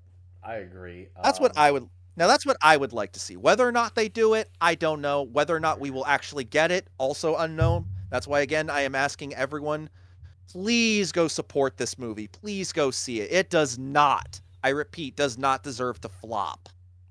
I agree. So, Uh, we all set up for closing statements. It's not that I don't like talking about this movie, but genuinely, I'm getting tired and I want to go to bed. I got work. yeah, James. So I guess I'll go first. Then, So in closing, yeah, first me, then Justin, then finally you, Tommy. yeah. So I'll go ahead and go. So in closing, I'm just gonna say, folks, it's like, yeah, you're not like this. Like, there's a reason, even though this movie's not doing too well right now at the box office, there is a reason why everyone, even mainstream media outlets, are saying this is the best Transformers movie we've gotten in a while. In fact, me personally, I would say for me in terms of overall quality, I meant to say this earlier, so I'm going to say it here. This for me is up there with the 2007 movie as my favorite Transformers movie because it's, it's a tight knit it's a very tight knit story that just focuses on telling a good story with a solid cast of characters. At least a solid main cast. Like I said, we get plenty of background and cameo characters, but that's all they are. They don't take away from the main characters. They serve their purpose. But overall, Transformers 1 is a phenomenal movie, and I'm not just saying that as a Transformers fan. Like, even if I wasn't, even if that factor was not in the equation, and I'm sure my friends here will agree with me, I would still say, please go see this movie. It does not deserve to fail. I second that notion. All right, Justin, it's your turn for some closing statements. like I said, I may have some issues. Like I said, I wish certain characters and certain things got fleshed out more. Again, this is just personal preference. And so this is Oh, why I'm good. hoping there's a sequel because I would like to see these ideas explored more. And Exactly. if and as a wise man once said, if the only complaint you have is you want more, that's actually a good thing. Not arguing there, buddy. Absolutely none from me, so I guess it's my turn. I'll try to Take her keep this away, Tommy. concise, but like I said, I'm getting pretty tired, so to gotta think of like something that hasn't been. But yeah, I definitely say like in general, this is just a solid movie. Full stop. It's like not even just like saying it's a solid Transformers movie, but a solid movie. Full stop. Which is I think something a lot of franchises need. Like just they just need something solid in general. Like not that there's anything wrong with just like relying on your IP, but having something just solid for the outsiders looking in my opinion, is very vital. It sucks that this movie isn't getting nearly as much traction as it should, but thankfully, in the age of information, word of mouth spreads really well, and there's a lot of reassurance. Like the comic consensus is that yeah, the trailers did not do this movie nearly the justice it deserved, It's still and holding at a it's still holding at a 98% as far as audience scores on Rotten Tomatoes go. So that's a solid sign right there, folks. absolutely a solid sign. So, like I said, I went to go see this twice. I had an absolute blast with it. Um, yeah, it's like a closing statement for the rest of this podcast. Thank you everyone who stopped by the video to listen to this. Thank you to Justin and Hunter for getting together to do this. I want to do more of these. Like if not this year, then we can try to get some more next year because these are really fun to just have. They're Oh yeah, simple, like they're quick. definitely think we can hopefully if things go well, we can squeeze a few more in before the year's over. Yeah, and they won't all be Transformers related. We might do some more tier lists. We might do some more like just movie discussions. Um, Maybe we could do some stuff where we discuss some of our own like stuff we want to make. that could I certainly could be see it. that could certainly be I fun. mean, To just like like talk about some of the projects we've all been working on in our spare time. heck, there's like project like ideas we all have for, different stories, but saying Yeah. setup, if you know what I mean. Oh yeah, Like we could definitely. like Yeah. theme something around that, if you know what I mean. Get my Yeah, I I drift. could definitely, see that. I definitely think that could be really fun. So yeah, I think the first one we should do is our ideas for our TF Ruby crossovers. I guess I so. think all three of us have Yeah, those. all three of us Yeah, but have our different I I approaches. I feel like I feel like each one of those would have to be its own separate video because there is so much. All right, Yeah. but yeah, I can't like. There's so much I was really impressed by this movie that it's hard to come up with anything remotely concise and quick, especially when you really want to go to bed. I guess in closing, I'll sum up for all of us. 10 out of 10 would recommend. That that's the long and the short of it. So once again, thank you all. Please do that thing every YouTuber begs their viewers to do. Leave a like, write down a comment, I subscribe if you want more like of us geeking out rambling and like idiots. bullshitting. I want to go to Prob I Yeah, I think it's time we all hit the hay. I want to go to From the bed. bottom of my from the bottom of my heart, I love you all, and you're all making me act up. So love you. Bye. Bye now. Bye. It's the end of the show, and I'm Eepy.